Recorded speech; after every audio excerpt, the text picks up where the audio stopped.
Volume 1, by Plutarch, translated by several hands, corrected and revised by William W. Goodwin. Laconic Apophthegms, or Remarkable Sayings of the Spartans, Part 2. Of Arigeus. Arigeus, when some praised not their own but other men's wives, said, Faith, about virtuous women there should be no common talk, and what beauty they have, none but their own husbands should understand. As he was walking through Selinus, a city of Sicily, he saw this epitaph upon a tomb: Those that extinguished the tyrannic flame, surprised by war and hasty fate, though they are still alive in lasting fame, lie buried near Selinus's gate. And said, You died deservedly for quenching it when already in a flame, for you should have hindered it from coming to a blaze. Of Ariston.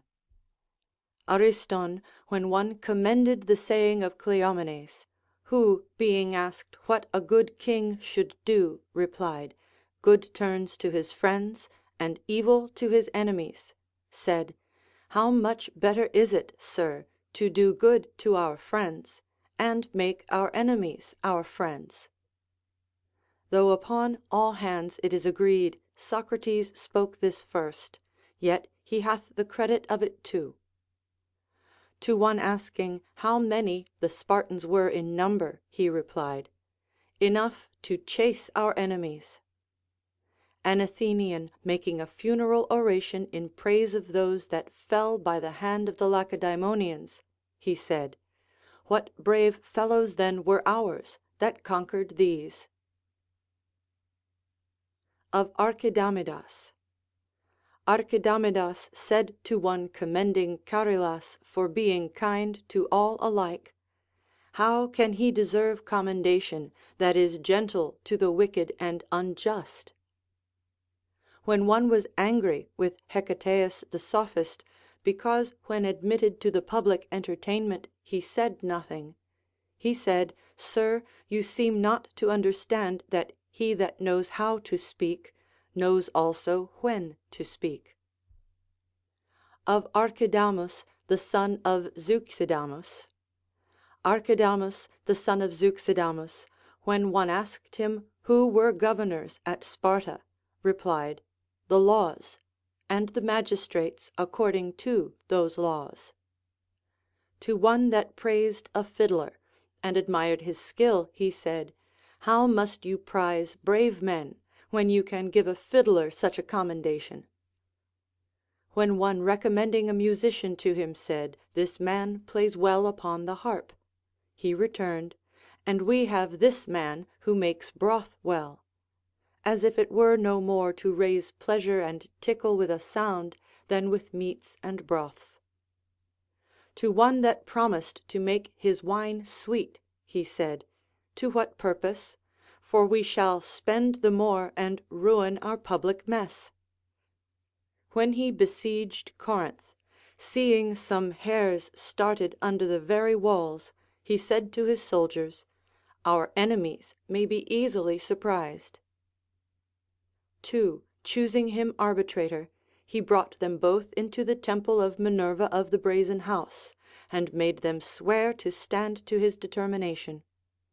And when they had both sworn, he said, I determine that you shall not go out of this temple till you have ended all the differences between you.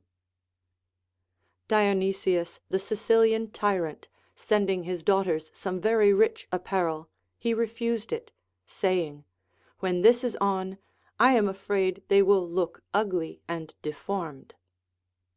When he saw his son rashly engaging the Athenians, he said, Pray, get more strength or less spirit. Of Archidamus, the son of Agesilaus. Archidamus, the son of Agesilaus, when Philip, after the battle at Chaeronea, sent him a haughty letter, returned this answer, If you measure your shadow, you will find it no greater than before the victory. And being asked how much land the Spartans possessed, he said, as much as their spears reach. Periander, a physician, being well skilled in his profession and of good credit, but writing very bad poems, he said to him, Why, Periander, instead of a good physician, are you eager to be called a bad poet? In the war with Philip, when some advised him to fight at some distance from his own country, he replied, Let us not mind that, but whether we shall fight bravely and beat our enemies. To some who commended him for routing the Arcadians, he said, It had been better if we had been too hard for them in policy rather than in strength. When he invaded Arcadia, understanding that the Eleans were ready to oppose him, he wrote thus: Archidamus to the Eleans, It is good to be quiet. The allies in the Peloponnesian War, consulting what treasure would be sufficient to carry on the war, and desiring to set the tax, he said, War cannot be put on a certain allowance. As soon as ever he saw a dart shot out of an engine brought from Sicily, he cried out, Good God, true valor is gone for ever. When the Greeks refused to obey him or to stand to those conditions which he had made with Antigonus and Craterus the Macedonians, but would be free, alleging that the Spartans would prove more rigorous lords than the Macedonians, he said, A sheep always uses the same voice, but a man various and many, till he hath perfected his designs. Of Astycratidas. Astycratidas, after Agis the king was beaten by Antigonus at Megalopolis, was asked, What will you Spartans do? Will you serve the Macedonians? He replied, Why so? Can Antipater hinder us from dying in the defence of Sparta? Of Bias. Bias, being surprised by an ambush that Iphicrates the Athenian general had laid, and his soldiers demanding what must be done, he replied, You must provide for your own safety, and I must fight manfully and die. Of Brasidas. Brasidas, catching a mouse amongst some dry figs, the mouse bit him. Upon which he let her go, and said to his companions, There is nothing so little but it may preserve itself, if it dares resist the invaders. In a battle, being shot through the shield into the body, he drew the dart out, and with it killed the enemy. And one asking how his wound came, he replied, By the treachery of my shield. As he was leading forth his army, he wrote to the Ephors, I will accomplish what I wish in this war, or I will die for it. Being killed as he fought to free the Greeks in Thrace, the ambassadors that were sent to Sparta to condole his loss made a visit to his mother, Argileonis, and the first question she asked was, whether Brasidas died bravely. And the Thracians, extolling him and saying there was no such man in the world, You mistake, sir, said she. It is true, Brasidas was a good man, but Sparta can show many who are better. Of Damonidas. Damonidas, when the master of the festival set him in the lowest place in the choral dance, said, Well, sir, you have found a way to make this place, which was infamous before, noble and honorable. Of Damis. Damis, to some letters that were sent to him by Alexander, intimating that he should vote Alexander a god, returned this answer: We are content that Alexander, if he will, be called a god. Of Damindas. Damindas, when Philip invaded Peloponnesus, and one said that the Spartans would suffer great mischiefs unless they accepted his proposals, said, "Thou woman man, what misery can we suffer that despise death?" Of Derkylidas. Derkylidas, being sent ambassador to Pyrrhus, who was then with his army on the borders of Sparta, and required them either to receive their king Cleonymus, or he would make them know they were no better than other men, replied, "If he is a god, we do not fear him, for we have committed no fault. If a man, we are as good as he." Of Demaratus. Demaratus, when Orontes talked very roughly to him, and one said, "Demaratus, Orontes uses you very roughly," replied, "I have no reason to be angry, for those that speak to please do the mischief, not those that talk out of malice." To one inquiring why they disgrace those that lose their shields in a battle, and not those that lose their headpieces or breastplates, he answered, "Because these serve for their private safety only, but their shield for the common defence and strength of the whole army." Hearing one play upon the harp, he said, "The man seems to play the fool well." In a certain assembly, when he was asked whether he held his tongue because he was a fool or for want of words, he replied, "A fool cannot hold his tongue." When one asked him why being king he fled Sparta, he answered, "Because the laws rule there." A Persian, having by many presents enticed the boy that he loved from him, and saying, "Spartan, I have caught your love." "No, faith," he answered, "but you have bought him."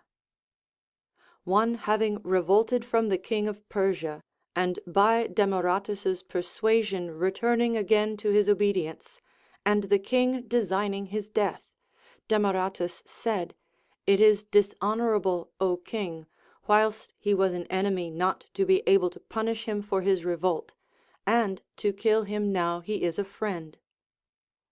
To a parasite of the king that often jeered him about his exile, he said, "Sir, I will not fight you, for you have lost your post in life." Of Emprepes. Emprepes, one of the Ephors, cut out 2 of the 9 strings of Phrynis the musician's harp with a hatchet, saying, "Do not abuse music." Of Epaenetus. Epaenetus said, that liars were the cause of all villainies and injustice in the world. Of Euboidas. Euboidas, hearing some commend another man's wife, disliked it, and said, "Strangers who are not of the house should never speak of the manner of any woman." Of Eudamidas, the son of Archidamus. Eudamidas, the son of Archidamus and brother of Agis, seeing Xenocrates, now grown old, philosophizing in the academy with some of his acquaintance, asked what old man that was; and it being answered, he is a wise man and one of those that seek after virtue, he replied, "When will he use it, if he is seeking of it now?" Another time, when he heard a philosopher discoursing that none but a learned man could be a good general, he said, "Indeed the discourse is admirable, but he that makes it is of no credit in this matter, for he hath never heard a trumpet sound." Just as Xenocrates had finished his discourse, Eudamidas came into his school, and when one of his companions said, "As soon as we came, he ended," "So he ought," he replied, "if he had spoken all that was needful on the subject." And the other saying, "Yet it were a pleasant thing to hear him," he replied, "If we visited one that had supped already, should we desire him to sit down again?"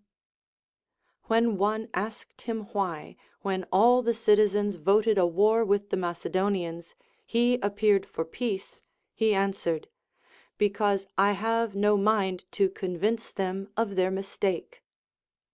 And when another encouraged them to this war, mentioning their various victories over the Persians, he said, "Sir, you appear not to see that this would be as absurd as to set upon 50 wolves, because you have beaten 1,000 sheep." A musician, playing very well, some asked him what manner of man he was in his opinion, and he answered, "A great seducer in a small matter." Hearing one commending Athens, he said, "Who could have reason to praise that city which no man ever loved because he had been made better in it?" An Argive, saying that the Spartans being taken from their own customs grew worse by travel, he replied, "But you, when you come into Sparta, do not return worse, but much better." When Alexander ordered by public proclamation in the Olympic games that all exiles whatever, except the Thebans, had free liberty to return to their own country, Eudamidas said, "This is a woeful proclamation to you Thebans, but yet honorable; for of all the Grecians, Alexander fears only you." Being asked why before a battle they sacrificed to the Muses, he replied, "That our brave actions may be worthily recorded." Of Eurycratidas, the son of Anaxandridas. Eurycratidas, the son of Anaxandridas, when one asked him why the Ephor sat every day to determine causes about contracts, replied, "That we may learn to keep our word even with our enemies." Of Zeuxidamus. Zeuxidamus, when one asked him why they did not set down all their laws concerning bravery and courage in writing, and let the young men read them, answered, "Because they should be accustomed to mind valiant actions rather than books and writings." An Aetolian saying that war was better than peace for those that would be brave men, "No, faith," said he, "but death is better than life." Of Herondas. Herondas, when one at Athens was condemned for idleness, being informed of it, desired one to show him the man that had been convicted of so gentlemanly an offence. Of Thearidas. Thearidas, whetting his sword, being asked, "Is it sharp, Thearidas?" replied, "Yes, sharper than a slander." Of Themisteas. Themisteas the prophet foretold to King Leonidas his own and his soldiers' destruction at Thermopylae, and being commanded by Leonidas to return to Sparta, under pretence of informing the state how affairs stood, but really that he might not perish with the rest, he refused, saying, "I was sent as a soldier, not as a courier to carry news." Of Theopompus. Theopompus, when one asked him how a monarch may be safe, replied, "If he will give his friends just freedom to speak the truth, and to the best of his power not allow his subjects to be oppressed." To a guest of his that said, "In my own country I am called a lover of the Spartans," he replied, "It would be more honorable for you to be called a lover of your citizens than a lover of the Spartans." An ambassador from Elis, saying that his city sent him because he was the only man amongst them that admired and followed the Spartan way of living. Theopompus asked, "And pray, sir, which way is best, yours or the other citizens?" And the ambassador replying, "Mine," he subjoined, "How then can that city stand, in which amongst so many inhabitants there is but one good man?" when one said that Sparta was preserved because the kings knew how to govern. No, he replied, but because the citizens know how to be governed. The Pylians voting him greater honors, he wrote to them thus: Moderate honors time augments, but it defaces the immoderate. Of Thoricion. Thoricion, on his return from Delphi, seeing Philip's army possessed of the narrow passage at the isthmus, said, Peloponnesus hath very bad porters in you Corinthians. Of Thectamenes. Thectamenes, when the Ephors condemned him to die, went away smiling. And one of the company asked him whether he despised the judicial proceedings of Sparta. No, said he, but I am glad that I am ordered to pay a fine which I can pay out of my own stock, without being beholden to any man or taking up money upon interest. Of Hippodamus. Hippodamus, when Agis was joined in command with Archidamus, being sent with Agis to Sparta to look after affairs there, said, But shall I not die a more glorious death fighting valiantly in defence of Sparta? He was above 80 years of age, yet he put on his armor, fought on the right hand of the king, and died bravely.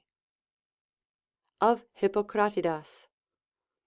Hippocratidas, when the governor of Caria sent him word that he had a Spartan in his hands who concealed a conspiracy that he was privy to, and asked how he should deal with him, returned this answer: If you have done him any great kindness, kill him; if not, banish him as a base fellow, too mean-spirited to be good. A youth whom his lover followed, meeting him and blushing at the encounter, he said, You should keep such company that, whoever sees you, you will have no reason to change color. Of Callicratidas. Callicratidas, the admiral, when some of Lysander's friends desired him to permit them to kill one of the enemy, and offered 50 talents for the favor, though he wanted money extremely to buy provision for his soldiers, refused. And when Cleander urged him and said, Sir, I would have taken the money if I were you, he replied, So would I, were I Cleander. When he came to Sardis to Cyrus the Younger, who was then an ally of the Lacedaemonians, about a sum of money to equip his navy, on the first day he ordered his officers to tell Cyrus that he desired audience, but being told that he was drinking, Well, said he, I shall stay till he hath done. But understanding that he could not be admitted that day, he presently left the court, and thereupon was thought a rude and uncivil fellow. On the next day, when he received the same answer and could not be admitted, he said, I must not be so eager for money as to do any thing unbecoming Sparta. And presently he returned to Ephesus, cursing those who had first endured the insolence of the barbarians, and had taught them to rely upon their wealth and abuse others. And he swore to his companions that as soon as ever he came to Sparta, he would do all that lay in his power to reconcile the Greek states, that they might be more dreadful to the barbarians, and not forced to seek assistance from them to ruin one another. Being asked what manner of men the Ionians were, he replied, Bad freemen, but good slaves. When Cyrus sent his soldiers their pay, and some particular presents to himself, he received the pay, but sent back the presents, saying that there was no need of any private friendship between them, for the common league with the Lacedaemonians included him. Designing to engage near Arginusae, when Hermon the pilot said, It is advisable to tack about, for the Athenians exceed us in number. He exclaimed, What then? It is base and dishonorable to Sparta to fly, but to stand to it and die or conquer is brave and noble. As he was sacrificing before the battle, when he heard the priest presaging that the army would conquer, but the captain fall, undauntedly he said, Sparta doth not depend on one man. My country will receive no great loss by my death, but a considerable one by my yielding to the enemy. And ordering Cleander to succeed as admiral, he readily engaged, and died in the battle. Of Cleombrotus, the son of Pausanias. Cleombrotus, the son of Pausanias, when a friend of his contended with his father which was the best man, said, Sir, my father must be better than you, till you get a son as well as he. Of Cleomenes, the son of Anaxandridas. Cleomenes, the son of Anaxandridas, was wont to say that Homer was the poet of the Lacedaemonians, Hesiod of the Helots, for one taught the art of war, and the other husbandry.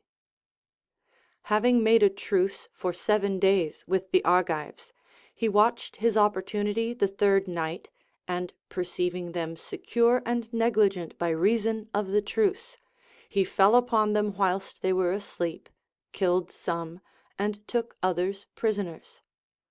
Upon this, being upbraided for breach of articles, he said that his oath did not extend to night as well as day, and to hurt a man's enemies any way, both before God and man, was much better than to be just.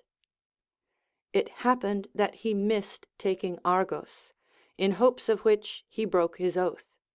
For the women taking the old arms out of the temples defended the city. And afterwards, running stark mad, he seized a knife and ripped himself up from the very ankles to the vital parts, and thus died, grinning and laughing.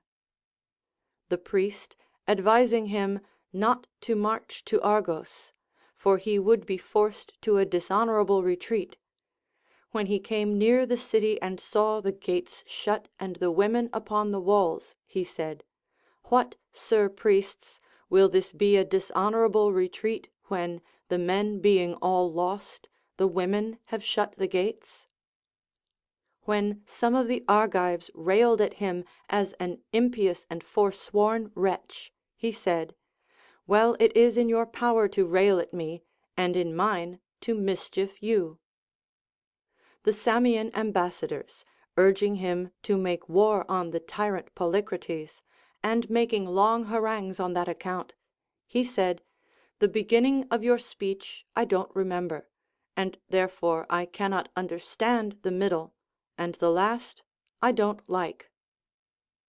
A pirate spoiling the country, and when he was taken, saying, I had no provision for my soldiers, and therefore went to those who had store and would not give it willingly, to force it from them. Cleomenes said, True villainy goes the shortest way to work.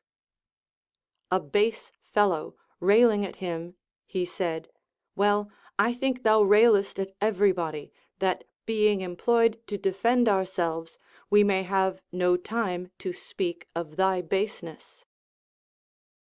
One of the citizens, saying that a good king should be always mild and gracious.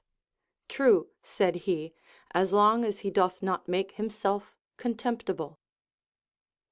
Being tormented with a long disease, he consulted the priests and expiators, to whom he formerly gave no credit. And when a friend of his wondered at the action, Why dost thou wonder? said he, For I am not the same man I was then, and since I am not the same, I do not approve the same things. A sophist discoursing of courage, he laughed exceedingly. And the sophist saying, Why do you laugh, Cleomenes, when you hear one treat of courage, especially since you are a king? Because, sir, said he, if a swallow should discourse of it, I should laugh; but if an eagle, I should hearken attentively. When the Argives boasted that they would retrieve their defeat by a new battle, he said, I wonder if the addition of 2 syllables has made you braver than you were before. When one railed at him and said, Thou art luxurious, Cleomenes. Well, he replied, that is better than to be unjust, but thou art covetous, although thou art master of abundance of superfluities. A friend, willing to recommend a musician to him, besides other large commendations, said he was the best musician in all Greece. Cleomenes, pointing to one that stood by, said, Faith, sir, that fellow is my best cook. Meander, the Samian tyrant, flying to Sparta upon the invasion of the Persian, discovering what treasure he had brought, and offering Cleomenes as much as he would have, Cleomenes refused, and beside took care that he should not give any of the citizens a farthing, but going to the Ephors, told them that it would be good for Sparta to send that Samian guest of his out of Peloponnesus, lest he should persuade any of the Lacedaemonians to be a knave. And they, taking his advice, ordered Meander to be gone that very day. One asking why, since they had beaten the Argives so often, they did not totally destroy them, he replied, That we may have some to exercise our youth. One demanding why the Spartans did not dedicate the spoils of their enemies to the gods, Because, said he, they are taken from cowards, and such things as are betrayed to us by the cowardice of the possessors are fit neither for our youth to see, nor to be dedicated to the gods. Of Cleomenes, the son of Cleombrotus. Cleomenes, the son of Cleombrotus, to one that presented him some gamecocks, and said, Sir, these will die before they run, returned, Pray let me have some of that breed which will kill these, for certainly they are the better of the 2. Of Labotus. Labotus said to one that made a long discourse, Why such great preambles to so small a matter? A speech should be no bigger than the subject. Of Leotychidas. Leotychidas the first, when one said he was very inconstant, replied, My inconstancy proceeds from the variety of times, and not, as yours, from innate baseness. And to another, asking him what was the best way to secure his present happiness, he answered, Not to trust all to fortune. And to another, enquiring what freeborn boys should principally learn, That, said he, which will profit them when they are grown men. And to another, asking why the Spartans drink little, he replied, That we may consult concerning others, and not others concerning us.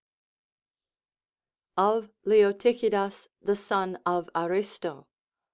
Leotychidas, the son of Aristo, when one told him that Demaratus's sons spake ill of him, replied, Faith, no wonder, for not one of them can speak well. A serpent twisting about the key of his inmost door, and the priests declaring it a prodigy.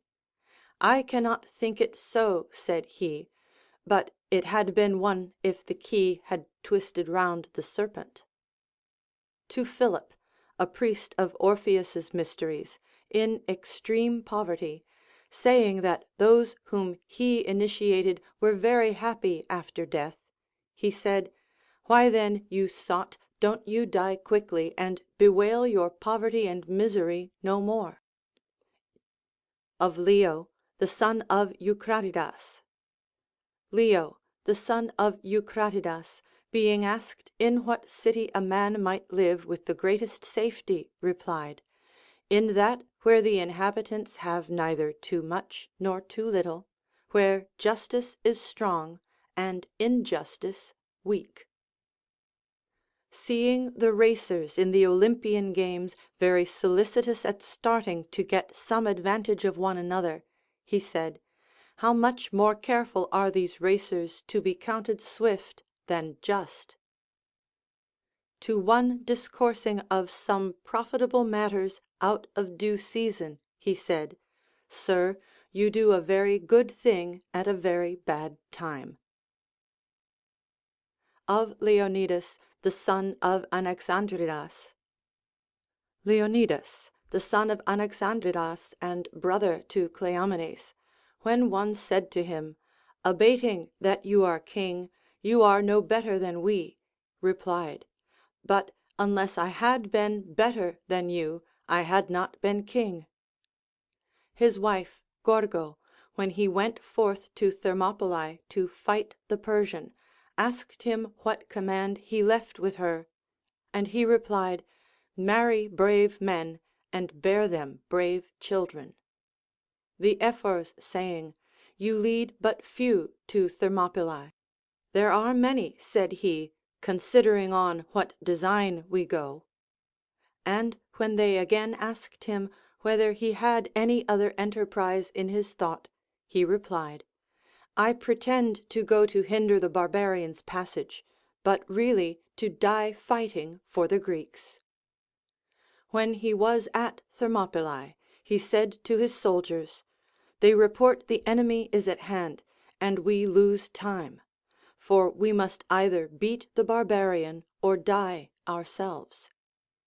And to another, saying, What, the flights of the Persian arrows will darken the very sun, he said, Therefore it will be pleasant for us to fight in the shade.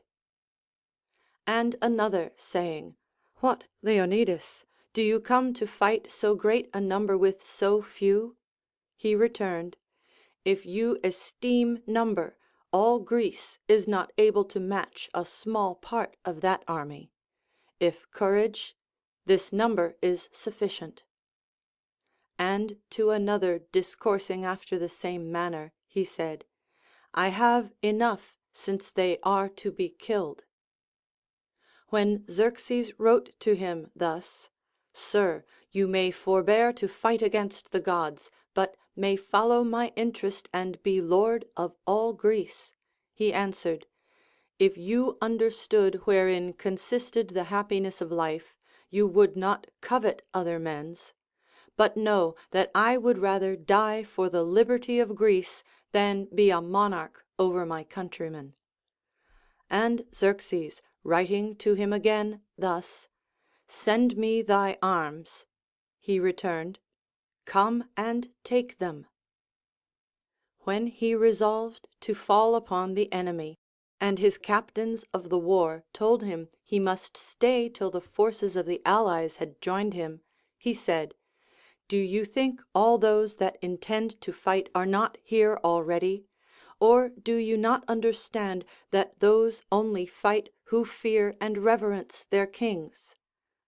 And he ordered his soldiers so to dine, as if they were to sup in another world. And being asked why the bravest men prefer an honorable death before an inglorious life, he replied, Because they believe one is the gift of nature, while the other is peculiarly their own. Being desirous to save the striplings that were with him, and knowing very well that if he dealt openly with them none would accept his kindness, he gave each of them privately letters to carry to the Ephors. He desired likewise to save 3 of those that were grown men, but they, having some notice of his design, refused the letters. And one of them said, I came, sir, to be a soldier, and not a courier. And the second, I shall be a better man if here than if away. And the third, I will not be behind these, but the first in the fight. Of Lochagus.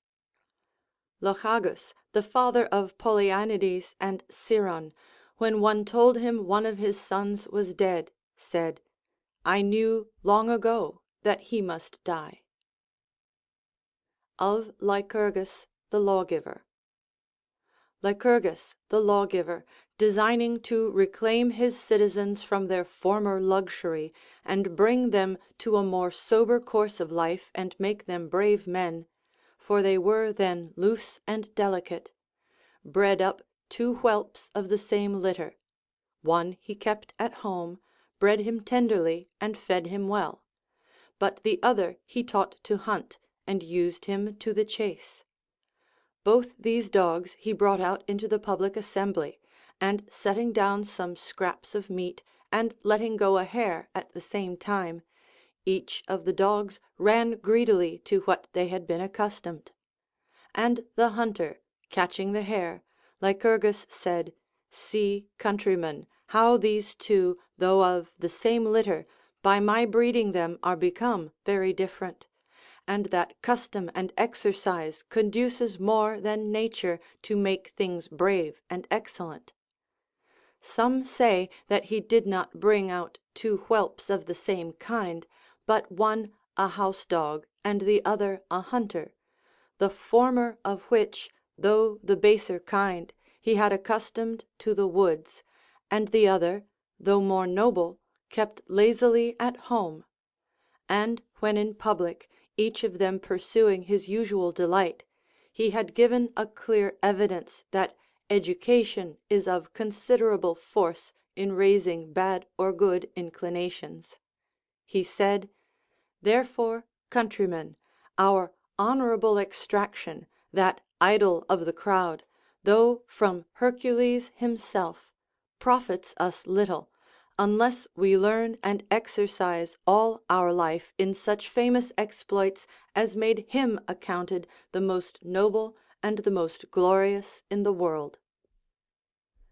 When he made a division of the land, giving each man an equal portion, it is reported that some while after, in his return from a journey, as he passed through the country in harvest time and saw the cocks of wheat all equal and lying promiscuously, he was extremely pleased, and with a smile said to his companions, All Sparta looks like the possession of many loving brothers who have lately divided their estate. Having discharged every man from his debts, he endeavored likewise to divide all movables equally amongst all, that he might have no inequality in his commonwealth. But seeing that the rich men would hardly endure this open and apparent spoil, he cried down all gold and silver coin, and ordered nothing but iron to be current, and rated every man's estate, and defined how much it was worth upon exchange for that money. By this means all injustice was banished in Sparta, for none would steal, none take bribes, none cheat or rob any man of that which he could not conceal, which none would envy, which could not be used without discovery, or carried into other countries with advantage. Besides, this contrivance freed them from all superfluous arts, for no merchant, sophist, fortune teller, or mountebank would live amongst them. No carver, no contriver ever troubled Sparta, because he cried down all money that was advantageous to them, and permitted none but this iron coin, each piece of which was an Aegina pound in weight, and less than a penny in value. Designing farther to check all luxury and greediness after wealth, he instituted public meals, where all the citizens were obliged to eat. And when some of his friends demanded what he designed by this institution, and why he divided the citizens, when in arms, into small companies, he replied, that they may more easily hear the word of command, and if there are any designs against the state, the conspiracy may join but few; and besides, that there may be an equality in the provision, and that neither in meat nor drink, seats, tables, or any furniture, the rich may be better provided than the poor. When he had by this contrivance made wealth less desirable, it being unfit both for use and show, he said to his familiars, "What a brave thing is it, my friends, by our actions to make Plutus appear, as he is indeed, blind." He took care that none should sup at home, and afterwards, when they were full of other victuals, come to the public entertainments; for all the rest reproached him that did not feed with them as a glutton and of too delicate a palate for the public provision. And when he was discovered, he was severely punished. And therefore Agis the king, when after a long absence he returned from the camp, the Athenians were beaten in the expedition, willing to sup at home with his wife once, sent a servant for his allowance. The officers refused, and the next day the ephors fined him for the fault.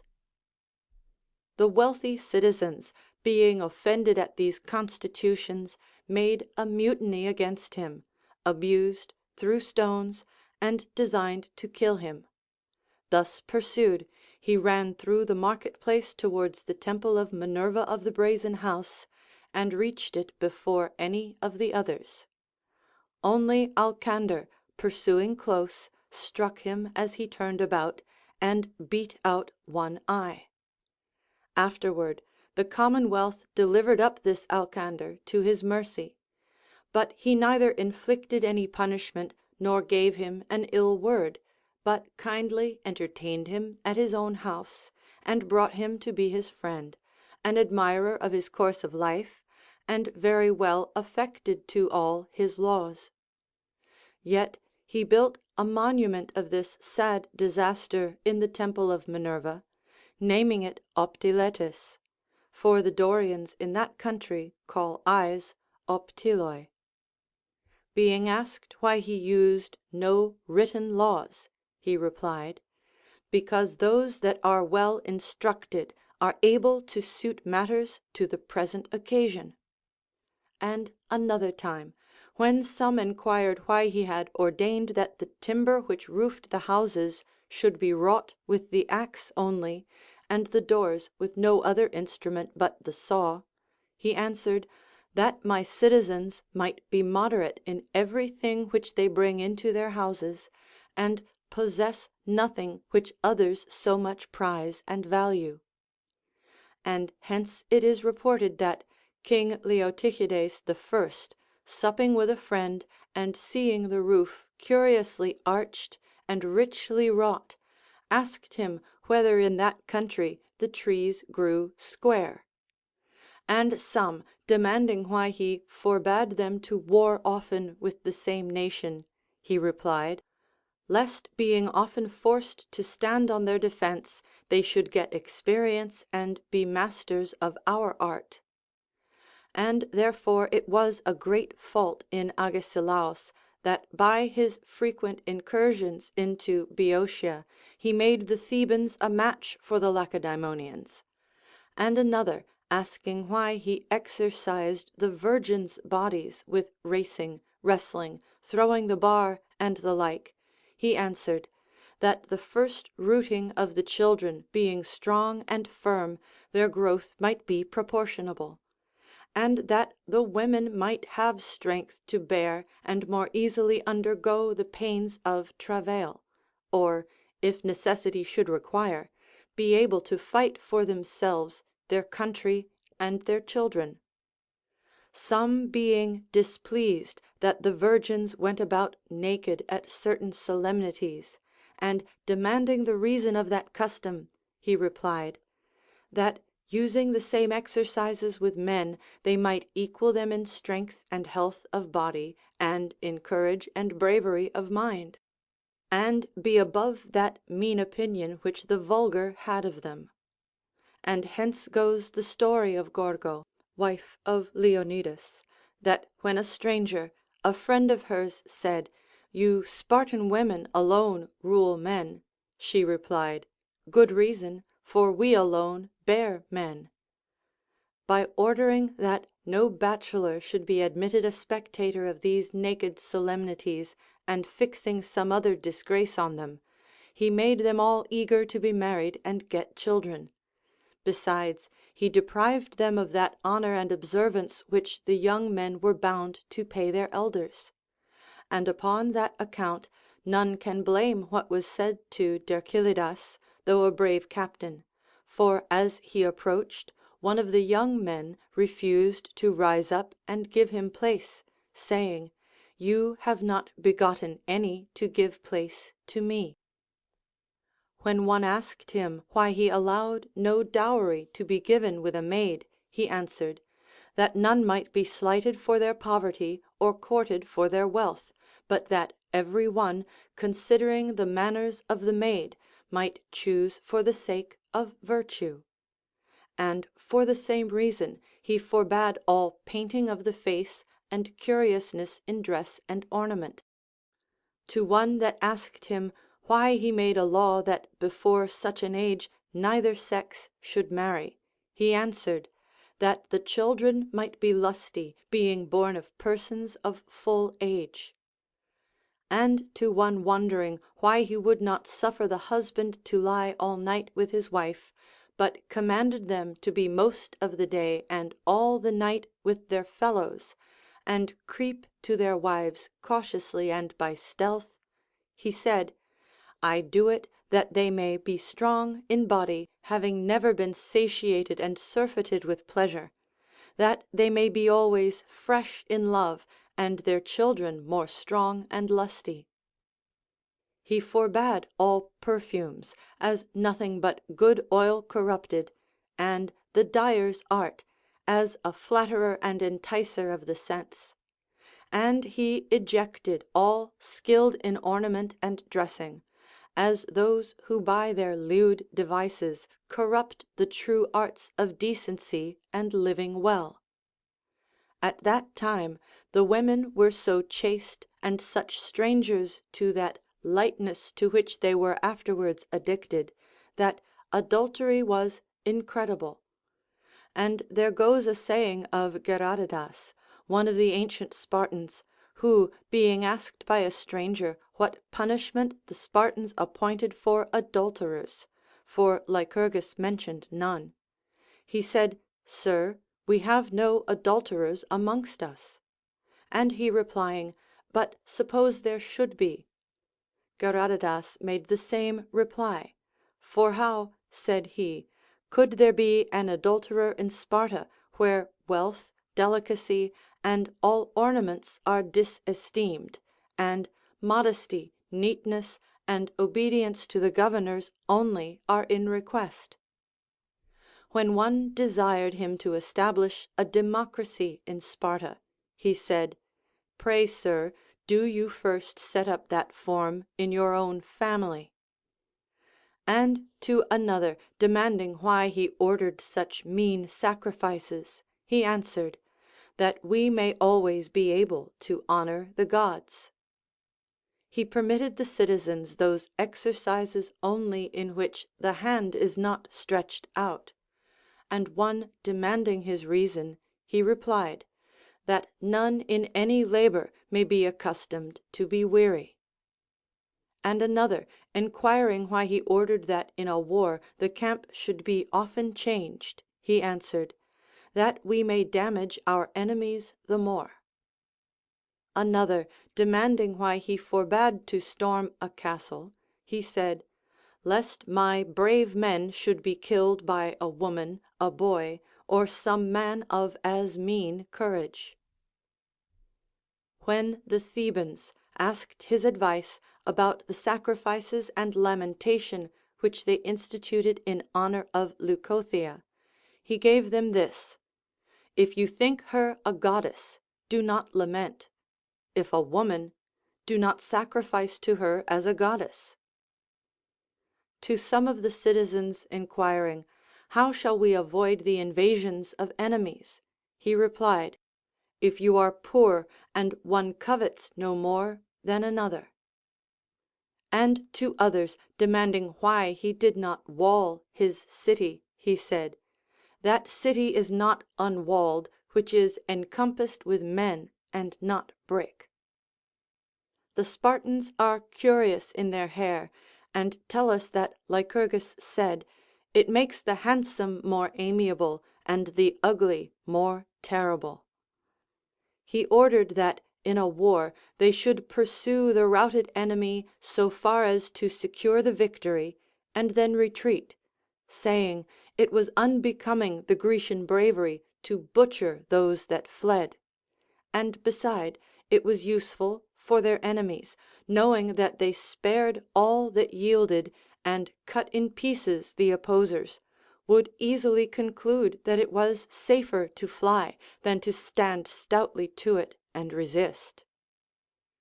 When one asked him why he charged his soldiers not to meddle with the spoil of their slain enemies, he replied, lest while they are eager on their prey they neglect their fighting, but also that they may keep their order and their poverty together.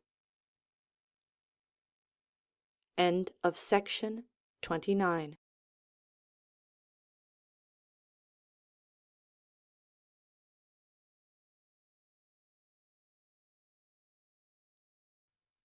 The Morals, Volume 1, by Plutarch, translated by several hands, corrected and revised by William W. Goodwin.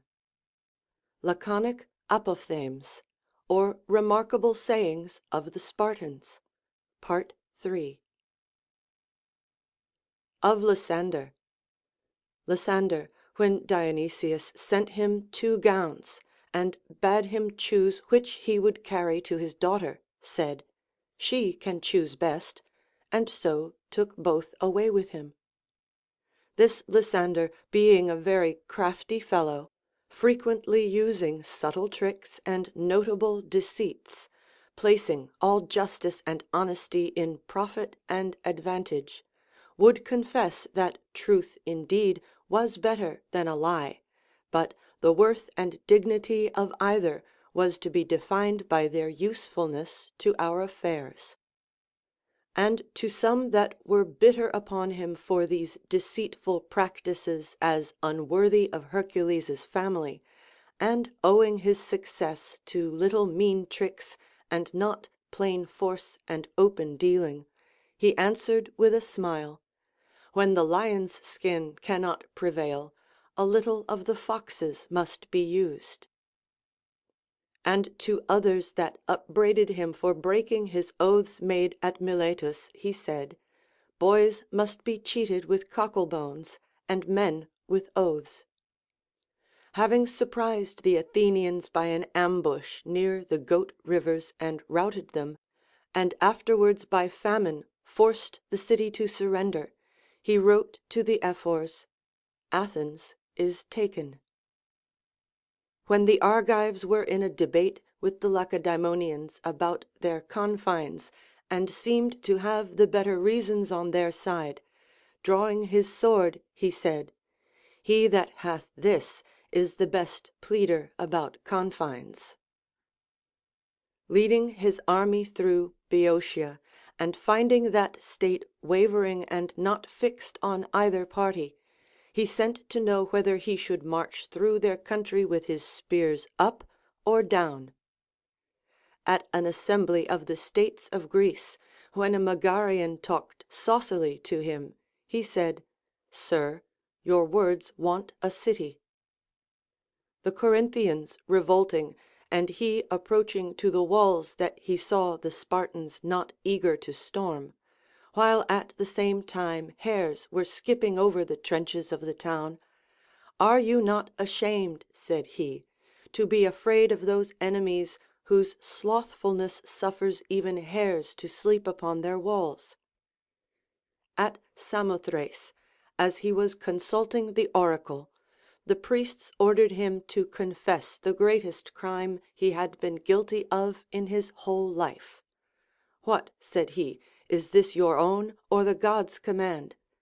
And the priests replying, the gods, said he, do you withdraw, and I will tell them, if they make any such demand.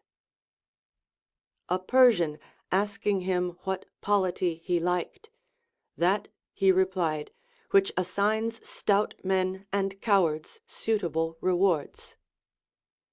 To one that said, Sir, I always commend you and speak in your behalf. Well, said he, I have 2 oxen in the field, and though neither says one word, I know very well which is the laborious and which the lazy. To one that railed at him, he said, Speak, sir, let us have it all fast, if thou canst empty thy soul of those wicked thoughts which thou seemest full of.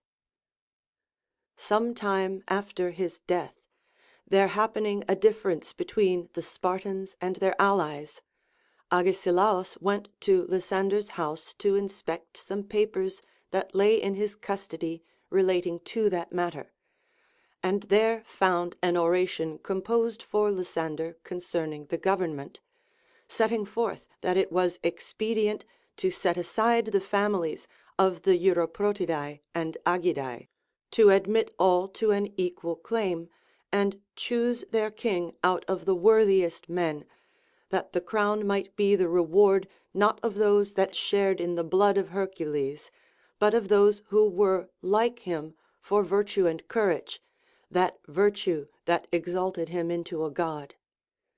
This oration Agesilaus was resolved to publish, to show the Spartans how much they were mistaken in Lysander, and to discredit his friends. But they say, Cratidas, the president of the Ephors, fearing this oration, if published, would prevail upon the people, advised Agesilaus to be quiet, telling him that he should not dig up Lysander, but rather bury that oration with him, being so cunningly contrived, so powerful to persuade. Those that courted his daughters, and when at his death he appeared to be poor, forsook them, the Ephors find, because whilst they thought him rich they caressed him, but scorned him when by his poverty they knew him to be just and honest. Of Namertes. Namertes, being on an embassy when one of that country told him he was a happy man in having so many friends, asked him if he knew any certain way to try whether a man had many friends or not. And the other being earnest to be told, Namertes replied, Adversity. Of Nicander. Nicander, when one told him that the Argives spake very ill of him, said, Well, they suffer for speaking ill of good men. And to one that inquired why they wore long hair and long beards, he answered, Because man's natural ornaments are the handsomest and the cheapest. An Athenian saying, Nicander, you Spartans are extremely idle. You say true, he answered, but we do not busy ourselves like you in every trifle. Of Panthoidas. When Panthoidas was ambassador in Asia, and some showed him a strong fortification, Faith, said he, it is a fine cloister for women. In the Academy, when the philosophers had made a great many and excellent discourses, and asked Panthoidas how he liked them, Indeed, said he, I think them very good, but of no profit at all, since you yourselves do not use them. Of Pausanias, the son of Cleombrotus. Pausanias, the son of Cleombrotus, when the Delians pleaded their title to the island against the Athenians, and urged that according to their law no women were ever brought to bed, or any carcass buried in the isle, said, "How then can that be your country, in which not one of you was born or shall ever lie?" The exiles, urging him to march against the Athenians, and saying that, when he was proclaimed victor in the Olympic games, these alone hissed, "How," says he, "since they hissed whilst we did them good, what do you think they will do when abused?" When one asked him why they made Tyrtaeus the poet a citizen, he answered, that no foreigner should be our captain. A man of a weak and puny body, advising to fight the enemy both by sea and land, "Pray, sir," says he, "will you strip and show what a man you are who advise to engage?" When some amongst the spoils of the barbarians admired the richness of their clothes, it had been better, he said, that they had been men of worth themselves than that they should possess things of worth. After the victory over the Medes at Plataea, he commanded his officers to set before him the Persian banquet that was already dressed, which appearing very sumptuous, "By heaven," quoth he, "the Persian is an abominable glutton, who, when he hath such delicacies at home, comes to eat our barley cakes." Of Pausanias, the son of Plistoanax. Pausanias, the son of Plistoanax, replied to one that asked him why it was not lawful for the Spartans to abrogate any of their old laws, "Because men ought to be subject to laws, and not the laws to men." When banished and at Tegea, he commended the Lacedaemonians. One said to him, "Why then did you not stay at Sparta?" And he returned, "Physicians are conversant not amongst the healthy, but the diseased." To one asking him how they should conquer the Thracians, he replied, "If we make the best man our captain." A physician, after he had felt his pulse and considered his constitution, saying, "He ails nothing." "It is because, sir," he replied, "I use none of your physic."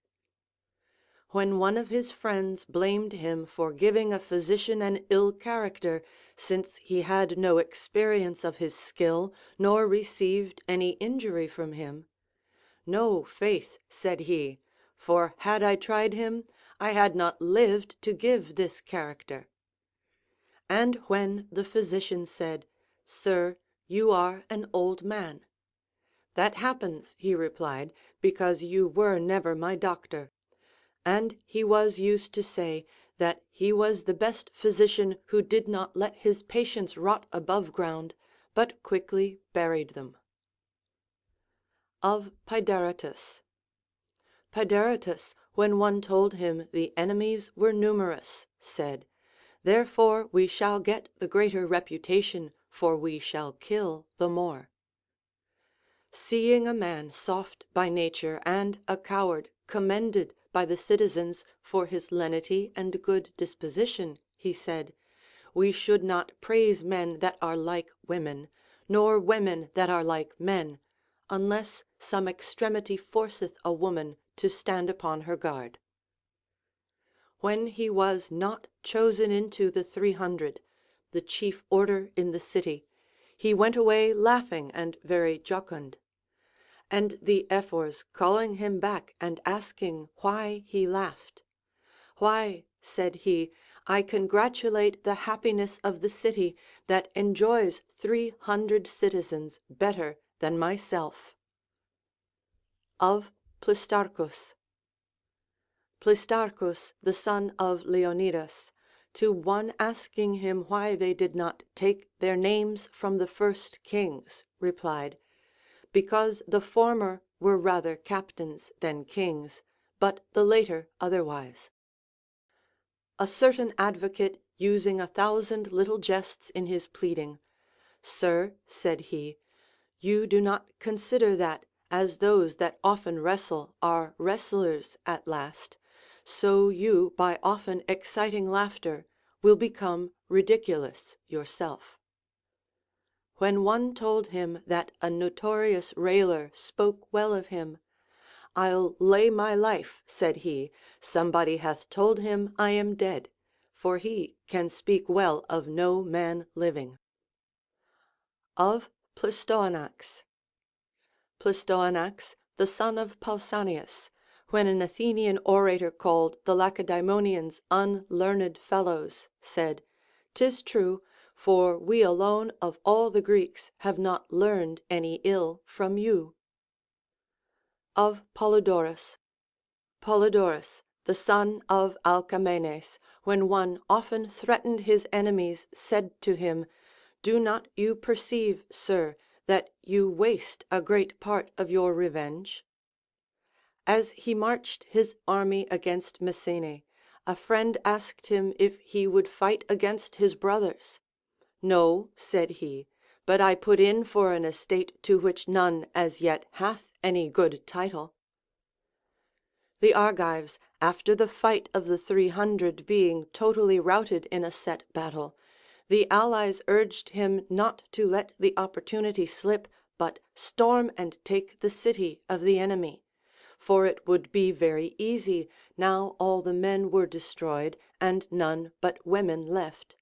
He replied, "I love to vanquish my enemies when I fight on equal terms; nor do I think it just in him who was commissioned to contest about the confines of the two states, to desire to be master of the city, for I came only to recover our own territories, and not to seize theirs." Being asked once why the Spartans ventured so bravely in battle, "Because," said he, "we have learned to reverence and not fear our leaders." Of Polycratidas. Polycratidas, being joined with others in an embassy to the lieutenants of the king, being asked whether they came as private or public persons, returned, "If we obtain our demands, as public; if not, as private." Of Phoebidas. Phoebidas, just before the battle at Leuctra, when some said, "This day will show who is a brave man," replied, "'Tis a fine day indeed that can show a brave man alive." Of Zoos. It is reported of Zoos that, when his army was shut up by the Clitorians in a disadvantageous strait and wanted water, he agreed to restore all the places he had taken, if all his men should drink of the neighboring fountain. Now the enemy had secured the spring and guarded it. These articles being sworn to, he convened his soldiers, and promised to give him the kingdom who would forbear drinking; but none accepting it, he went to the water, sprinkled himself, and so departed, whilst the enemies looked on. And he therefore refused to restore the places, because he himself had not drunk. Of Telecrus. Telecrus, to one reporting that his father spake ill of him, replied, he would not speak so unless he had reason for it. When his brother said, "The citizens have not that kindness for me they have for you, but use me more coarsely, though born of the same parents," he replied, "You do not know how to bear an injury, and I do."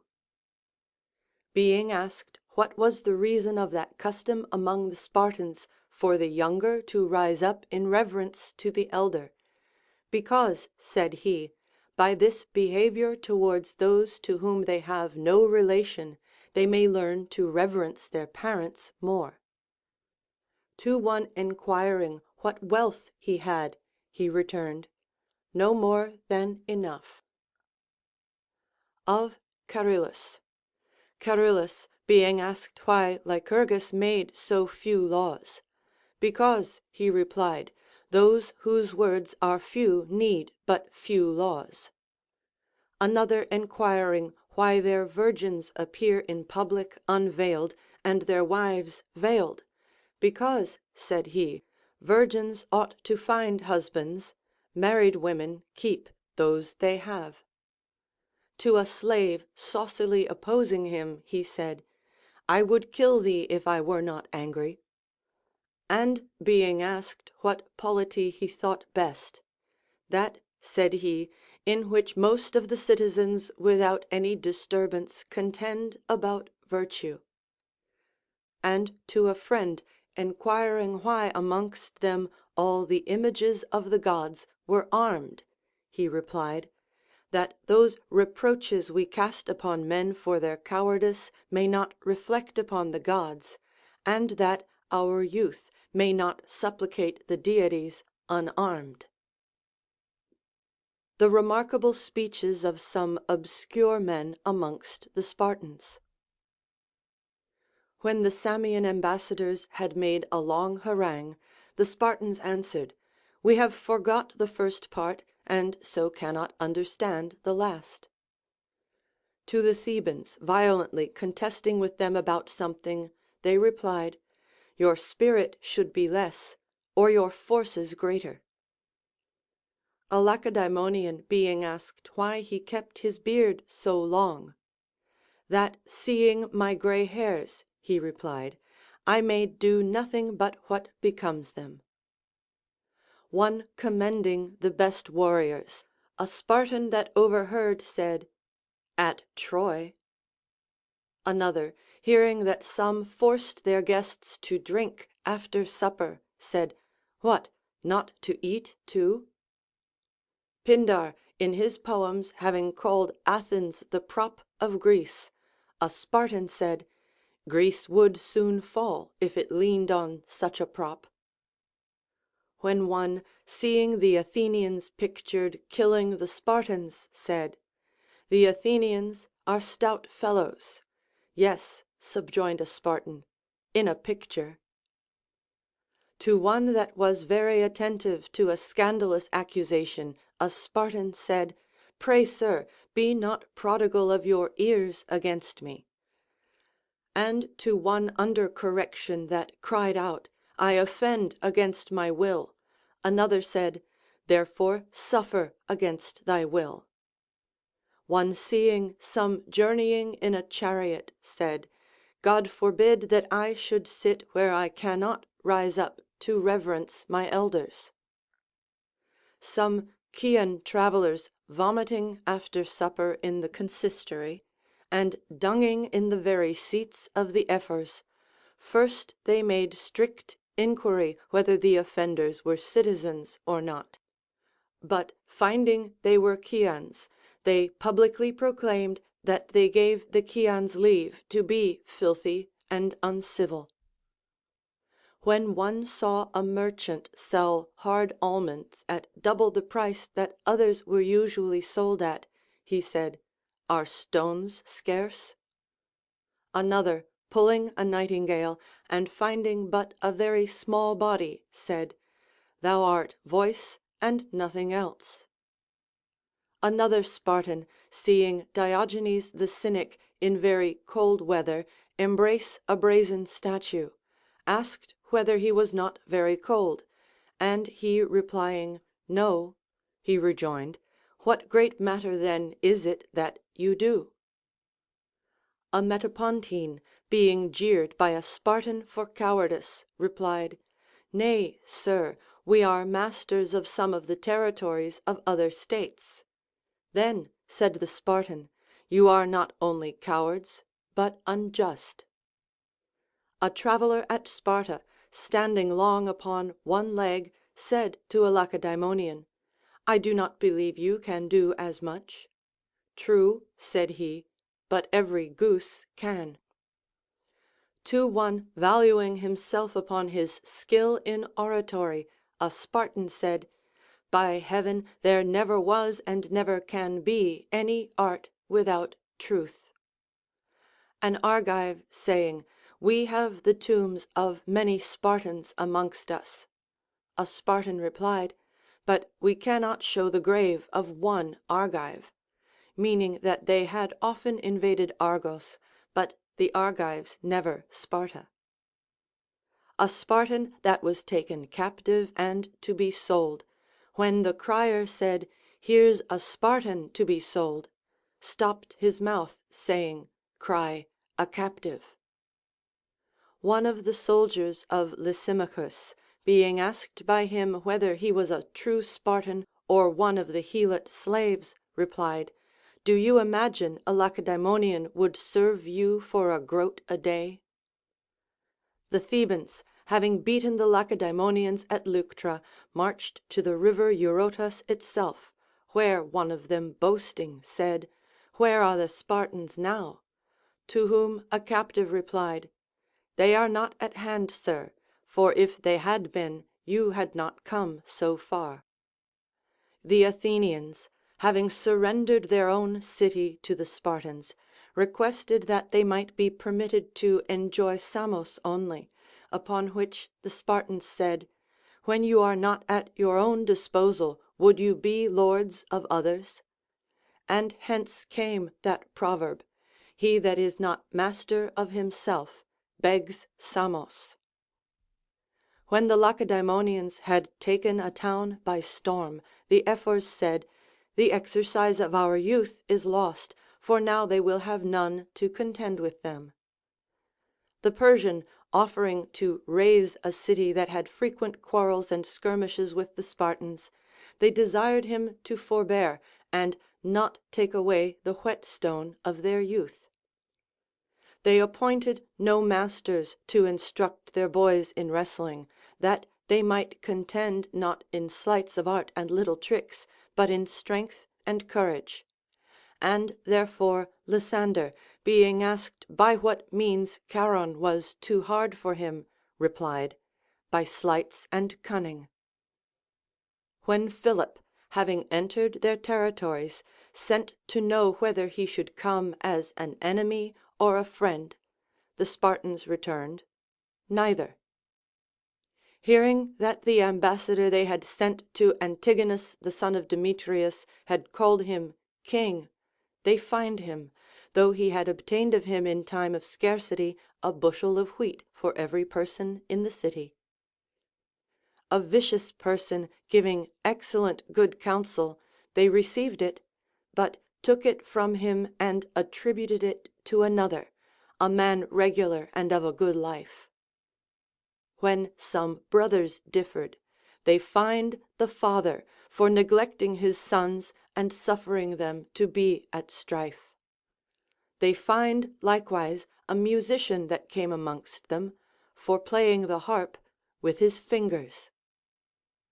Two boys fighting, one wounded the other mortally with a hook, and when his acquaintance, just as he was dying, vowed to revenge his death and have the blood of him that killed him, "By no means," saith he, "it is unjust, for I had done the same thing if I had been stout and more speedy in my stroke." Another boy, at the time when freemen's sons are allowed to steal what they can, and it is a disgrace to be discovered, when some of his companions had stolen a young fox and delivered it to him, and the owners came to search, hid it under his gown; and though the angry little beast bit through his side to his very guts, he endured it quietly, that he might not be discovered. When the searchers were gone, and the boys saw what had happened, they chid him roundly, saying, "It had been better to produce the fox than thus to conceal him by losing your own life." "No, no," he replied, "it is much better to die in torments than to let my softness betray me, and suffer a life that had been scandalous." Some meeting certain Spartans upon the road said, "Sirs, you have good luck, for the robbers are just gone." "Faith," they replied, "they have good luck that they did not meet with us." A Lacedaemonian, being asked what he knew, answered, "To be free." a Spartan boy, being taken by Antigonus and sold, obeyed his master readily in every thing that he thought not below a freeman to do. But when he was commanded to bring a chamber pot, unable to contain, he said, I will not serve. But his master pressing him, he ran to the top of the house, and saying, You shall find what you have bought, threw himself down headlong and died. Another, being to be sold, when the chapman asked him, Wilt thou be towardly if I buy thee? Yes, he returned, and if you do not buy me. Another captive, when the crier said, Here's a slave to be sold, cried out, You villain, why not a captive?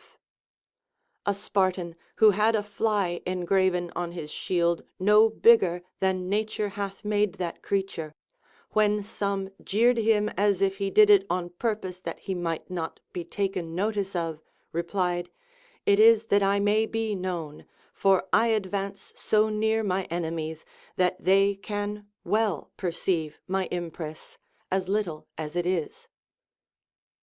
Another, when at an entertainment a harp was brought in, said, It is not the custom of Spartans to play the fool. A Spartan, being asked whether the way to Sparta was safe or not, replied, That is according as you go down thither, for lions that approach rue their coming, and hares we hunt in their very coverts. A Spartan wrestling, when he could not make his adversary that had got the upper hand of him loose his hold, and was unable to avoid the fall, bit him by the arm. And the other saying, Spartan, thou bitest like a woman.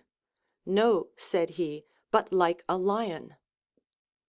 A lame man, marching out to war and being laughed at, said, There is no need of those that can run away, but of those that can stand to it and defend their post.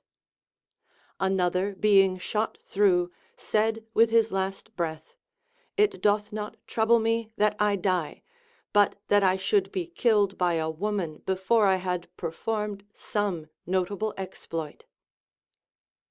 One coming into an inn, and giving the host a piece of meat to make ready for him, when the host demanded some cheese and oil besides, What, says the Spartan, if I had cheese, should I want meat? When one called Lampis of Aegina happy, because he seemed a rich man, having many ships of his own at sea, a Spartan said, I do not like that happiness that hangs by a cord. One telling a Spartan that he lied, the Spartan returned, True, for we are free. But others, unless they speak truth, will suffer for it. When one had undertaken to make a carcass stand upright, and tried every way to no purpose, Faith, said he, there wants something within. Tynnichus bore his son Thrasybulus's death very patiently, and there is this epigram made upon him. Stout Thrasybulus on his shield was brought from bloody fields where he had bravely fought. The Argives beat, and as he stoutly pressed, 7 spears, and death attending, pierced his breast. The father took the corpse, and as he bled, he laid it on the funeral pile, and said, Be cowards mourned, I'll spend no tear nor groan, whilst thus I burn a Spartan and my son. The keeper of the bath, allowing more water than ordinary to Alcibiades the Athenian, a Spartan said, What, is he more foul that he wants more than others? Philip, making an inroad upon Sparta, and all the Spartans expecting to be cut off, he said to one of them, Now what will you Spartans do? And he replied, What but to die bravely? For only we of all the Greeks have learned to be free and not endure a yoke.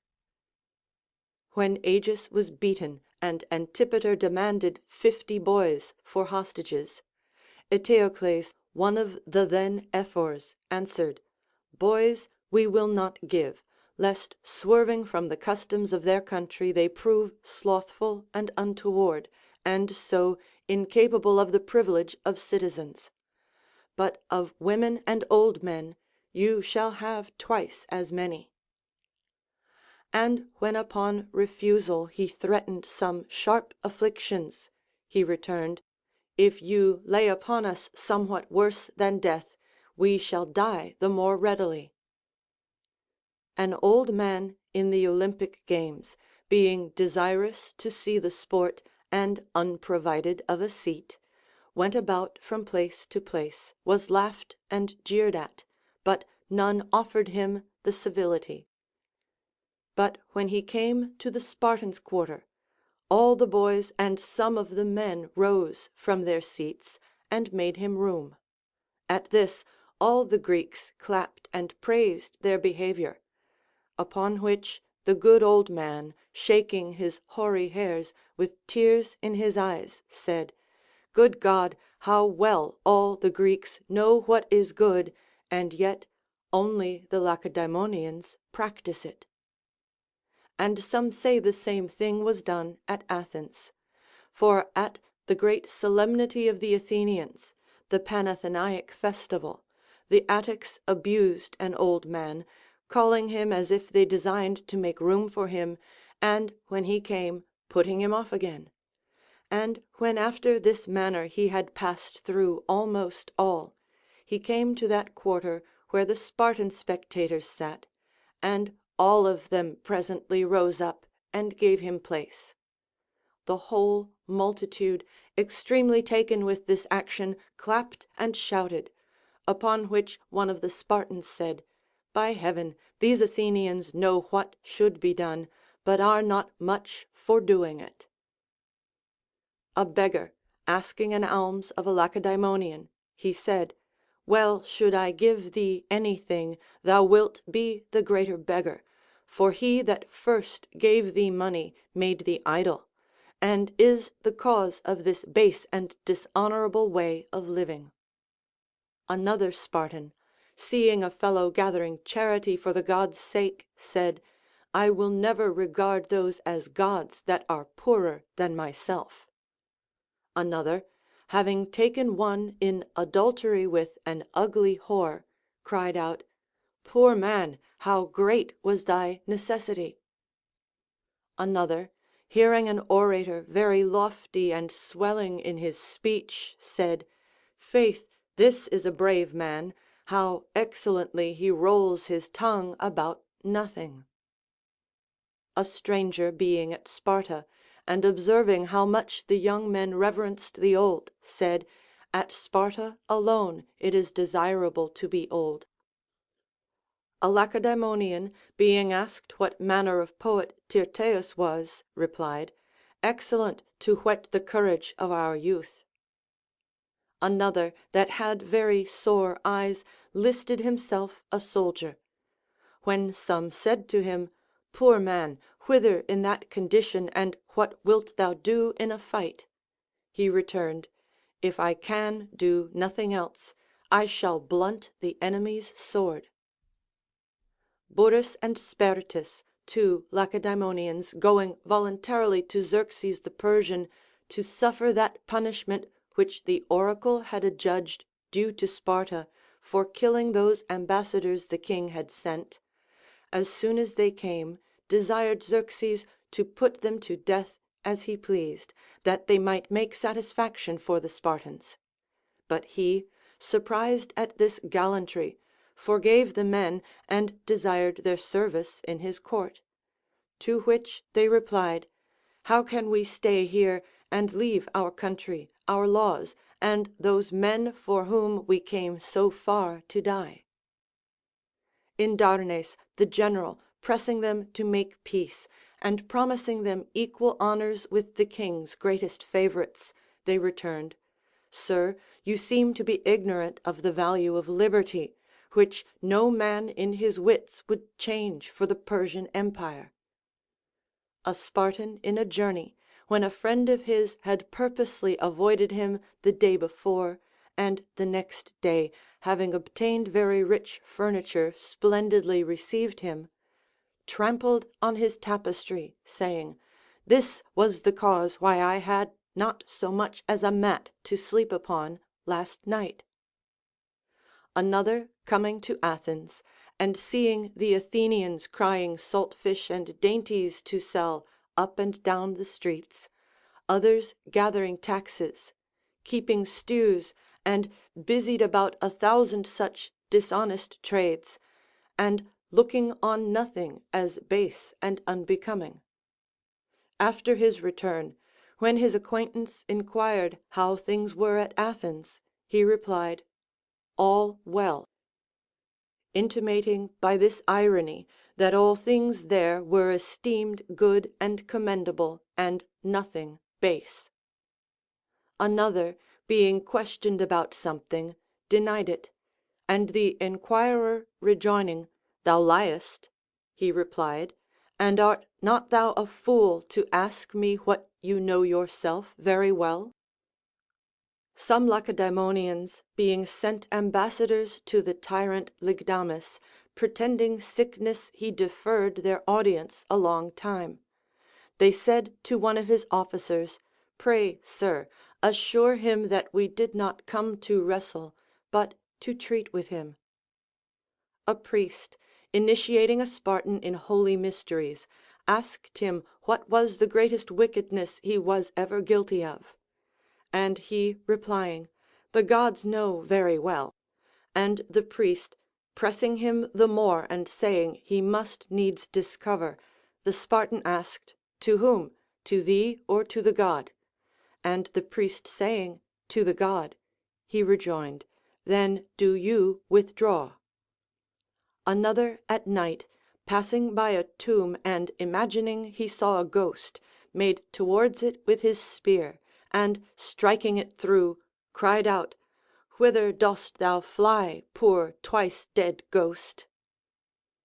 Another, having vowed to throw himself headlong from the Leucadian rock, when he came to the top and saw the vast precipice, he went down again. Upon which, being jeered by an acquaintance, he said, "I did not imagine that one vow needed another that was greater."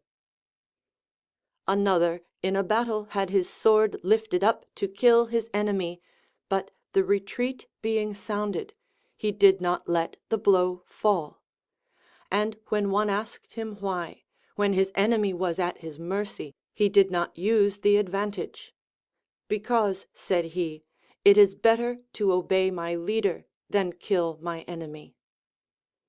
One saying to a Spartan that was worsted in the Olympic games, "Spartan, thy adversary was the better man." "No," he replied, "but the better tripper." End of section 30.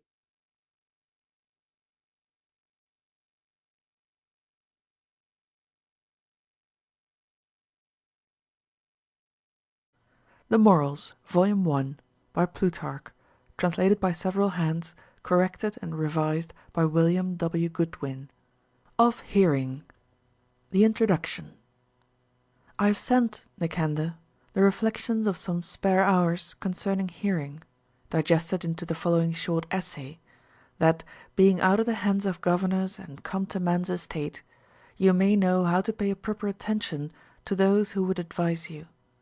For that libertinism which some wild young fellows, for want of more happy education, mistake for liberty, subjects them to harder tyrants than their late tutors and masters, even to their own vicious inclinations, which, as it were, break loose upon them. And as Herodotus observes of women, that they put off modesty with their shift, so some young men lay aside with the badges of minority all the sense of shame or fear, and divested of the garment of modesty which sat so well upon them, are covered with insolence. But you, who have often heard that to follow God and to obey reason are all one, cannot but believe that men of best sense, in passing from minority to manhood, do not throw off the government, but simply change their governor. In the room of some mercenary pedant they receive that divine guide and governor of human life, reason, under whose subjection alone men are properly said to live in freedom. For they only live at their own will who have learned to will as they ought, and that freedom of will which appears in unconstrained appetites and unreasonable actions is mean and narrow, and accompanied with much repentance. For as newly naturalized citizens, who were entire strangers and aliens, are apt to disrelish many administrations of the government, while those who have previously lived in the country, bred up under the constitution and acquainted with it, act without difficulty in their several stations, well satisfied with their condition. In like manner, a man should for a long time have been bred up in philosophy, and accustomed from his earliest years to receive his lessons and instruction mingled with philosophic reason, that so he may come at last as a kind and familiar friend to philosophy, which alone can array young men in the perfect manly robes and ornaments of reason. Therefore I believe some directions concerning hearing will not be ill received by you. Remarks about hearing in general. Of this Theophrastus affirms that it is the most sensitive of all the senses. For the several objects of sight, tasting, and feeling do not excite in us so great disturbances and alterations as the sudden and frightful noises which assault us only at the ears. Yet in reality this sense is more rational than sensitive. For there are many organs and other parts of the body which serve as avenues and inlets to the soul to give admission to vice. There is but one passage of virtue into young minds, and that is by the ears, provided they be preserved all along free from the corruptions of flattery and untainted with lewd discourses. For this reason Xenocrates was of opinion that children ought to have a defence fitted to their ears, rather than fencers or prize players, because the ears only of the latter suffered by the blows, but the morals of the former were hurt and maimed by words. Not that he thereby recommended deafness, or forbade that they should be suffered to hear at all, but he advised only that debauchery might be kept out, till better principles, like so many guardians appointed by philosophy, had taken charge of that part which is so liable to be drawn aside and corrupted by discourse. And Bias of old, being ordered by Amasis to send him the best and withal the worst part of the sacrifice, sent the tongue, because the greatest benefits and disadvantages are derived to us thereby. Thus again many diverting themselves with children touch their ears, bidding them return the like again, by which they seem to intimate to them that such best deserve their love and esteem whose obligations enter at the ears. This is evident, that he that has lain fallow all his days without tasting instruction will not only prove barren and unfruitful of virtue, but very inclinable to vice. For an uncultivated mind, like untilled ground, will soon be overrun with weeds. For if that violent propensity of the mind to pleasure, and jealousy of all that carries any show of pain, which proceed not from external causes or received prejudices, but are the natural springs of evil affections and infinite diseases of the mind, are suffered to take their course and not restrained, or diverted some other way by wholesome instructions, there can be no beast so savage that it may not be called tame and civilized in respect of such a man. More general rules about hearing. Since then it appears that hearing is of so great use and no less danger to young men, I think it a very commendable thing for such a one to reflect continually with himself and consult often with others how he may hear with benefit. And in this particular we may observe many to have been mistaken, that they practise speaking before they have been used enough to hearing. Speaking, they think, will require some study and attention, but hearing cannot be a thing of any difficulty. Those indeed who play the game of tennis learn at the same time how to throw and how to catch the ball. But in the exercise of the tongue we ought to practise how to talk well before we pretend to return, as conception and retention of the fetus precede childbirth. When fowls let fall wind eggs, it is usually said that they are the rudiments of imperfect fruits which will never quicken and have life. And when young men either hear not at all, or retain not what they hear, their discourse comes from them altogether as useless and full of wind, and vain and unregarded turns to air. In filling one vessel from another, they take care to incline and turn it so that nothing be spilled, and that it may be really filling and not emptying. But they think it not worth the heeding to regulate their attention and apply themselves with advantage to a speaker, that nothing of importance may fall beside or escape them. Yet what is beyond comparison ridiculous, if they happen upon any one who has a knack at describing an entertainment or a show, or can relate his dream well, or give an handsome account of a quarrel between himself and another, such a one they hear with the greatest attention, they court him to proceed, and importune him for every circumstance. Whereas let another call them about him for anything useful, to exhort to what is decent, or reprehend what is irregular, or to make up a quarrel, they have not temper enough to away with it, but they fight with all their might to put him down by argument, if they are able, or if not, they haste away to more agreeable fopperies, as if their ears, like faulty earthen vessels, might be filled with anything but what is useful or valuable. But as jockeys take great care in breeding horses to bring them to rein right and endure the bit, so such as have the care of educating children should breed them to endure hearing by allowing them to speak little and hear much. And Spintharus, speaking in commendation of Epaminondas, says he scarce ever met with any man who knew more and spoke less. Some again make the observation that nature has given every man 2 ears and but 1 tongue, as a secret intimation that he ought to speak less than he hears. Directions concerning attention. Well then, silence is at all times a singular ornament of a youth, but especially if he does not interrupt the speaker, nor carp and exorb at everything he says, but patiently expects the conclusion, though his discourse be none of the best. And when he has done, if he does not presently come over him with an objection, but, as Aeschines directs, allows time to add, if he please, to what has been said, or to alter or retract.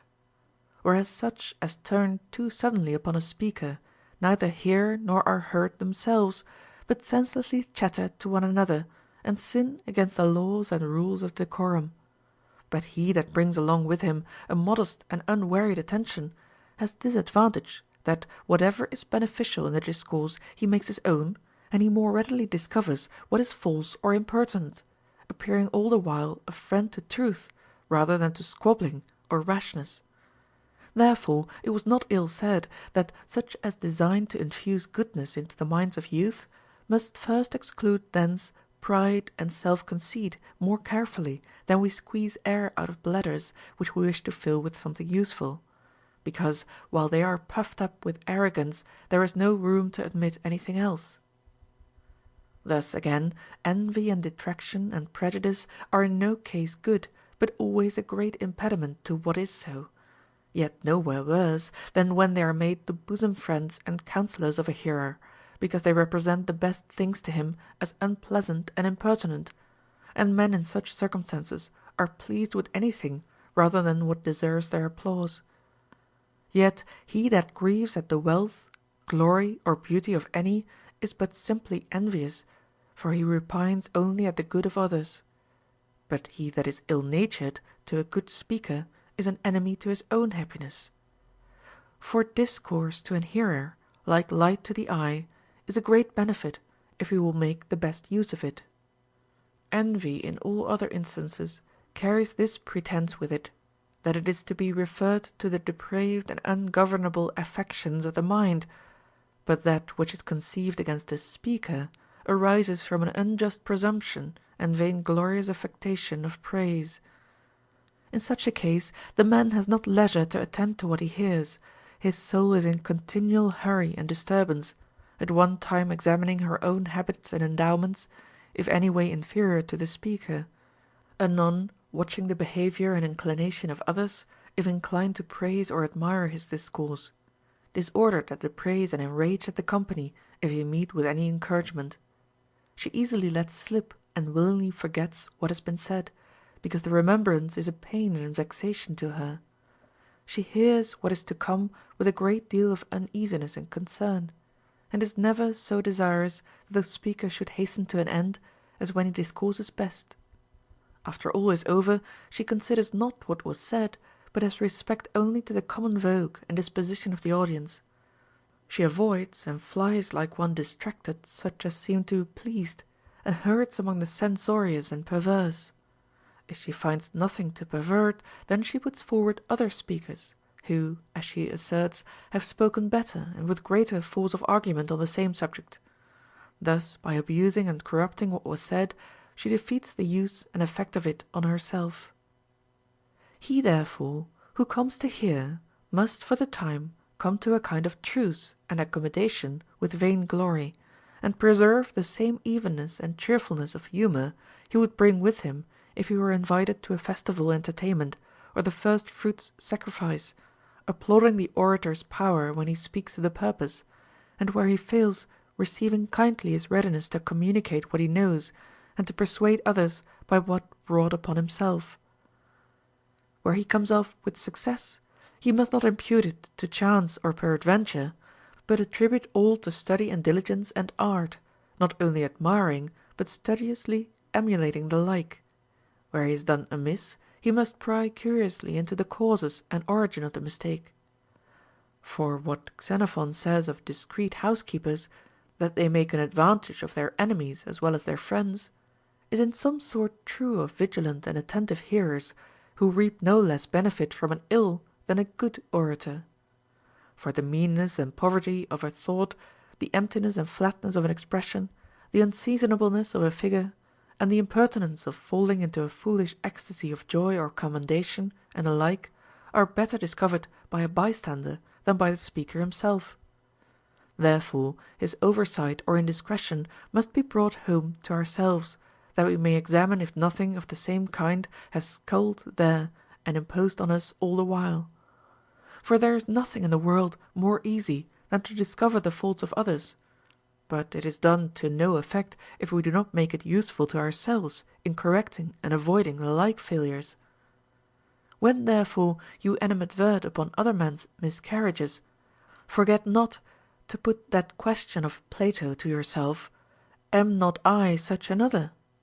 We must trace out our own way of writing in the discourses of other men, as in another's eyes we see the reflection of our own, that we may learn not to be too free in censuring others, and may use more circumspection ourselves in speaking.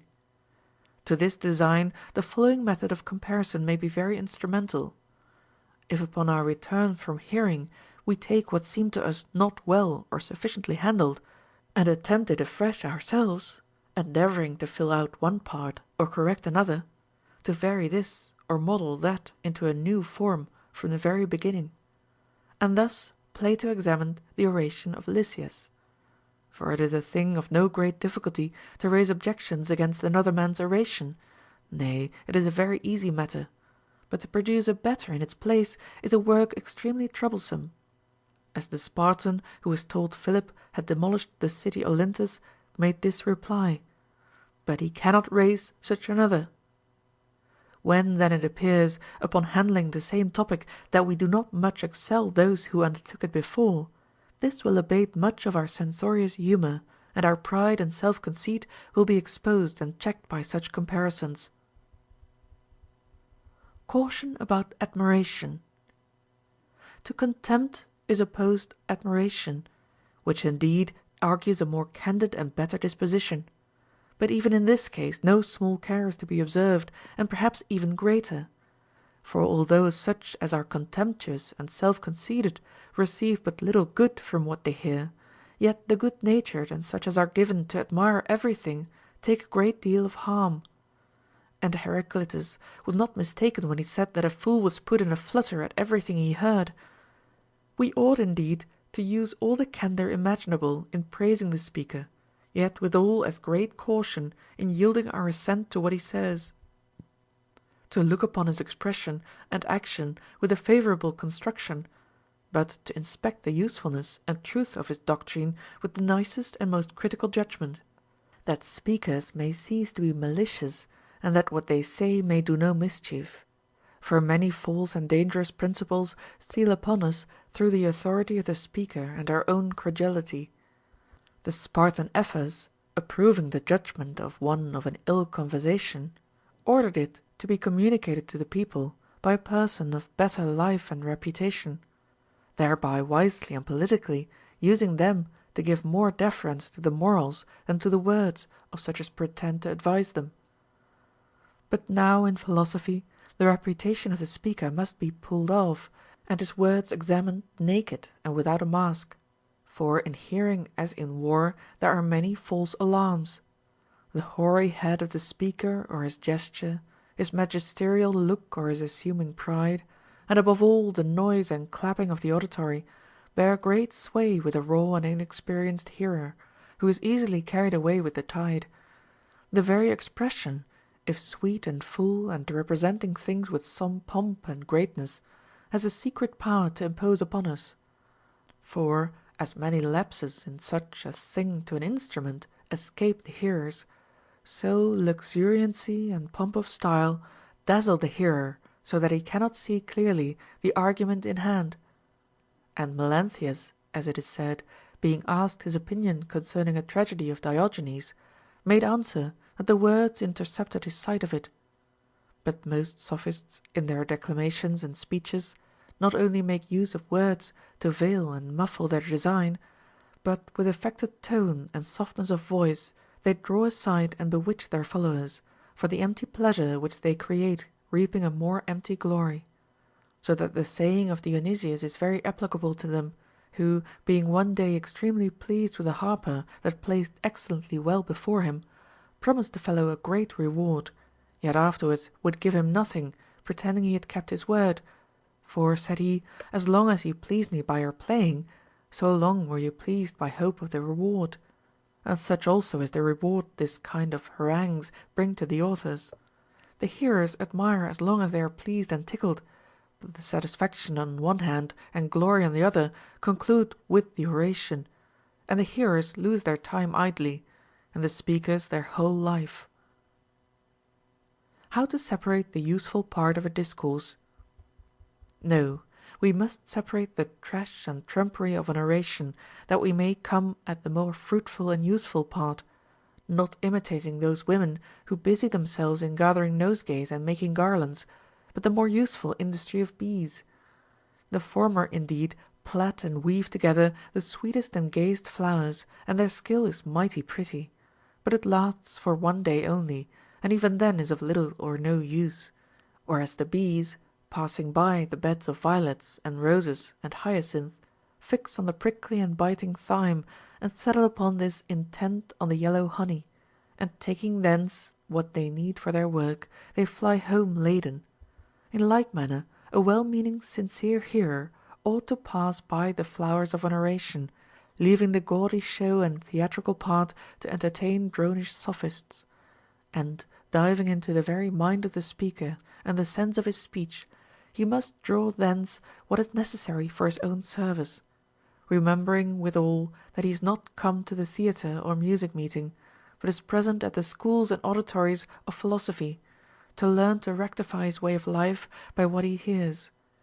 In order thereunto, he ought to inspect diligently and try faithfully the state and temper of his mind, after hearing, if any of his affections are more moderate, if any afflictions grow lighter, if his constancy and greatness of spirit are confirmed, if he feels any divine emotions or inward workings of virtue and goodness upon his soul.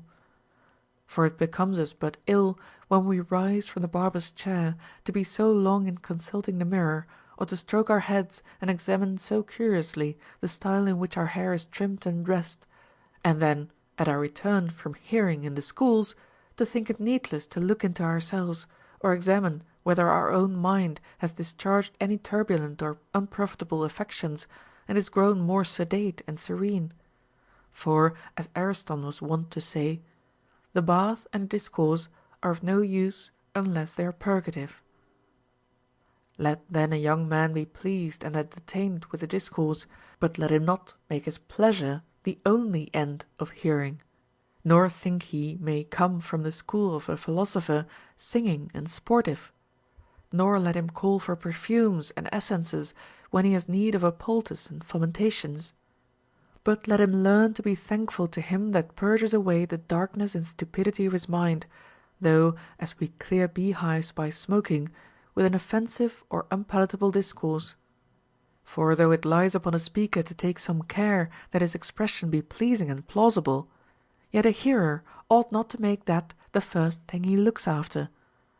Afterward, indeed, when he has satisfied his appetite with the substance and has taken breath, he may be allowed the curiosity of examining the style and expression, whether it has any thing delicate or extraordinary, as men quench their thirst before they have time to admire the embossing of the bowl.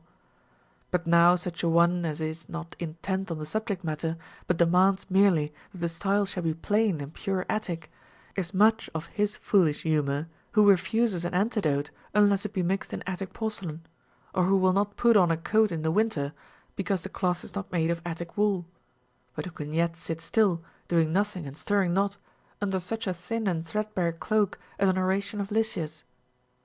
That extreme dearth of judgment and good sense, and that abundance of subtlety and sophistry which is crept into the schools, is all owing to these corruptions of the youngsters, who, observing neither the lives nor public conversation of philosophers, mind nothing but words and jingle, and express themselves extravagantly upon what they think well said, without ever understanding or inquiring if it be useful and necessary, or needless and vain.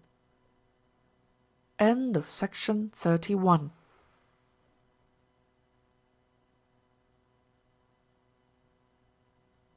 The Morals, Volume 1, by Plutarch, translated by several hands, corrected and revised by William W. Goodwin. Of Hearing, Part 2.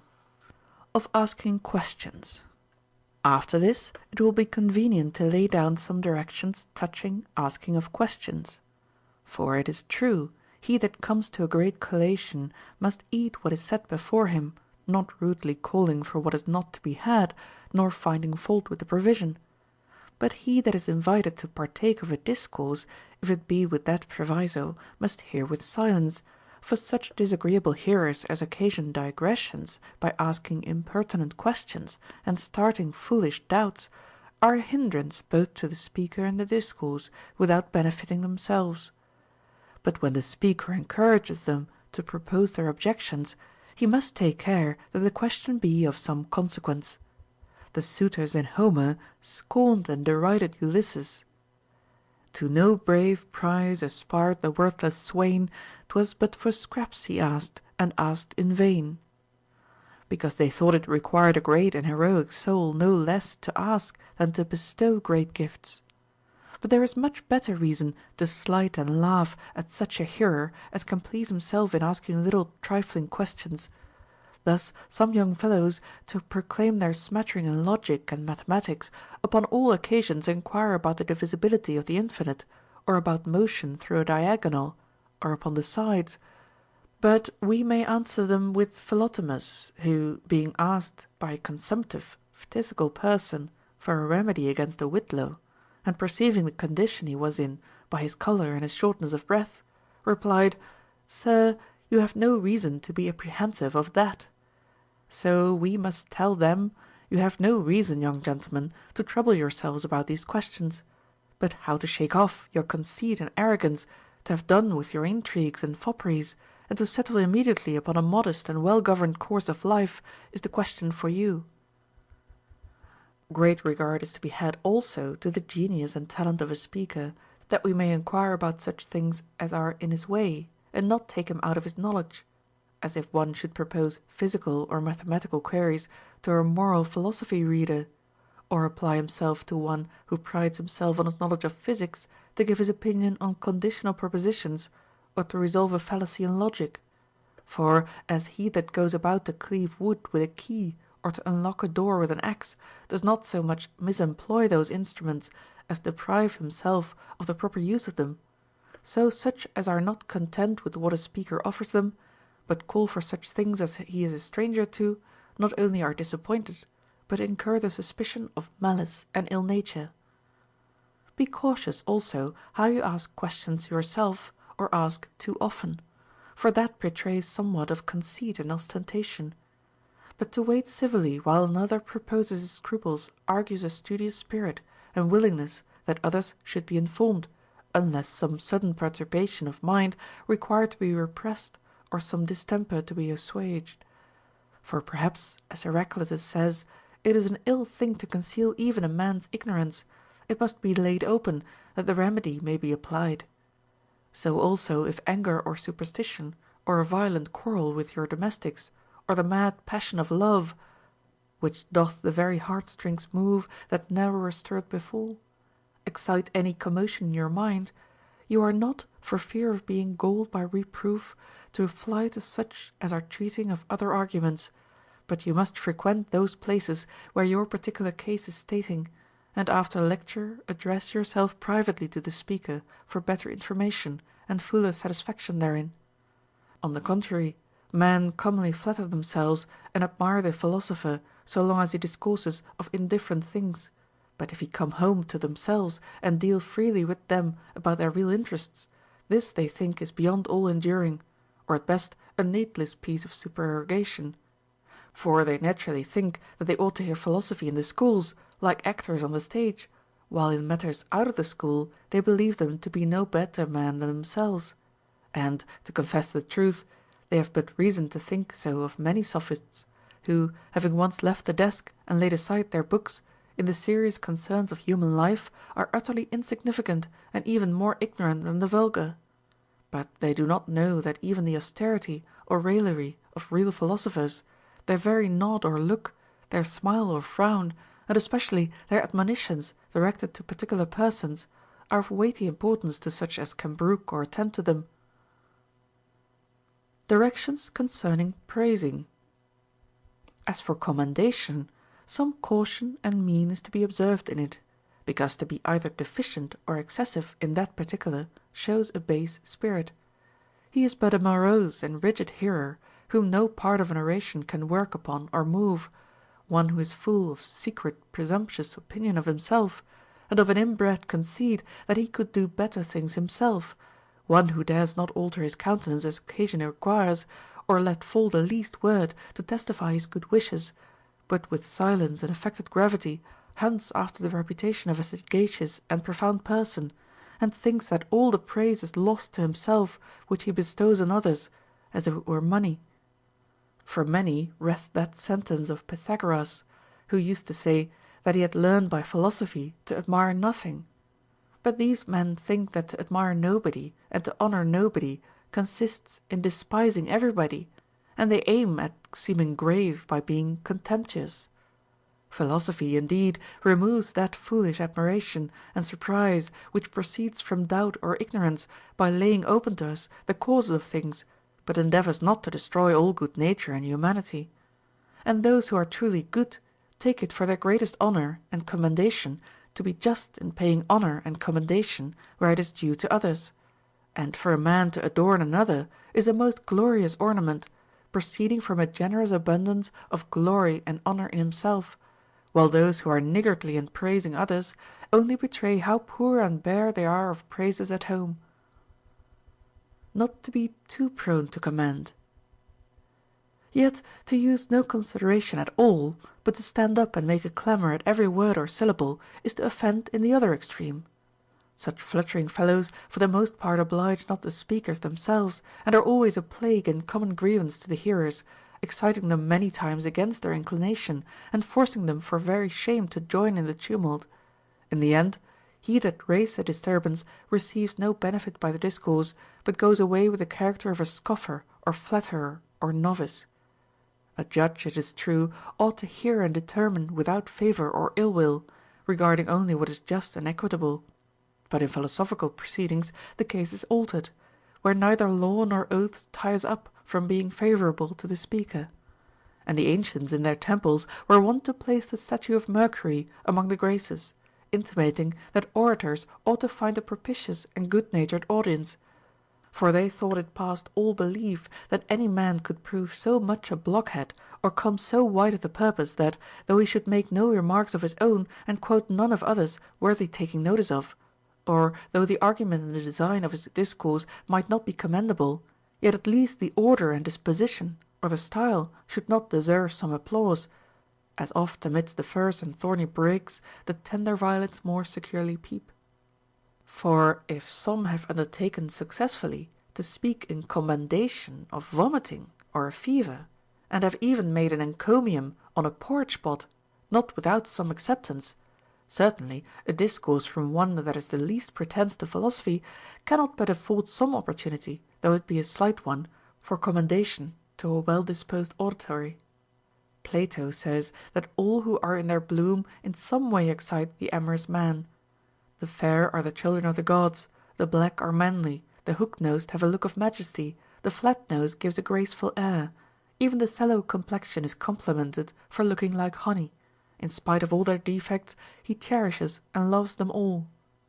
Thus love, like ivy, must needs find something or other to lay hold on. But much more will a studious hearer and scholar be sure to find some not unworthy reason for praising every speaker.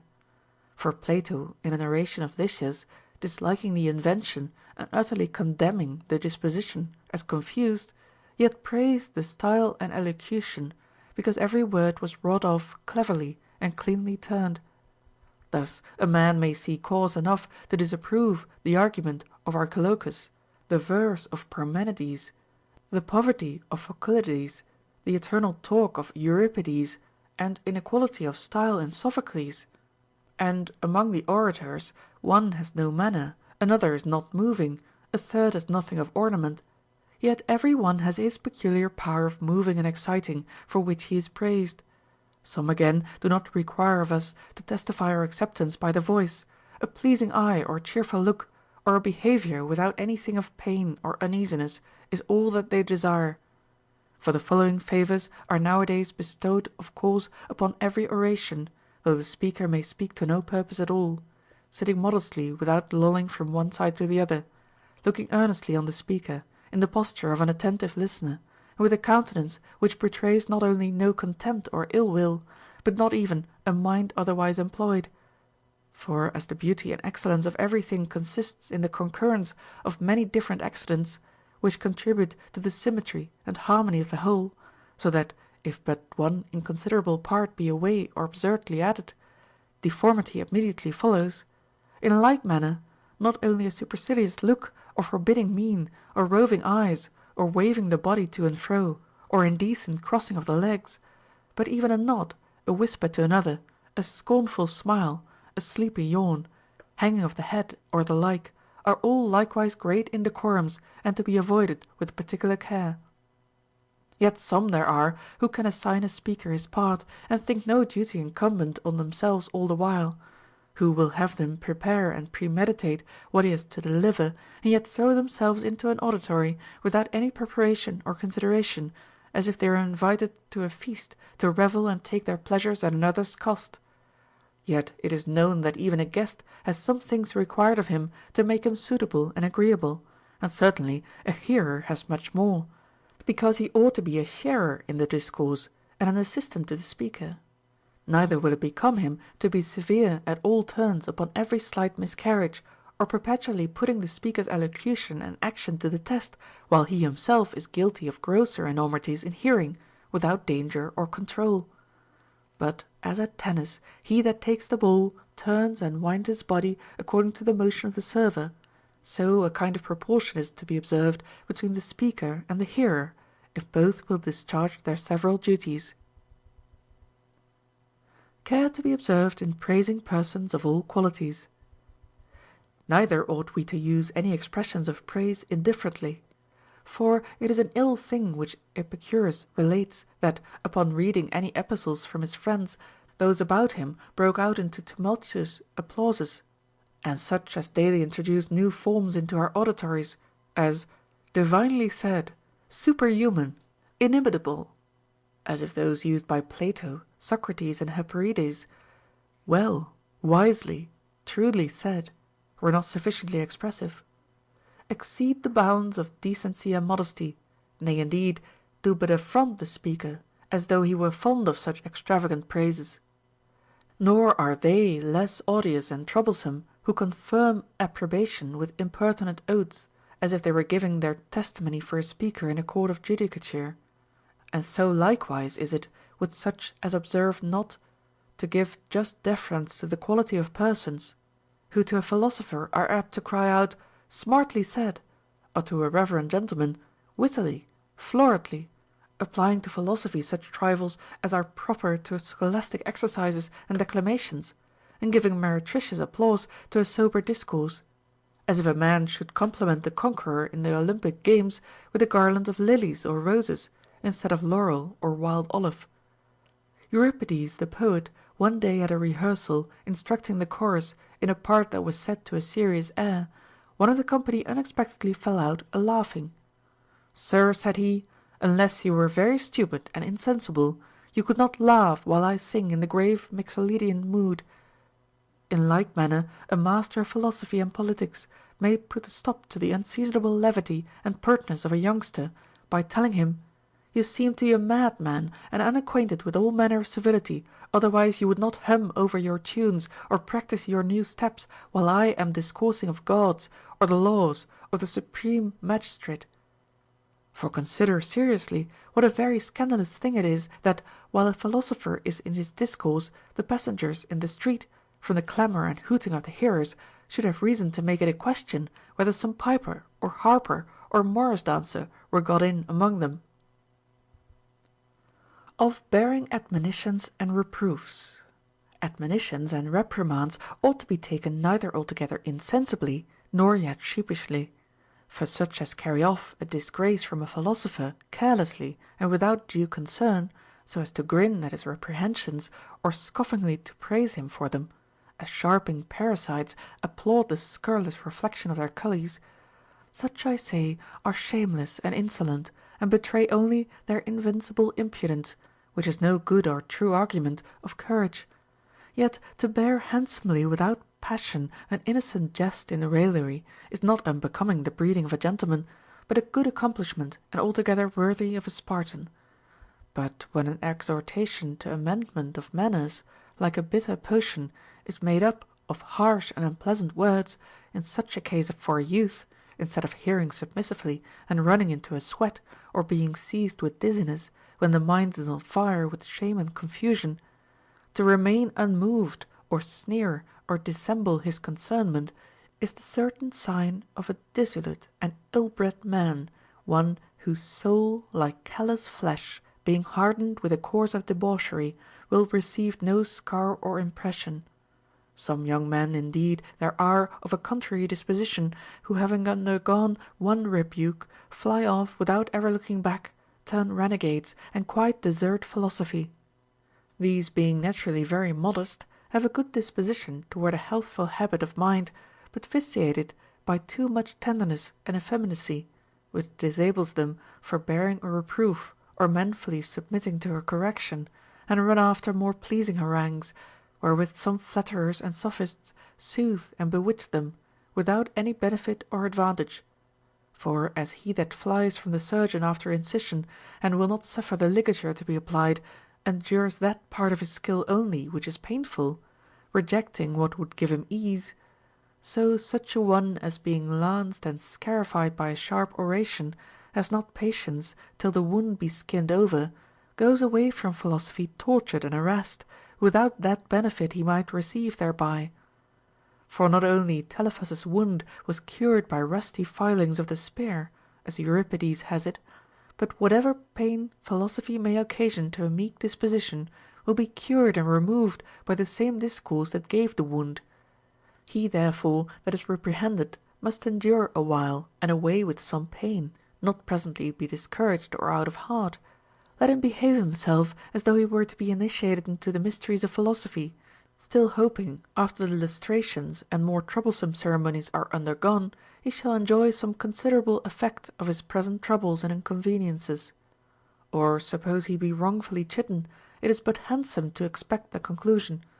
After that he may make his defence, and desire that such freedom and violence may be reserved to repress some other misdemeanor which really deserves it. The difficulties in philosophy vincible. But besides this, as in grammar, music, and the exercises of activity, there are many things which to young beginners appear troublesome, laborious, and obscure, which at a fuller knowledge, like acquaintance among men, makes more agreeable, ready, and feasible.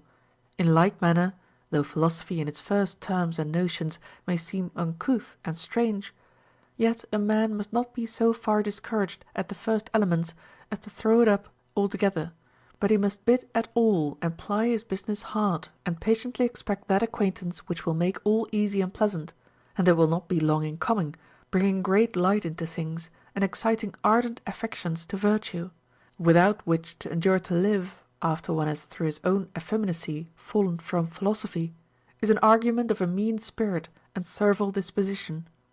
I must confess there is some difficulty in the things themselves, which is not easily conquered by raw and unexperienced beginners. Yet the greatest part of the difficulty they bring upon themselves by their own ignorance and inadvertency, falling into the same error from two contrary causes. For some, out of a foolish bashfulness and desire to be easy to the speaker, are loath to be inquisitive or have the thing made plain to them, and so they nod their assent to everything that is said, as if they fully comprehended it. And others, out of unseasonable vainglory, and vying with their fellows that they may vaunt their readiness of wit and quickness of apprehension, pretend to understand things before they do, and never understand them at all. Now the consequence in both cases is this: the modest go away in a great deal of anxiety and doubt, and are forced in the end, with greater disgrace, to interrupt the speaker to be informed again, and the vainglorious are troubled to keep close and conceal the ignorance they carry about them.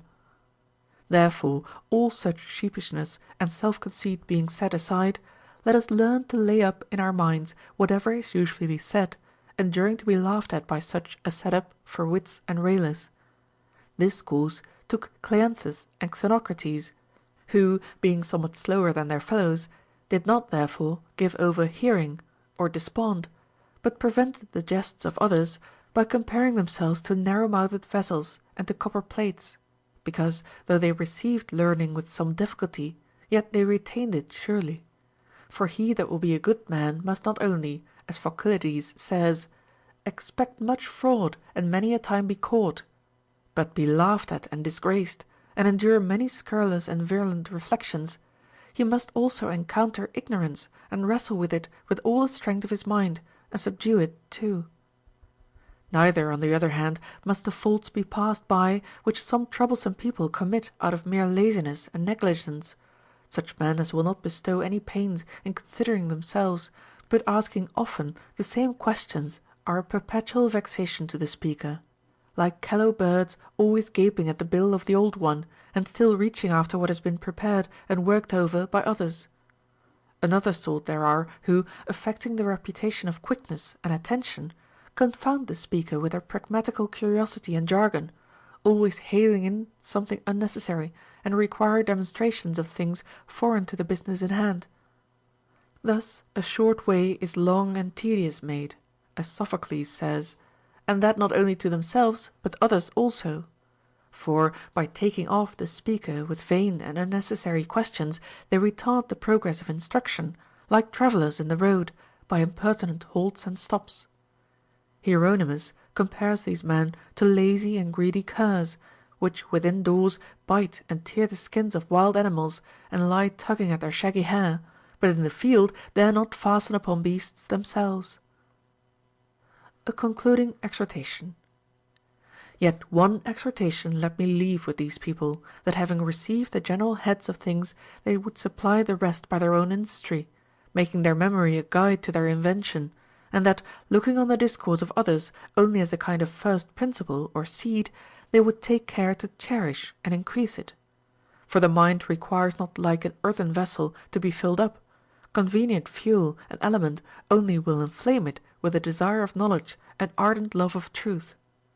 Now, as it would be with a man who, going to his neighbor's to borrow fire and finding there a great and bright fire, should sit down to warm himself and forget to go home, so is it with the one who comes to another to learn, if he does not think himself obliged to kindle his own fire within and inflame his own mind, but continues sitting by his master as if he were enchanted, delighted by hearing.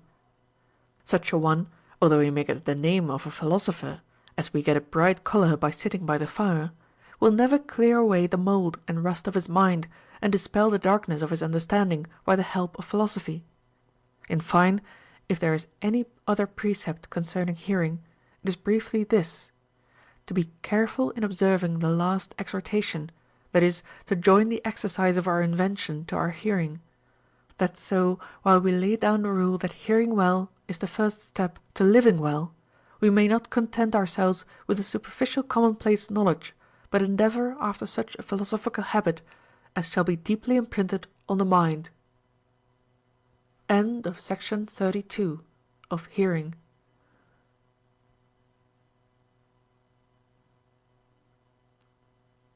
The Morals, Volume 1, by Plutarch, translated by several hands, corrected and revised by William W. Goodwin. Of large acquaintance, or an essay to prove the folly of seeking many friends. 1. Menon the Thessalian, a person who had no mean opinion of his own parts, who thought himself well accomplished in all the arts of discourse, and to have reached, as Empedocles words it, the highest pitch of wisdom, was asked by Socrates, "What is virtue?" And he answered readily enough, and as impertinently, that there is one virtue belonging to childhood, another to old age, that there are distinct virtues in men and women, magistrates and private persons, masters and servants. Excellently well, replied Socrates in raillery. When you were asked about one virtue, you have raised as it were a whole swarm, conjecturing not without reason that the man therefore named many, because he knew the nature of none. And may not we ourselves expect and deserve as justly to be scoffed and rallied, who, having not yet contracted one firm friendship, seem nevertheless exceeding cautious of too many? It is almost the same thing as if one maimed and blind should appear solicitous, lest like Briareus he may chance to be furnished with 100 hands, and become all over eyes like Argus. However, we cannot but extol the sense of that young man in Menander the poet, who said that he counted every man wonderfully honest and happy who had found even the shadow of a friend. 2. But all the difficulty lies in finding him, and the chiefest reason is that instead of one choice true friend, nothing under a multitude will content us, like women of the town who admit the embraces of all gallants that come. At the gay appearance of the last which comes, we neglect and slight the former, and so are unable to hold them. Or rather, like the foster child of Hypsipyle, who, quote, in a green meadow sat cropping the flowers one after another, snatching each prize with delighted heart, insatiable in his childish joy. End quote. So we of riper years, from an inbred affection of novelty and disdain of things already possessed, take up presently with the first promising aspect of every fresh and new blooming friend, and lay all at once the foundations of several acquaintances. But we leave each unfinished, and when we have scarce fixed on one, our love immediately palls there, while we passionately pursue some other. Wherefore, in this affair, to begin at the beginning, at the domestic altar, as the saying is, let us ask the opinion and counsel of our forefathers, and consider what report the records of antiquity make concerning true friends. They are, we find, always reckoned in pairs, as Theseus and Pirithous, Achilles and Patroclus, Orestes and Pylades, Phintias and Damon, Epaminondas and Pelopidas. Friendship, so to speak, is a creature sociable, but affects not a herd or a flock, and that we usually esteem a friend another self, and call him thaush, companion, as much as to say theoush, the other one, is a convincing argument that the number two is the adequate and complete measure of friendship. And in truth, a great number of friends or servants is not to be purchased at an easy rate. That which procures love and friendship in the world is a sweet and obliging temper of mind, a lively readiness in doing good offices, together with a constant habit of virtue, than which qualifications nothing is more rarely found in nature. Therefore, to love and to be loved much can have no place in a multitude. But the most eager affection, if divided among numerous objects, like a river divided into several channels, must needs flow at length very weak and languid. Upon this score, those animals love their young most which generate but one. And Homer, describing a beloved child, calls it the only begotten and born in an old age, that is, at such a time when the parents neither have nor hope for another. 3. Yet I do not assert we ought to confine ourselves to only one friend, but among the rest there should be one eminently so, like a well-beloved and only son, not casually picked up at a tavern or eating-house, or in a tennis court, nor at a game of hazard, nor at an accidental meeting in the wrestling place or the market, as is too common nowadays, but one chosen upon long and mature deliberation, with whom, according to that celebrated proverb, we have eaten a bushel of salt. The palaces of noble men and princes appear guarded with splendid retinues of diligent obsequious servants, and every room is crowded with a throng of visitors, who caress the great man with all the endearing gestures and expressions that wit and breeding can invent.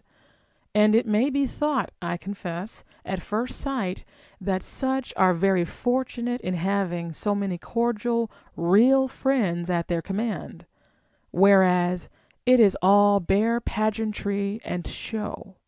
Change the scene, and you may observe a far greater number of flies as industriously busy in their kitchens, and as these would vanish were the dishes empty and clean, so neither would that other sort of insect pay any farther respect were nothing to be got by it. There are chiefly these requisites to a true friendship: virtue, as a thing lovely and desirable; familiarity, as pleasant; and advantage, as necessary. For we must first choose a friend upon a right judgment made of his excellent qualities.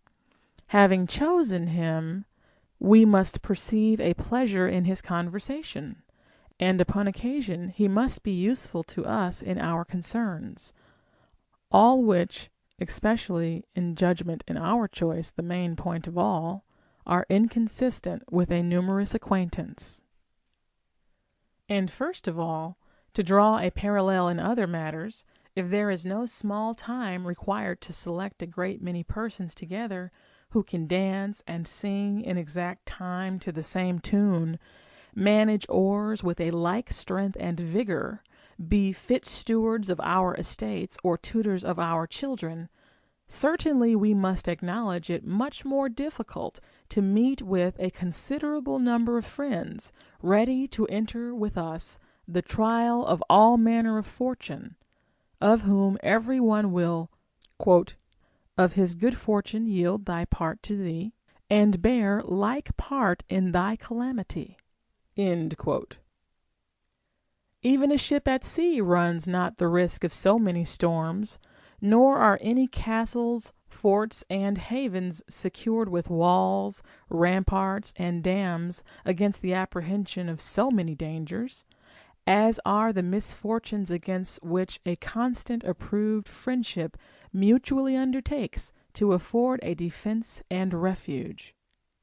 Whoever, without due trial, put themselves upon us for friends, we examine as bad money. And the cheat being discovered, we are glad if of their own accord they withdraw. Or if they persist, at least we wish with great impatience fairly to get rid of them.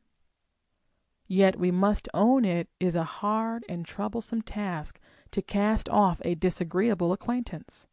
For as unwholesome meats which nauseate the stomach can neither be retained without hazard of health, nor yet ejected sincere as they were taken, but wholly disguised and defiled with other humors, so a mistaken false friend must either be still entertained, and remain a mere vexation to us, as well as uneasy to himself, or else by a kind of convulsion be thrown up like bile, leaving behind the continual torment of private grudgings and hatred.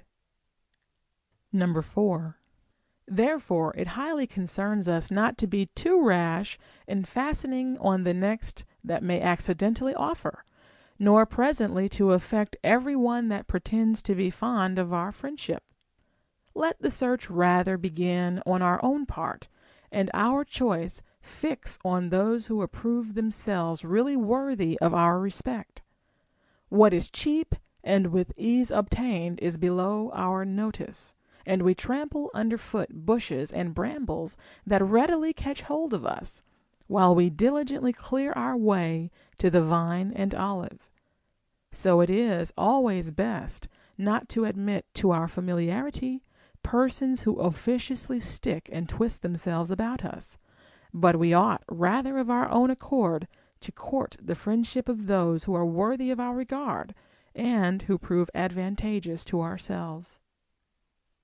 5. Therefore, as Zeuxis replied to some who blamed the slowness of his pencil, that he therefore spent a long time in painting, because he designed his work should last for a long eternity. So he that would secure a lasting friendship and acquaintance must first deliberately judge and thoroughly try its worth before he settles it. Suppose then it is hard to make a right judgment in choosing many friends together, it may still be asked whether we may not maintain a familiarity with many persons, or whether that too is impossible. Now familiarity and converse are the genuine products and enjoyments of true friendship, and the highest pleasure the best friends aim at is continual intercourse and the daily frequenting of one another's company. Quote, "No more shall meet Achilles and his friend, no more our thoughts to those we loved make known, or quit the dearest to converse alone." End quote. And as Menelaus says of Ulysses, quote, "There with commutal zeal we both had strove, in acts of dear benevolence and love, brothers in peace, not rivals in command, and death alone dissolved the friendly band." End quote. Now much acquaintance has a clear contrary effect, and whereas single friendship by kind discourses and good offices cements, unites, and condenses as it were two parties, quote, "as when the fig tree's juice curdles and binds white milk," end quote. As Empedocles says, this on the other hand unties, rends, and breaks the bond, distracts our inclinations with too much variety, and our agreeable just mixture of affection, the very cement of true friends, is wholly lost in so loose and confused a conversation. Hence at once arises great inequality with respect to the services of friendship, and a foolish diffidence in the performance of them. For multiplicity of friends renders those very parts of friendship vain and useless, whence advantage was most expected. Neither can we hope it should be otherwise, if we consider how, quote, One man is acted upon by his nature, and another by his cares and anxieties. Nature hath not bestowed the same inclinations on all, nor are we all born to the same fortune, and the occasions of our actions, like the wind, may often favor one of our acquaintance, while they stand cross to another. 6. However, suppose by great chance all should agree to crave assistance in the same affair, whether at a consult, exercise of a public trust in the government, canvassing for preferment, entertaining guests, or the like. Yet it is exceeding hard to satisfy all. But now, if they are engaged in diverse concerns at the very same moment of time, and every one should make his particular request to you, one to take a voyage with him, another to assist in pleading his cause, a third to prosecute a criminal, a fourth to help in managing his trade, another to celebrate his wedding, and another to attend a funeral, and the whole cities filled with incense smoke, and songs of triumph mixed with groans resound.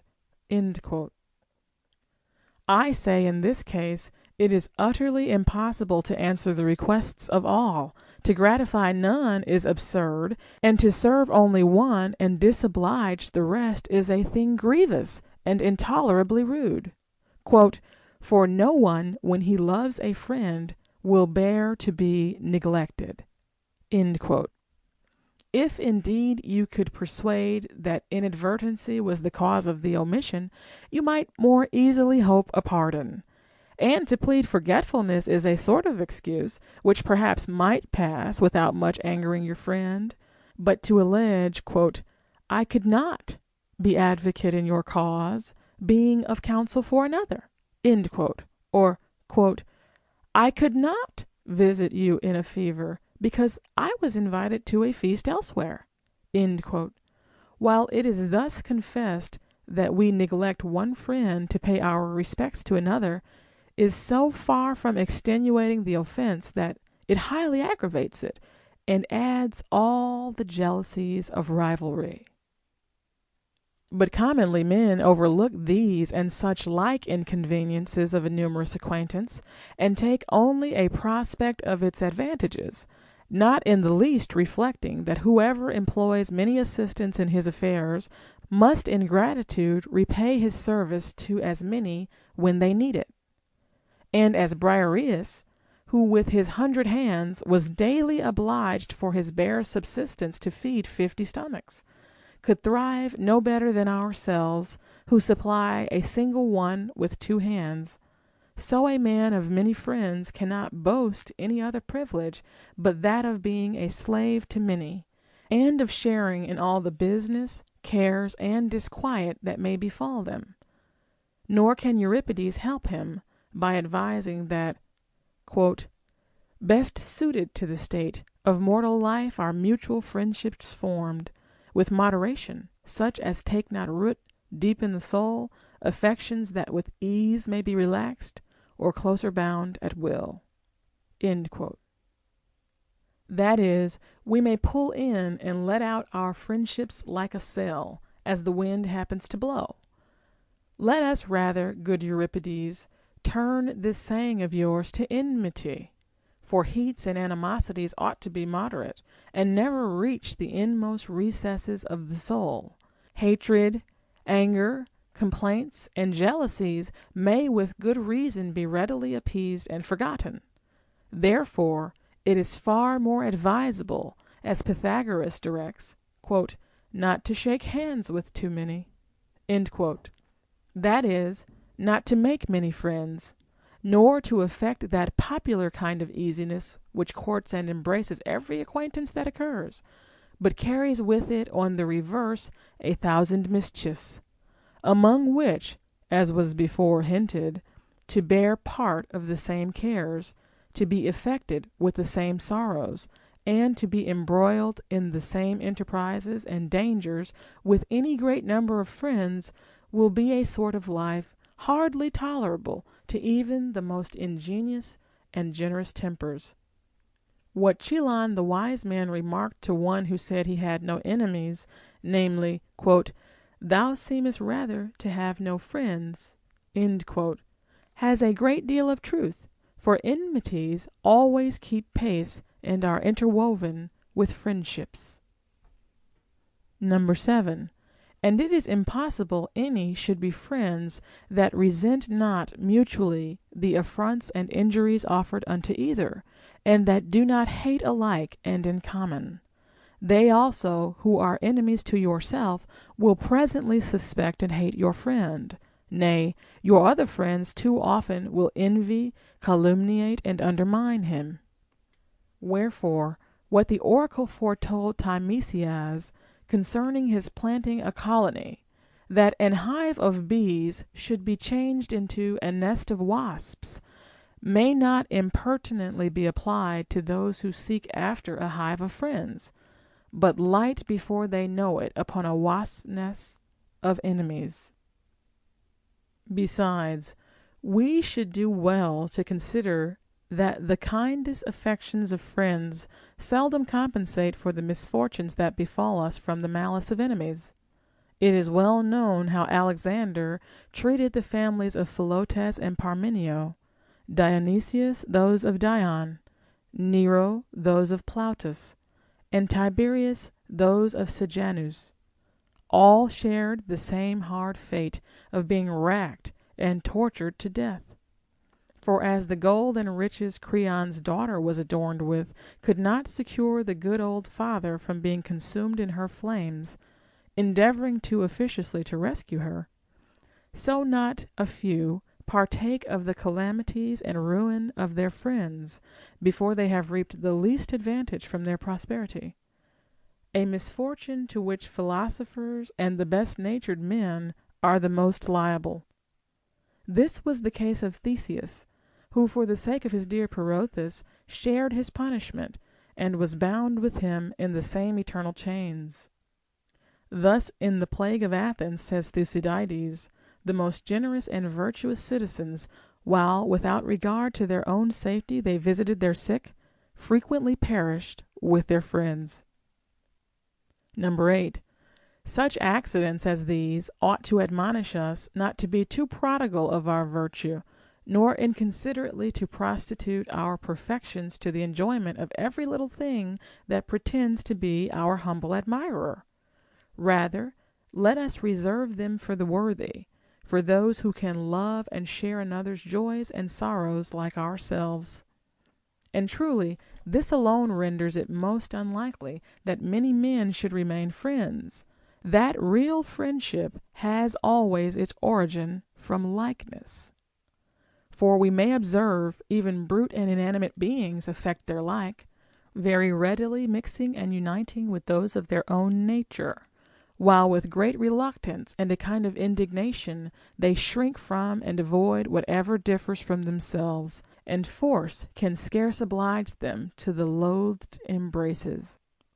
By what motive then can we imagine any league of amity can be kept inviolable amidst a multitude, where manners admit of so much variety, where desires and humors will be perpetually jarring, where the several courses of life must needs be almost as unlike as constitutions and faces? A musical concord consists of contrary sounds, and a due composition of flat and sharp notes makes a delightful tune. But as for friendship, that is a sort of harmony all of a piece, and admits not the least inequality, unlikeness, or discord of parts. But here all discourses, opinions, inclinations, and designs serve one common interest, as if several bodies were acted and informed by the same soul. 9. Now is there any person living of that industrious, pliant, and universal humor, who can take the pains exactly to imitate all shapes, and will not rather deride the advice of Theognis as absurd and impossible, namely, to learn the craft of the polypus, which puts on the hue of every stone it sticks to? However, the changes of this fish are only superficial, and the colors are produced in the skin, which by its closeness or its laxity receives various impressions from neighboring objects, whereas the resemblance betwixt friends must be far more than skin deep, must be substantial, such as may be traced in every action of their lives, in all their affections, dispositions, words, and purposes, even to their most retired thoughts. To follow the advice of Theognis would be a task worthy of a Proteus, who was neither very fortunate nor very honest, but could by enchantment transform himself in an instant from one shape to another. Even so, he that entertains many friends must be learned and bookish among the learned, go into the arena with wrestlers, drudge cheerfully after a pack of hounds with gentlemen that love hunting, drink with debauchees, and sue for office with politicians. In fine, he must have no proper principles of actions and humors of his own, but those of the present company he converses with. Thus, as the first matter of the philosophers is originally without shape or color, yet being the subject of all natural changes, takes by its own inherent forces the forms of fire, water, air, and solid earth, so a person that affects a numerous friendship must possess a mind full of folds and windings, subject to many passions, inconstant as water, and easy to be transformed into an infinite variety of shapes.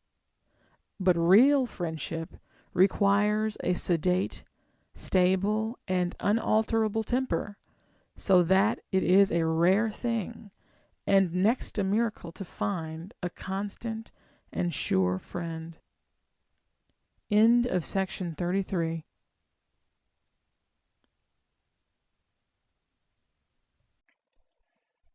The first oration of Plutarch concerning the fortune or virtue of Alexander the Great. This is the oration of Fortune, asserting and challenging Alexander to be her masterpiece, and hers alone, in contradiction to which it behooves us to say something on the behalf of philosophy, or rather in the defense of Alexander himself, who cannot choose but spurn away the very thought of having received his empire as a gift at the hands of Fortune, knowing that it was so dearly bought with the price of his lost blood and many wounds, and that in gaining it, full many a bloody day in toilsome fight he spent, and many a wakeful night in battle's management. And all this in opposition to armies almost irresistible, numberless nations, rivers before impassable, and rocks impenetrable, choosing, however, for his chiefest guides and counselors prudence, endurance, fortitude, and steadiness of mind. And now methinks I hear him speaking thus to Fortune, when she signalizes herself with his successes: Envy not my virtue, nor go about to detract from my honor. Darius was a fabric of thine own rearing, who of a servant and the king's courier was by thee advanced to be monarch of all Persia. The same was Sardanapalus, who from a comber of purple wool was raised by thee to wear the royal diadem. But I, subduing as I marched from Arbela, forced my passage even to Susa itself. Cilicia opened me a broad way into Egypt, and the Granicus, o'er which I passed without resistance, trampling under foot the slain carcasses of Mithridates and Spithridates, opened the way into Cilicia. Pamper up thyself, and boast thy kings, that never felt a wound, nor ever saw a finger bleed. For they were fortunate, it is true, thy Ochi and thy Artaxerxes, who were no sooner born, but they were by thee established in the throne of Cyrus. But my body carries many marks of Fortune's unkindness, who rather fought against me as an enemy than assisted me as her friend. First, among the Illyrians I was wounded in the head with a stone, and received a blow in the neck with an iron mace. Then near the Granicus my head was a second time gnashed with a barbarian scimitar. At Isis I was run through the thigh with a sword. At Gaza I was shot in the ankle with a dart. And not long after, falling heavy from my saddle, I forced my shoulder out of joint. Among the Maracadarte, my shin bone was split with an arrow. The wounds I received in India and my strenuous acts of daring courage will declare the rest. Then among the Assacanai I was shot through the shoulder with another arrow. Encountering the Gandridae, my thigh was wounded, and one of the Maleotes drew his bow with that force, that the well-directed arrow made its way through my iron armor as to lodge itself in my breast, besides the blow in my neck when the scaling ladders brake that were set to the walls, and fortune left me alone to gratify with the fall of so great a person not a renowned or illustrious enemy, but ignoble and worthless barbarians. So that had not Ptolemy covered me with his shield, and Limnaeus, after he had received 1,000 wounds directed at my body, fallen dead before me, or if the Macedonians, breathing nothing but courage in their prince's rescue, had not opened a timely breach, that barbarous and nameless village might have proved Alexander's tomb. Take the whole expedition together, and what was it but a patient endurance of cold winters and parching droughts, depths of rivers, rocks inaccessible to the winged fowl, amazing sights of strange wild beasts, savage diet, and lastly revolts and treason so far controlling potentates. As to what before the expedition befell me, it is well known that all Greece lay gasping and panting under the fatal effects of the Philippic wars. But then the Thebans, raising themselves upon their feet again after so desperate a fall, shook from their arms the dust of Chaeronea. With them also joined the Athenians, reaching forth their helping hands. The treacherous Macedonians, studying nothing but revenge, cast their eyes upon the son of Aeropus. The Illyrians brake out into an open war, and the Scythians hung in equal balance, seeing their neighbors meditating new revolutions, while Persian gold, literally scattered among the popular leaders of every city, put all Peloponnesus into motion. King Philip's treasuries were at that time empty, and besides he was in debt, as Onesicritus relates, 200 talents.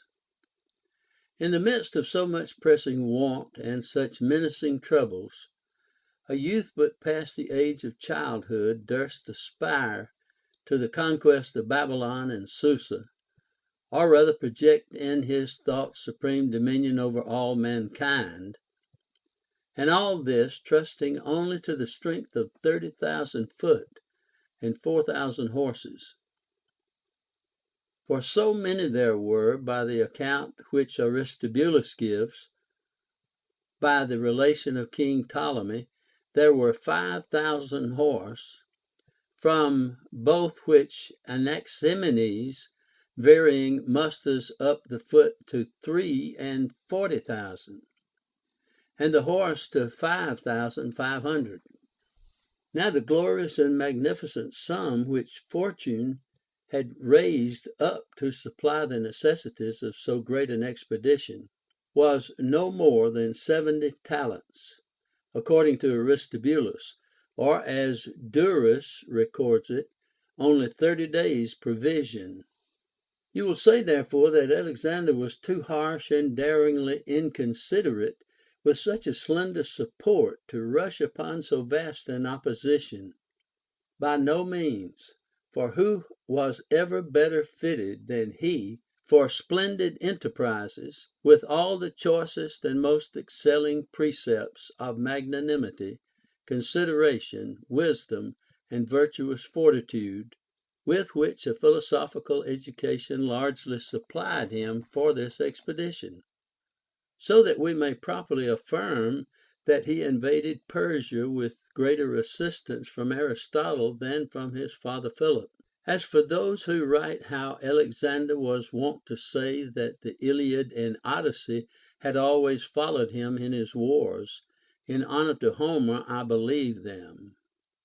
Nevertheless, if any one affirm that the Iliad and Odyssey were adamant of his train merely as the recreation of his wearied thoughts or pastimes of his leisure hours, but that philosophical learning and commentaries concerning contempt of fear, fortitude, temperance, and nobleness of spirit were the real cabinet provision which he carried along for his personal use, we contemn their assertion. For he was not a person that ever wrote concerning arguments or syllogisms, none of those who observed walks in the Lyceum, or held disputes in the Academy. For they who thus circumscribe philosophy believe it to consist in discoursing, not in action.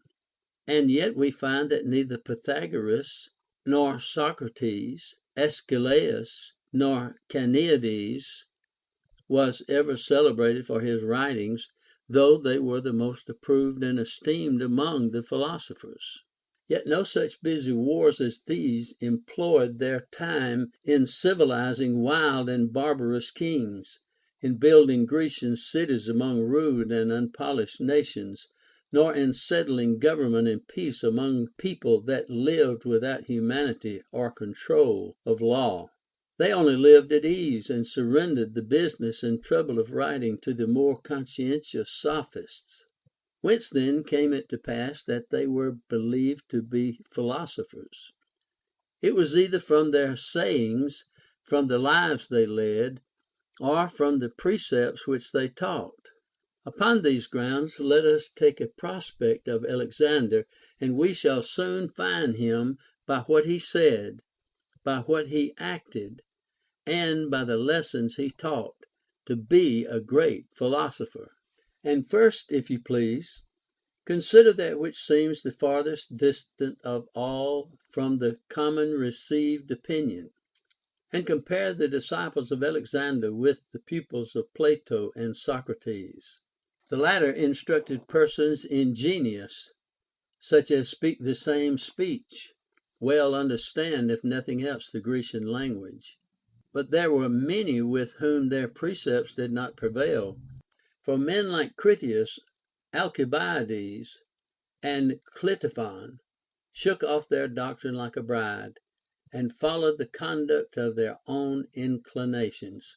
On the other side, take a view of Alexander's discipline, and you shall see how he taught the Hyrcanians the conveniency of wedlock, introduced husbandry among the Arceosians, persuaded the Sogdians to preserve and cherish, not to kill, their aged parents, the Persians to reverence and honor, not to marry, their mothers. Most admirable philosophy, which induced the Indians to worship the Grecian deities, and wrought upon the Scythians to bury their deceased friends, not to feed upon their carcasses. We admire the power of Carneades' eloquence for forcing the Carthaginian Clitomachus, called Asdrubal before, to embrace the Grecian customs. No less we wonder at the prevailing reason of Zeno, by whom the Babylonian Diogenes was charmed into the love of philosophy. Yet no sooner had Alexander subdued Asia than Homer became an author in high esteem, and the Persian, Susian, and Gedrosian youth sang the tragedies of Euripides and Sophocles. Among the Athenians, Socrates, introducing foreign deities, was condemned to death at the prosecution of his accusers. But Alexander engaged both Bactria and Caucasus to worship the Grecian gods, which they had never known before. Lastly, Plato, though he proposed but one single form of a commonwealth, could never persuade any people to make use of it, by reason of the austerity of his government. But Alexander, building above 70 cities among the barbarous nations, and as it were sowing the Grecian customs and constitutions all over Asia, quite weaned them from their former wild and savage manner of living. The laws of Plato here and there a single person may peradventure study, but myriads of people have made and still make use of Alexander's. And they whom Alexander vanquished were more greatly blessed than they who fled his conquests. For these had none to deliver them from their ancient state of misery. The others the victor compelled to better fortune. True, therefore, was that expression of Themistocles, when he was a fugitive from his native country, and the king entertained him with sumptuous presents, assigning him 3 stipendiary cities to supply his table, one with bread, a second with wine, a third with all manner of costly viands. Ah, young men, said he, had we not been undone, we had surely been undone. It may, however, be more justly averred of those whom Alexander subdued. Had they not been vanquished, they had never been civilized. Egypt had not vaunted her Alexandria, nor Mesopotamia her Seleucia. Sogdiana had not gloried in her Prophasia, nor the Indians boasted in their Bucephalia, nor Caucasus its neighboring Grecian city, by the founding of all which barbarism was extinguished and custom changed the worst into better. If then philosophers assume to themselves their highest applause for cultivating the most fierce and rugged conditions of men, certainly Alexander is to be acknowledged the chiefest of philosophers, who changed the wild and brutish customs of so many various nations, reducing them to order and government. It is true indeed that the so much admired commonwealth of Zeno, first author of the Stoic sect, aims singularly at this, that neither in cities nor in towns we should live under laws distinct one from another, but that we should look upon all men in general to be our fellow countrymen and citizens, observing one manner of living and one kind of order, like a flock feeding together with equal right in one common pasture. This Zeno wrote, fancying to himself, as in a dream, a certain scheme of civil order and the image of a philosophical commonwealth. But Alexander made good his words by his deeds. For he did not, as Aristotle advised him, rule the Grecians like a moderate prince, and insult over the barbarians like an absolute tyrant. Nor did he take particular care of the first as his friends and domestics, and scorn the latter as mere brutes and vegetables, which would have filled his empire with fugitive incendiaries and perfidious tumults. But believing himself sent from heaven as the common moderator and arbiter of all nations, and subduing those by force whom he could not associate to himself by fair offers, he labored thus, that he might bring all regions far and near under the same dominion.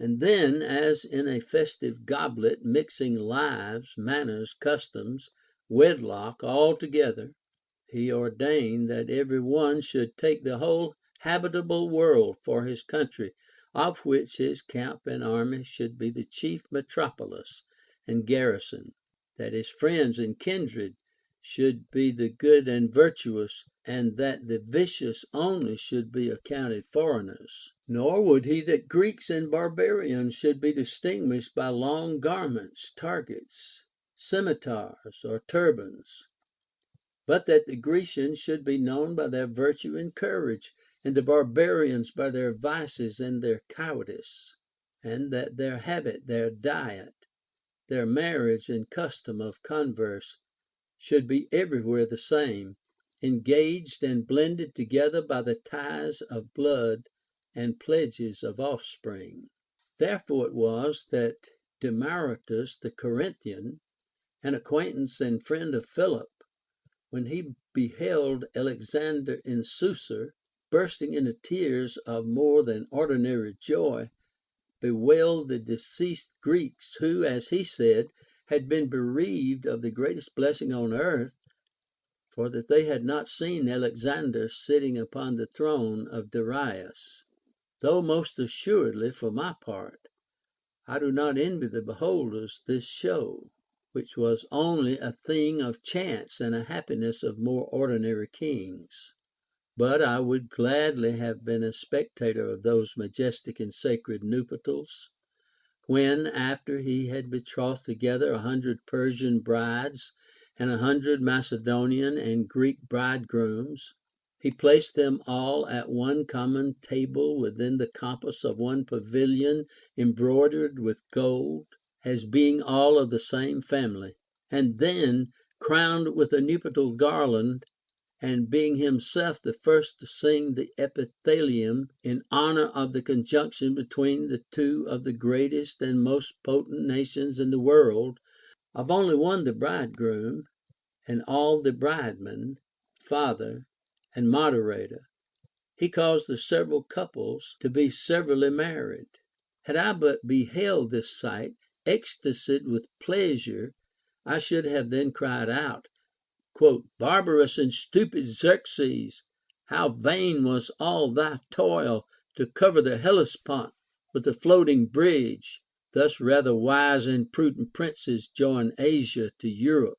They join and fashion nations together not with boards or planks or surging brigandines, not with inanimated and insensible bonds, but by the ties of legitimate love, chaste nuptials, and the infallible gauge of progeny. But then, when he considered the Eastern garments, Alexander preferred the Persian before the Median habit, though much of the meaner and more frugal garb. Therefore, rejecting the gaudy and cynical ornament of barbarian gallantry, such as were the tiara and candies, together with the upper breeches, according to the report of Eratosthenes, he ordered a mixture of the Macedonian and Persian modes to be observed in all the garments which he wore. As a philosopher, he contented himself with mediocrity, but as the common chieftain of both and as a mild and affable prince, he was willing to gain the affection of the vanquished by the esteem which he showed to the mode of the country, so that they might continue the more steadfast and loyal to the Macedonians, not hating them as their enemies, but loving them as their princes and rulers. This behavior was contrary to that of persons insipid and puffed up with prosperity, who, wedded to their own humors, admire the single colored robe, but cannot endure the tunic broidered with purple, or else are well pleased with the latter and hate the former, like young children, in love with the mode in which, as another nurse, their country's custom first apparelled them. And yet we see that they who hunt wild beasts clothe themselves with their hairy skins, and fowlers make use of feathered jerkins, nor are others less wary how they show themselves to wild bulls in scarlet, or to elephants in white. For those creatures are provoked and enraged at the sight of these colors. If then this potent monarch, designing to reclaim and civilize stubborn and warlike nations, took the same course to soften and allay their inbred fury which others take with wild beasts, and at length brought them to be tame and tractable by making use of their familiar habits, and by submitting to their customary course of life, thereby removing animosity from their breasts and sour looks from their countenances, shall we blame his management? Or rather, must we not admire the wisdom of him who by so slight a change of apparel ruled all Asia, subduing their bodies with his arms and vanquishing their minds with his habit? It is a strange thing. We applaud Socratic Aristippus, because, being sometimes clad in a poor threadbare cloak, sometimes in a Milesian robe, he kept a decency in both.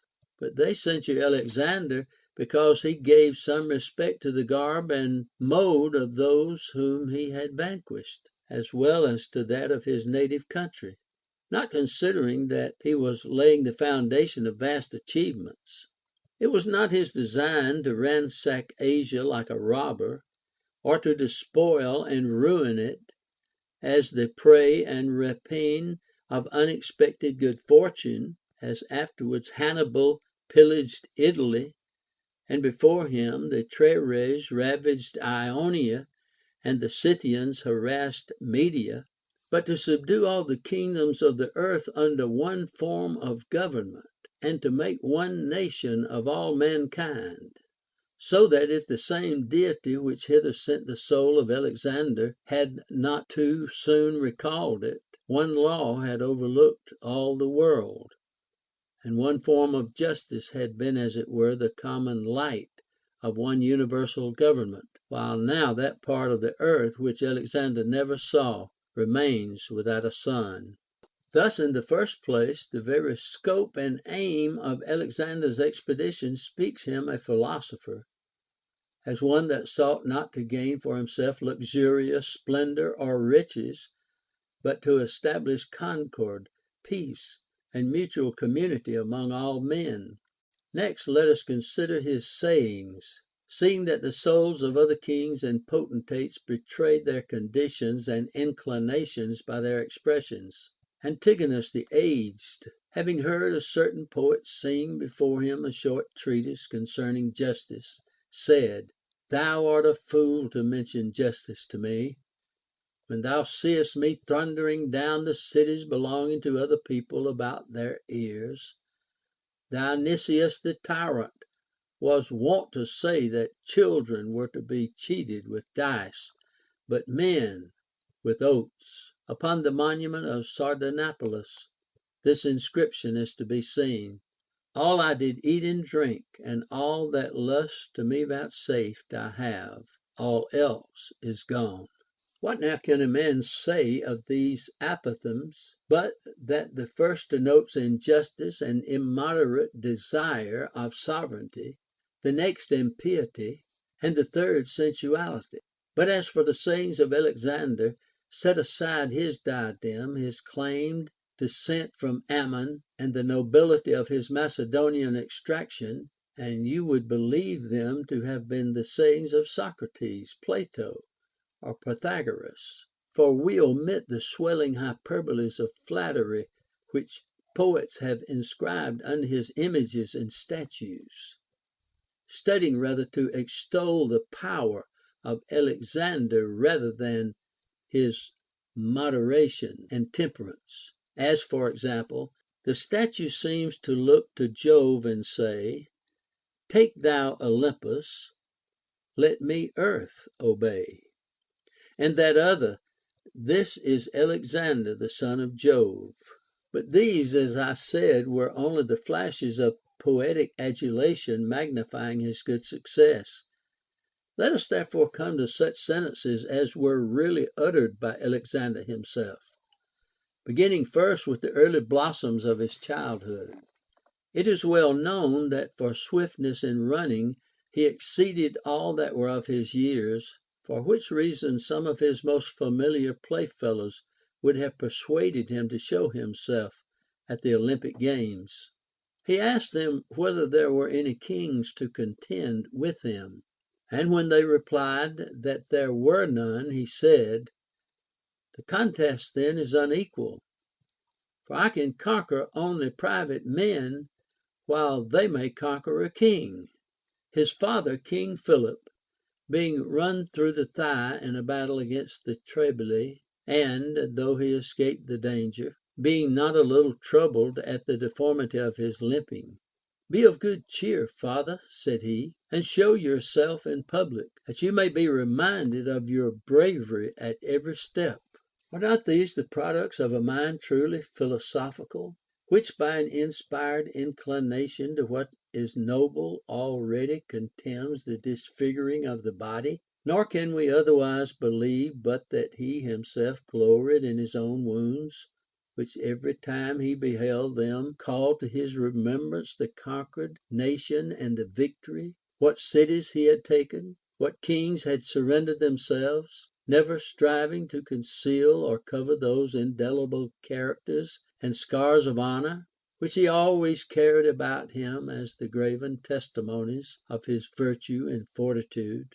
Then again, if any dispute arose or judgment were to be given upon any of Homer's verses, either in the schools or at meals, this that follows he always preferred above the rest, both a good king and far renowned in war. Believing that the praise which another by precedency of time had anticipated was to be a law also to himself, and saying that Homer in the same verse had extolled the fortitude of Agamemnon and prophesied of Alexander's.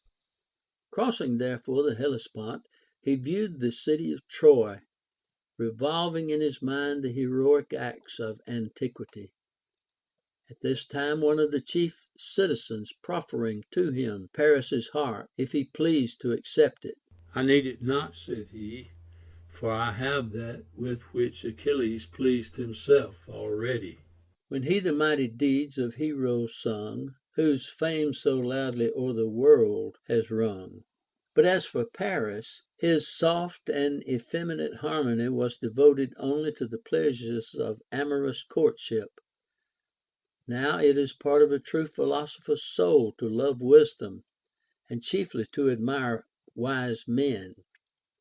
And this was Alexander's praise beyond all other princes. His high esteem for his master Aristotle we have already mentioned. No less honor did he give to Anaxarchus the musician, whom he favored as one of his choicest friends. To Pyrrhon and Eleon, the first time he saw him, he gave 1,000 crowns of gold. To Xenocrates, the companion of Plato, he sent an honorary present of 50 talents. Lastly, it is recorded by several that he made Onesicritus, the disciple of Diogenes the Cynic, chief of his palates. But when he came to discourse with Diogenes himself at Corinth, he was struck in such a manner with wonder and astonishment at the course of life and sententious learning of the person, that frequently calling him to mind, he was wont to say, "Were I not Alexander, I would be Diogenes." That is, I would have devoted myself to the study of words, had I not been a philosopher in deeds.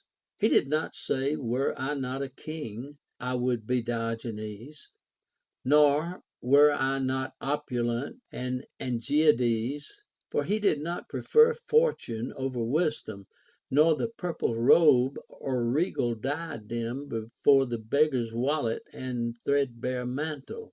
But he said, "Were I not Alexander, I would be Diogenes." That is, had I not designed to intermix barbarians and Greeks, and to civilize the earth as I marched forward, and had I not proposed to search the limits of sea and land, and so extending Macedon to the land bounding ocean, to have sown Greece in every region all along, and to have diffused justice and peace over all nations, I would not have sat yawning upon the throne of slothful and voluptuous power, but would have labored to imitate the frugality of Diogenes. But now pardon us, Diogenes. We follow the example of Hercules. We emulate Perseus, and tread in the footsteps of Bacchus, our divine ancestor who founded our race. And once more to put those savage mountaineers beyond Caucasus in mind of their ancient Bacchanalian revels. There by report live certain people professing a rigid and austere philosophy, and more frugal than Diogenes, as going altogether naked. Pious men, governed by their own constitutions and devoted wholly to God. They have no occasion for scrip or wallet, for they never lay up provision, having always fresh and new gathered from the earth. The rivers afford them drink, and at night they rest upon the grass and the leaves that fall from the trees. By our means shall they know Diogenes, and Diogenes them. But it behooves us also, as it were, to make a new coin, and to stamp a new face of Grecian civility upon the barbarian metal. Tell me now, can such generous acts of Alexander as these be thought to speak the spontaneous favors of fortune, only an impetuous torrent of success and strength of hand? Do they not rather demonstrate much of fortitude and justice, much of mildness and temperance, and one who managed all things with decorum and consideration, with a sober and intelligent judgment? Not that I, believe me, go about to distinguish between the several acts of Alexander, and to ascribe this to fortitude, that to humanity, another to temperance.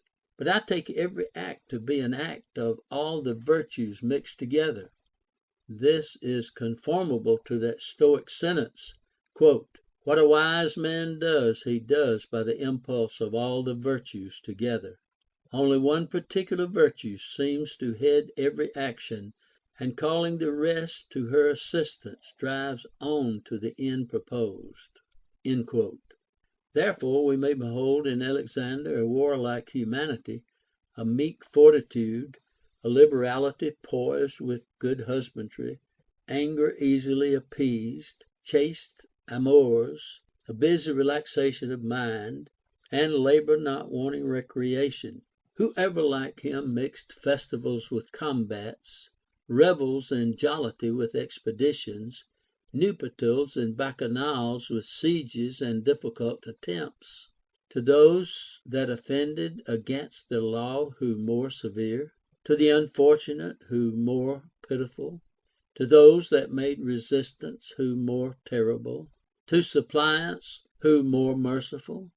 This gives me an occasion to insert here the saying of Plutarchus. For he being brought a captive before Alexander, and by him being asked how he expected to be treated, "Royally," said he, "O Alexander." And being further asked whether he desired no more, he replied, "Nothing."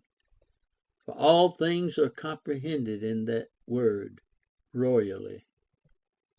And for my part, I know not how to give a greater applause to the actions of Alexander than by adding the word philosophically.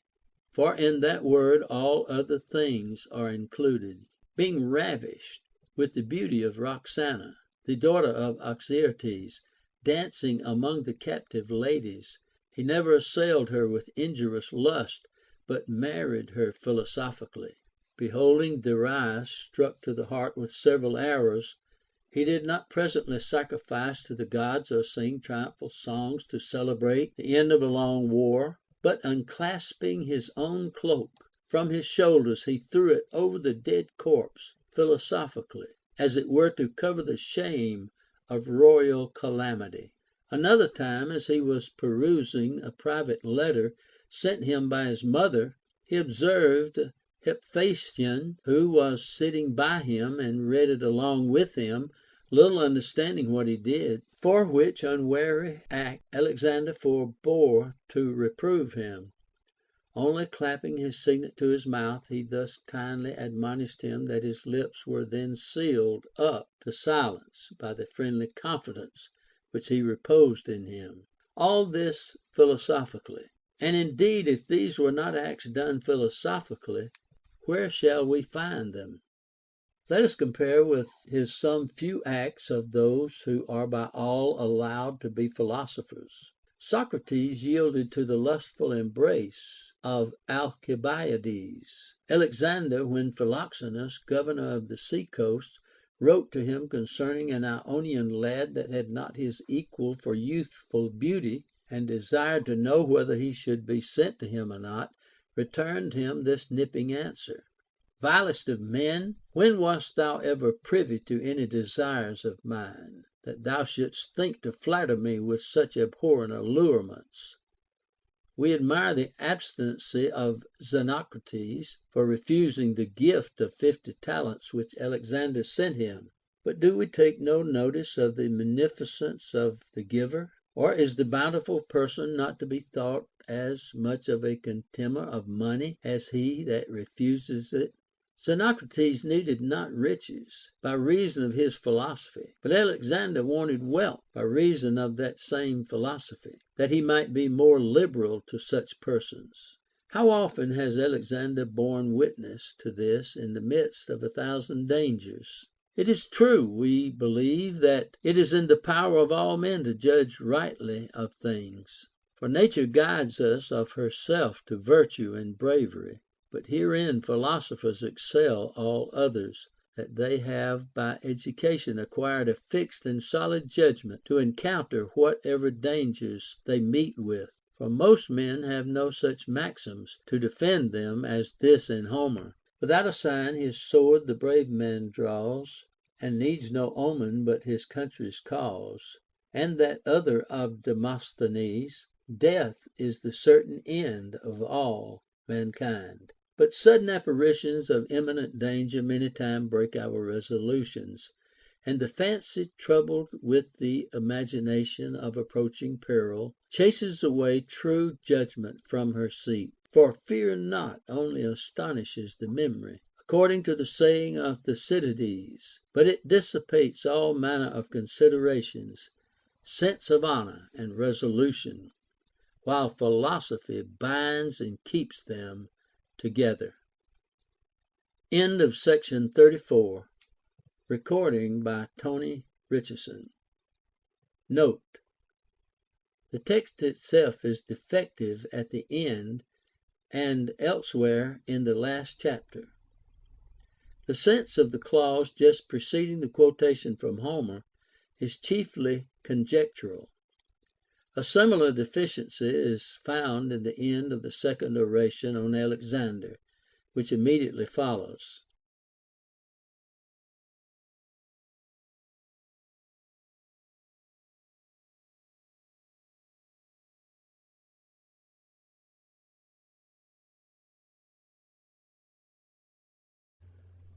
The Morals, Volume 1, by Plutarch, translated by several hands, corrected and revised by William W.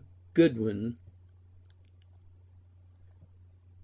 The second oration of Plutarch concerning the fortune or virtue of Alexander the Great, Part 1. We forgot in our yesterday's discourse to tell you that the age wherein Alexander flourished had the happiness to abound in sciences and in persons of transcending natural endowments. Yet this is not to be ascribed to Alexander's, but to their own good fortune, which favored them with such a judge and such a spectator of their particular excellencies as was both able rightly to discern and liberally to reward their understood deserts.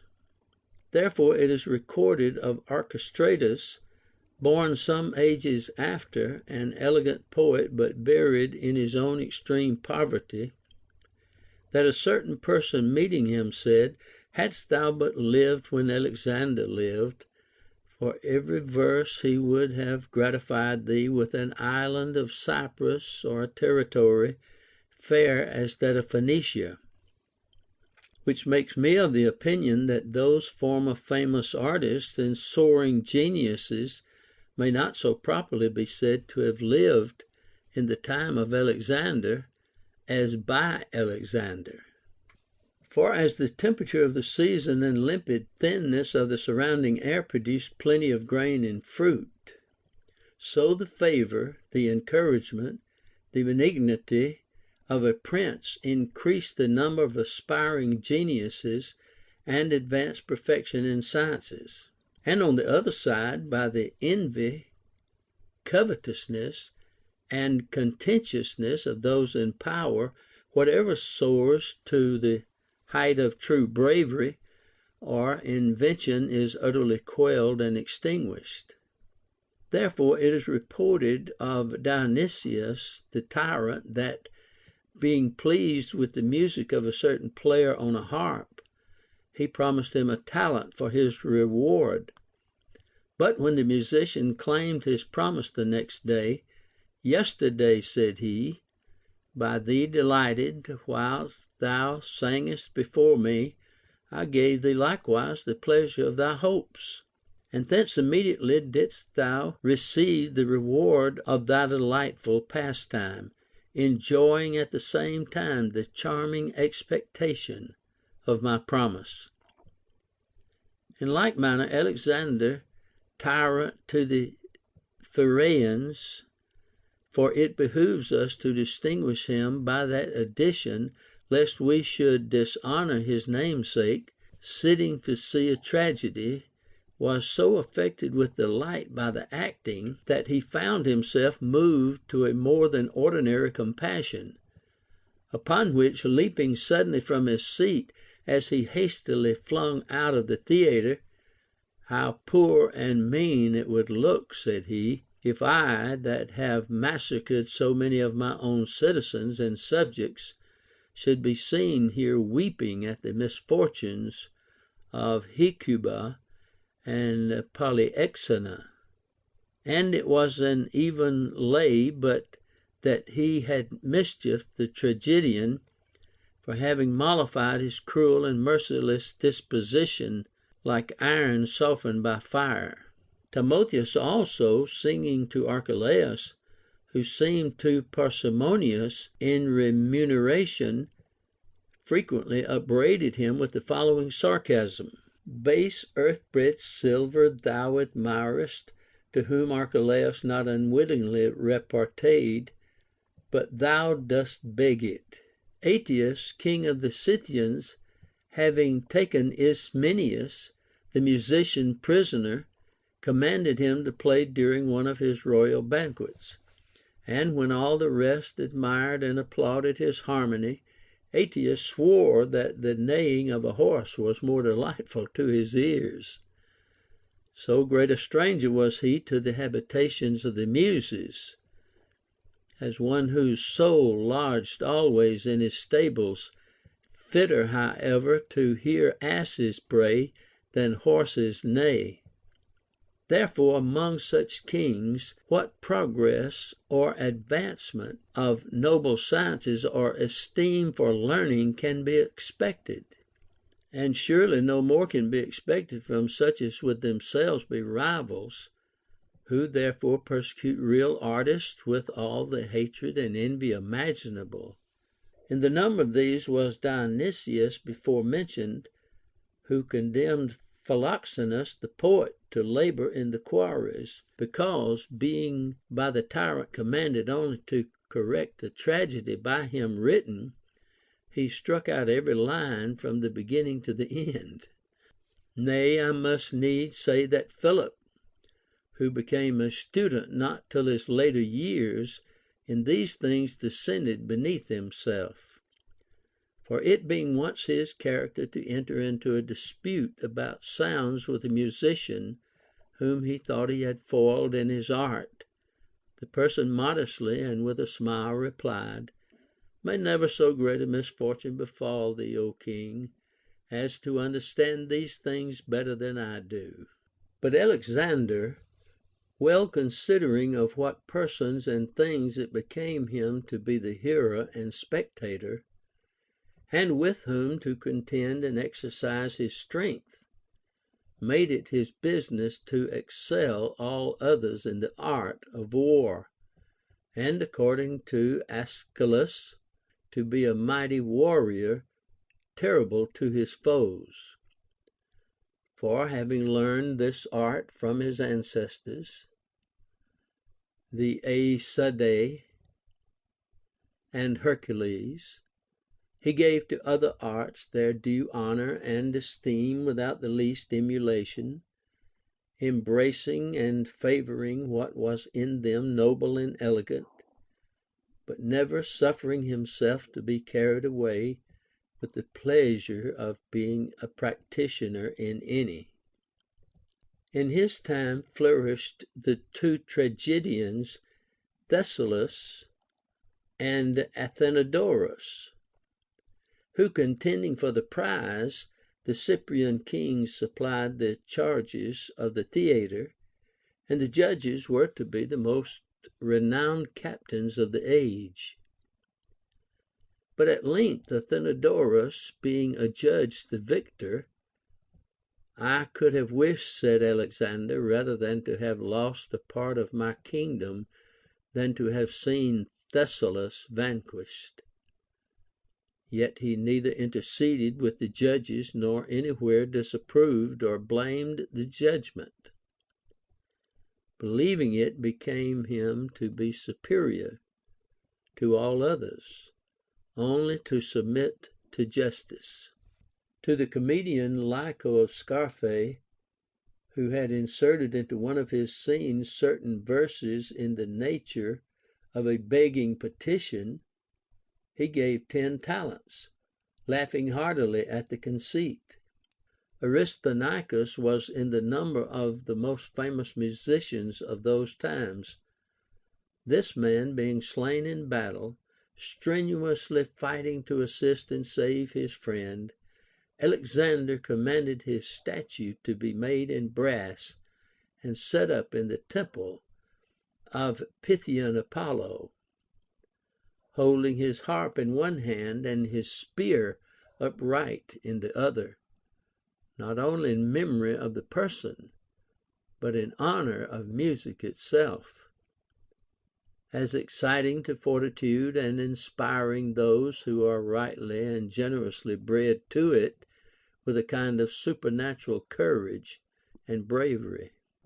Even Alexander himself, when Antigoonides played before him in the Harmartian mood, was so transported and warmed for battle by the charms of lofty airs, that leaping from his seat all in his clattering armor, he began to lay about him and attack those who stood next to him, thereby verifying to the Spartans what was commonly sung among themselves, the masculine touches of the well-turned lyre: unsheath the sword, and warlike rage inspire.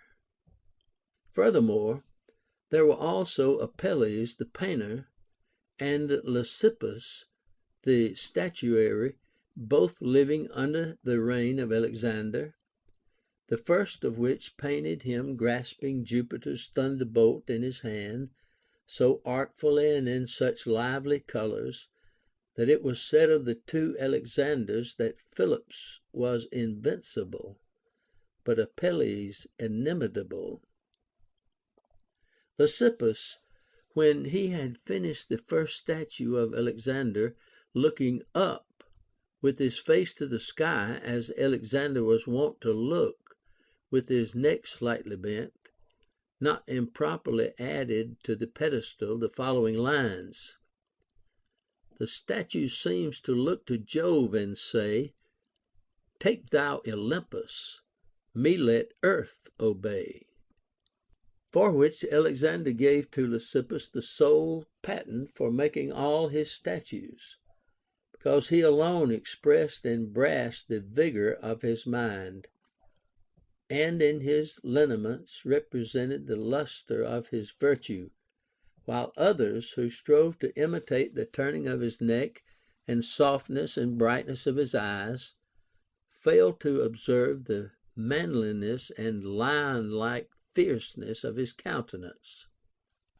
Among the great artists of that time was Stesicrates, who never studied elegance nor what was sweet and alluring to the eye, but only bold and lofty workmanship and design, becoming the munificence of royal bounty.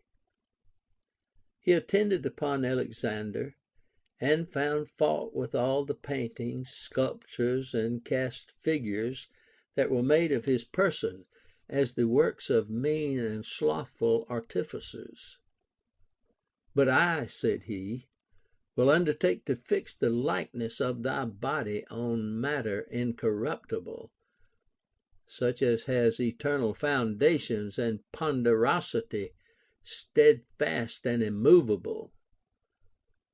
For the mountain Althos in Thrace, where it rises largest and most conspicuous, having a just symmetry of breadth and height, with members, limbs, and distances, answerable to the shape of the human body may be so wrought and formed as to be not only in imagination and fancy, but really in the effigy and statue of Alexander, with his feet reaching to the seas, grasping in his left hand a fair and populous city, and with his right pouring forth an ever-flowing river into the ocean from a bowl as a perpetual drink offering. But as for gold, brass, ivory, wood, stained figures, and little wax images, toys which may be bought or stolen, I despise them all." End quote. When Alexander heard this discourse, he admired and praised the spirit and confidence of the artist. "But," said he, "let Athos alone, for it is sufficient that it is the monument of the vanquished folly and presuming pride of one king already. Our portraiture the snowy Caucasus, the towering Emodon, Tanais, and the Caspian Sea shall draw. They shall remain eternal monuments of our renown." End quote. But grant that so vast an undertaking should have been brought to perfection. Is there any person living, do you think, that would have believed such a figure, such a form, and so great a design to be the spontaneous and accidental production of fantastic nature? Certainly not one. What may we think of the statue representing him grasping thunder, and that other with his spear in his hand? Is it possible that a colossus of a statue should ever be made by fortune without the help of art? Nay, though she should profusely afford all the materials imaginable of gold, brass, ivory, or any other substance or whatever. Much more is it probable that so great a personage, and indeed the greatest of all who have ever lived, should be the workmanship of fortune without the assistance of virtue. And all this perhaps because she made him the potent master of arms, horses, money, and wealthy cities, which he who knows not how to use shall rather find to be destructive and dangerous than aids to advance his power and magnificence, as affording proofs of his weakness and pusillanimity. Noble therefore was the saying of Antisthenes, that we ought to wish an enemy all things beneficial to mankind except fortitude. For so these blessings will belong not to their possessors, but to the conqueror. Therefore it was, they say, that nature provided for the hart, one of the most timorous of creatures, such large and branchy horns, to teach us that strength and weapons nothing avail where conduct and courage are wanting. In like manner, fortune frequently bestowing wealth and empire upon princes, simple and faint-hearted, who blemish their dignity by misgovernment, honors and more firmly establishes virtue, as being that which alone makes a man most truly beautiful and majestic. For indeed, according to Epicharmus, 'tis the mind only sees, the mind that hears, the rest are deaf and blind.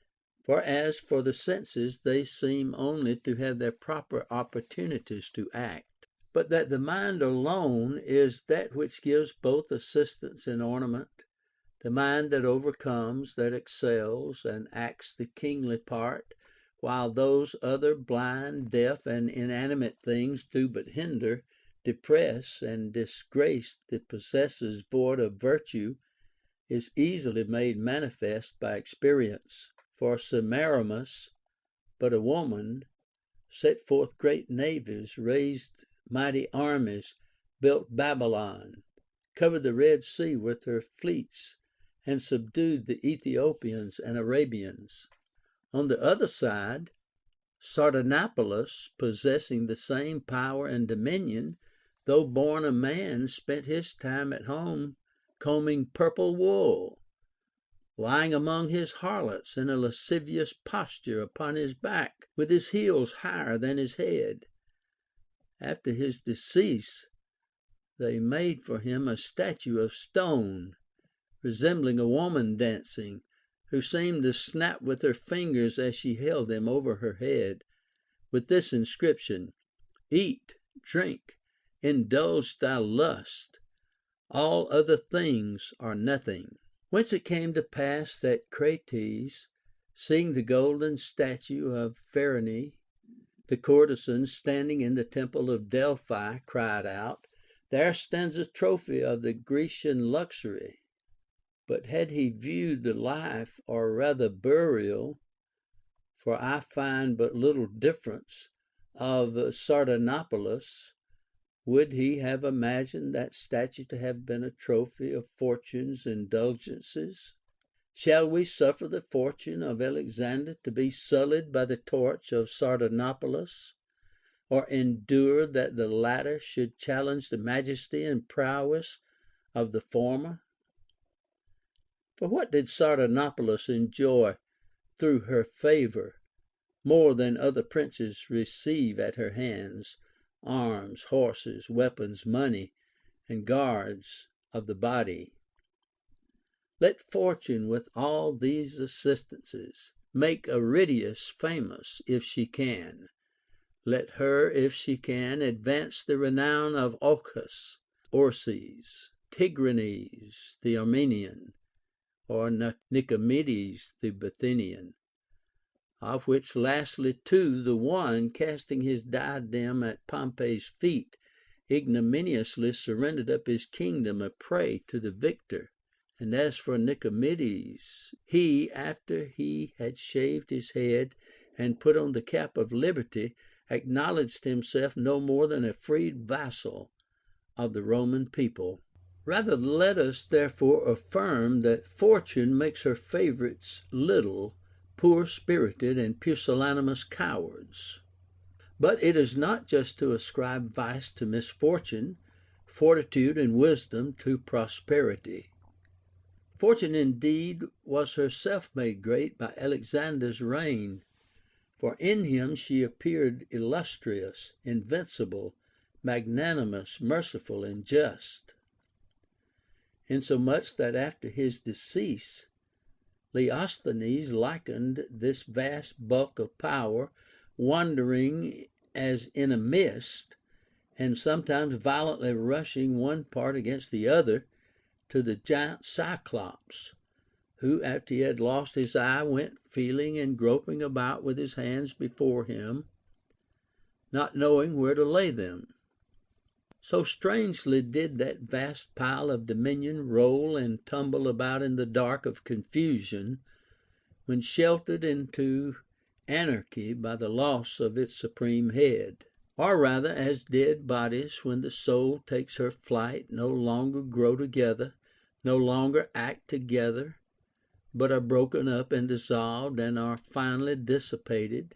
Thus Alexander's empire, wanting his enlivening conduct, panted, gasped, and boiled with fever, struggling with Perdiccas, Meleager, Seleucus, and Antigonus, as with vital spirits still remaining hot, and with irregular and intermittent pulses, till at length totally corrupted and putrefied, it produced a sort of degenerate kings and faint-hearted princes, like so many worms. This he himself seems to prophesy, reproving Hephaestion for quarrelling with Craterus.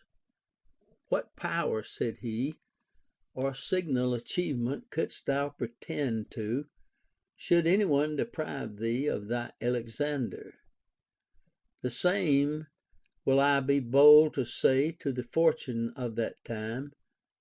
Where would have been thy grandeur, where thy glory, where thy vast empire, thy invincibility, should any one have bereaved thee of thy Alexander? That is, should any one have deprived thee of thy skill and dexterity in war, thy magnificence in expense, thy moderation in the midst of so much affluence, thy prowess in the field, thy meekness to the vanquished. Frame, if thou canst, another piece like him, that missing all his noble qualities shall neither be magnificently liberal nor foremost in battle, that shall not regard nor esteem his friends, that shall not be compassionate to his captives, that shall not moderate his pleasures, that shall not be watchful to take all opportunities, whom victory shall make inexorable and prosperity insolent. And try if thou canst make him another Alexander. What ruler ever obtained renown by folly and improbity? Separate virtue from the fortunate, and he everywhere appears little among those that deserve his bounty for his close-handed liberality, among the laborers for his effeminacy, among the gods for his superstition, among the good for his envious conditions, among men for his cowardice, among women for his inordinate lust. For as unskilled workmen, erecting small figures upon huge pedestals, betrays the slightness of their own understandings, so fortune, when she brings a person of a poor and narrow soul upon the stage of weighty and glorious actions, does but expose and disgrace him, as a person whom the vanity of his own ill conduct has rendered worthless. So that true grandeur does not consist in the possession but in the use of noble means. For newborn infants frequently inherit their father's kingdoms and empires. Such an one was Charillus, whom Lycurgus carried in his swaddling bands to the public table, and resigning his own authority proclaimed king of Lacedaemon. Yet was not the infant thereby the more famous? He who surrendered to the infant his paternal right, scorning fraud and usurpation. But who could make Aridaeus great, whom Meleager seated in Alexander's throne, differing from a child only in having his swaddling clothes of purple? Prudently done, that so in a few days it might appear how men govern by virtue and how by fortune. For after the true prince who swayed the empire, he brought in a mere player, or rather he exposed the diadem of the habitable world upon the brainless head of a mere mute on the stage. Women may bear the burden of a crown, when a renowned commander puts it on. Yes, some may say, it is possible for women and children to confer dignity, riches, and empire upon others. Thus the eunuch Bagoius took the diadem of Persia and set it upon the head of Oraces and Darius. But for a man to take upon him the burden of a vast dominion, and so to manage his ponderous affairs as not to suffer him to sink and to be overwhelmed under the immense weight of wakeful cares and incessant labor, that is the character which signalizes a person endued with virtue, understanding, and wisdom. All these royal qualities Alexander had, whom some accuse of being given to wine, but he was a really great man, who was always sober in action and never drunk with the pride of his conquests and vast power, while others intoxicated with the smallest part of his prosperity have ceased to be masters of themselves. For as the poet sings, the vainer sort that view their heaps of gold, or else advanced at court high places hold, grow wanton with those unexpected showers that fortune on their happy greatness pours. Thus Clitus, having sunk some 3 or 4 of the Grecians' galleys near the island of Amorgus, called himself Neptune and carried a trident. So Demetrius, to whom fortune vouchsafed a small portion of Alexander's power, assumed the title of Catabates, as if descended from heaven, to whom the several cities sent their ambassadors by the name of God consulters, and his determinations were called oracles. Lysimachus, having made himself master of some part of the skirts of Alexander's empire, visibly the region about Thrace, swelled to such excess of pride and vain glory as to break forth into this ranting expression: "Now the Byzantines make their addresses to me, because I touch heaven with my spear."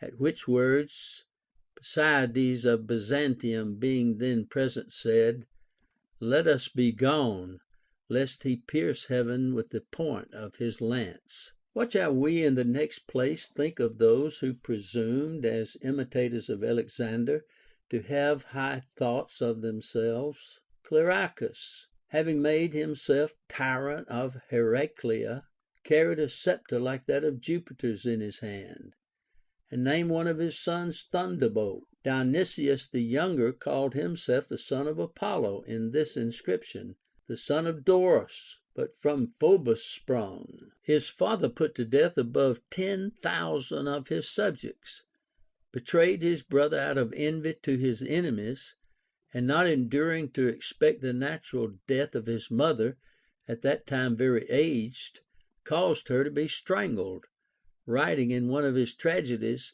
"For tyranny is the mother of injustice." Yet after all this he named one of his daughters Virtue, another Temperance, and a third Justice. Others there were that assumed the titles of benefactors, others of glorious conquerors, others of preservers, and others usurped the title of great and magnificent. But should we go about to recount their promiscuous marriages like horses, their continual herding among impudent and lawless women, their contaminations of boys, their drumming among the effeminate eunuchs, their perpetual gaming, their piping in theaters, their nocturnal levels, and days consumed in riot? It would be a task too tedious to undertake. As for Alexander, he breakfasted by break of day, always sitting, and supped at the shutting in of the evening. He drank when he had sacrificed to the gods. With his friend Mestrius, he played for diversion when he was sick with a fever. He also played upon the road as he marched, learning between whiles to throw a dart and leap from his chariot. He married Roxana merely for love, but Statira, the daughter of Darius, upon the account of state policy, for such a conjunction of both nations strengthened his conquest. As to the other Persian women, he excelled them in chastity and countenance as far as he surpassed men in valor.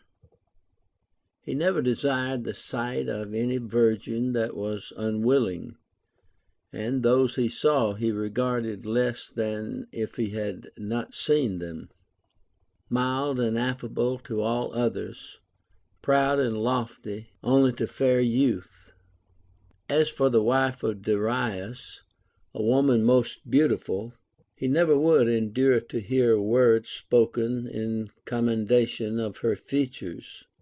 When she was dead, he graced her funeral with such a regal pomp, and bewailed her death so piteously, that his kindness cast discredit upon his chastity, and his very courtesy incurred the obloquy of injustice. Indeed, Darius himself had been moved with suspicion at first, when he thought of the power and the youth of the conqueror. For he was one of those who thought Alexander to be only the darling of fortune.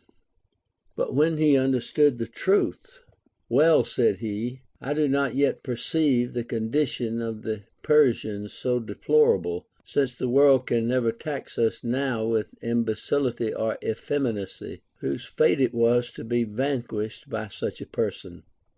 Therefore my prayer shall be to the gods for his prosperity, and that he may be still victorious in war, to the end that in well-doing I may surpass Alexander.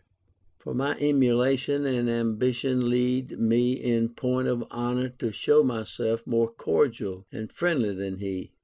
If then the fates have otherwise determined as to me and mine, O Jupiter, preserver of the Persians, and you, O deities, to whom the care of kings belongs, hear your suppliant, and suffer none but Alexander to sit upon the throne of Cyrus. This was the manner in which Darius adopted Alexander, after he had called the gods to witness the act. So true it is that virtue is the victor still. But now, if you please, let us ascribe to Fortune Arbela and Cilicia, and those other acts of main force and violence. Say that Fortune thundered down the walls of Tyre, and that Fortune opened the way into Egypt. Believe that by Fortune Halicarnassus fell, Miletus was taken, Mazius left Euphrates unguarded, and the Babylonian fields were strewed with the carcasses of the slain. Yet was not his prudence the gift of Fortune, nor his temperance. Neither did Fortune, as it were, impaling his inclinations, preserve him impregnable against his pleasures, or invulnerable against the assaults of his fervent desires. These were the weapons with which he overthrew Darius. Fortune's advantages, if so they may be called, were only the fury of armed men and horses, battles, slaughters, and fights of routed adversaries. But the great and most undoubted victory which Darius lost was this, that he was forced to yield to virtue, magnanimity, prowess, and justice, while he beheld with admiration his conqueror, who was not to be overcome by pleasure or by labor, nor to be matched in liberality. True it is that among the throngs of shields and spears, in the midst of warlike shouts and the clashing of weapons, Darius the son of Dinomenes, Antigenes the Pellenian, and Philotas the son of Parmenio were invincible. But in respect of their inordinate debauchery, their love of women, their insatiable covetousness, they were nothing superior to the meanest of their captives.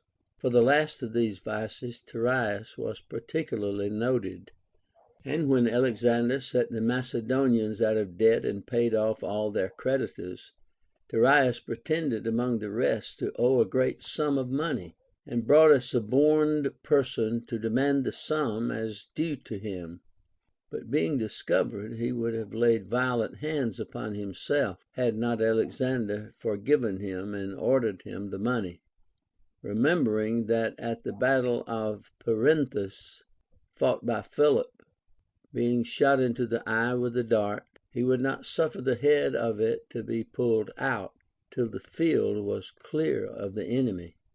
Antigenes, when the sick and maimed soldiers were to be sent back to Macedon, made suit to be registered down in the number, pretending himself utterly disabled in the wars, which very much troubled Alexander, who was well acquainted with his valor and knew that he wore the scars about him of many bloody fields.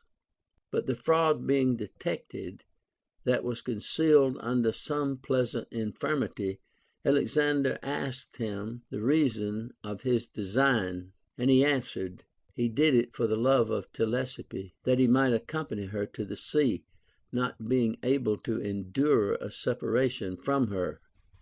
Presently the king demanded to whom the wench belonged, and who was to be dealt with in regard to her. To which he replied, she was free from any tie.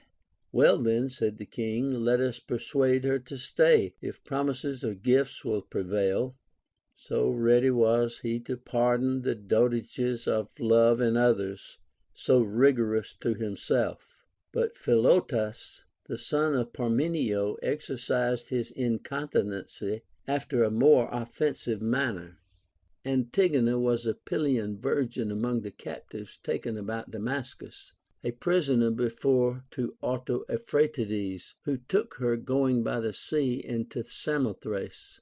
The beauty of this damsel was such as kept Philotas constant to her embraces.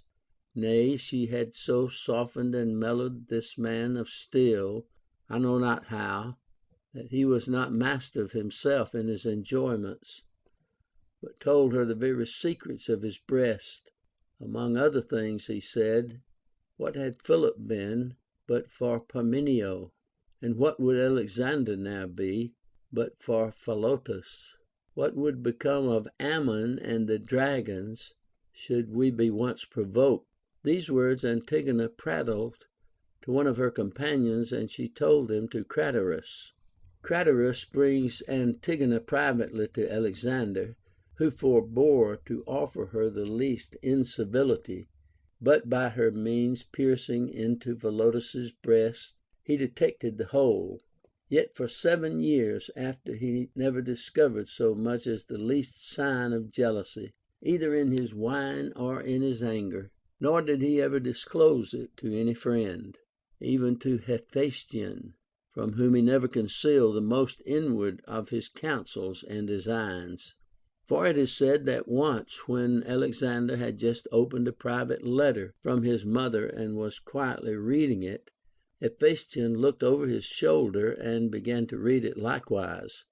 But Alexander forbore to reprove him, and only took off his signet and clapped it to Hephaestion's mouth.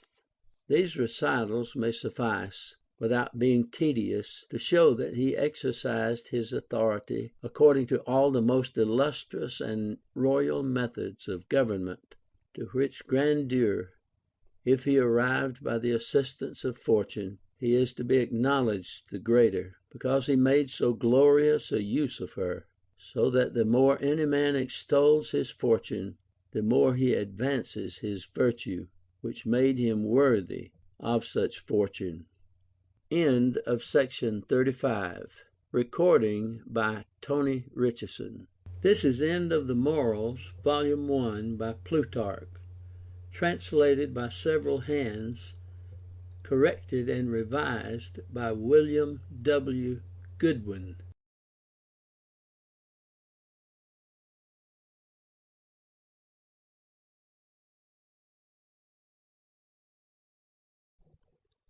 The second oration of Plutarch concerning the fortune or virtue of Alexander the Great. But now I shall return to the beginnings of his advancement and the early dawnings of his power, and endeavor to discover what was there the great work of fortune, which rendered Alexander so great by her assistance. First then, how came it to pass that some neighing barb did not seat him in the throne of Cyrus, free from wounds, without loss of blood, without a toilsome expedition, as formerly it happened to Darius Hystaspes? Or that someone flattered by a woman, as Darius by Tosa, did not deliver up his diadem to him, as the other did to Xerxes, so that the empire of Persia came home to him, even to his own doors? Or why did not some eunuch aid him, as Bagoas did the son of Parysatis, who, only throwing off the habit of a messenger, immediately put on the royal turban? Or why was he not elected on a sudden and unexpectedly by lot to the empire of the world, as at Athens the lawgivers and rulers are wont to be chosen? Would you know how men come to be kings by fortune's help? At Argos, the whole race of the Heraclidae happened to be extinct, to whom the scepter of that kingdom belonged. Upon which, consulting the oracle, answer was made to them that an eagle should direct them. Within a few days the eagle appeared towering aloft, but stooping he at length lighted upon Aeon's house, Thereupon Aeon was chosen king. Another time in Paphos, the king that there reigned being an unjust and wicked tyrant, Alexander resolved to dethrone him, and therefore sought out for another, the race of the Caniridae seeming to be at an end. They told him there was one yet in being, a poor man and of no account, who lived miserable in a certain garden. Thereupon messengers were sent, who found the poor man watering some few small beds of potherbs. The miserable creature was strangely surprised to see so many soldiers about him, but go he must. And so, being brought before Alexander in his rags and tatters, he caused him presently to be proclaimed king and clad in purple, which done, he was admitted into the number of those who were called the king's companions. The name of this person was Alynomus. Thus fortune creates kings suddenly, easily changing the habits and altering the names of those that never expected or hoped for any such thing. All this while, what favors did fortune shower upon Alexander but what he merited, what he sweat for, what he bled for? What came gratis? What without the price of great achievements and illustrious actions? He quenched his thirst in rivers mixed with blood. He marched over bridges of slain carcasses. He grazed the fields to satisfy his present hunger. He dug his way to nations covered with snow and cities lying underground. He made the hostile sea submit to his fleets, and marching over the thirsty and barren sands of the Gedrosians and Aracosians, he discovered green at sea before he saw it at land. So that if I might use the same liberty of speech for Alexander to fortune as to a man, I would thus expostulate with her, quote, "Insulting fortune, when and where didst thou make an easy way for Alexander's vast performances?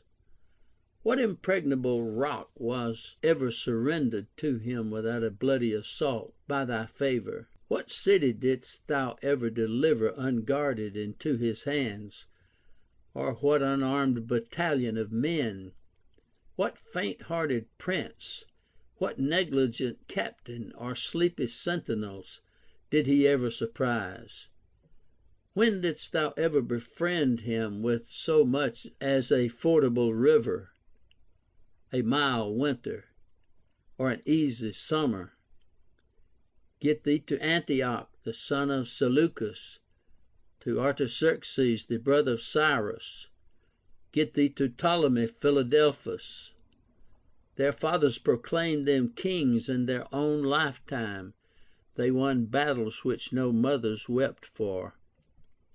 They spent their days in festivals, admiring the pomp of shows and theaters, and still more happy, they prolonged their reigns till scarce their feeble hands could wield their scepters.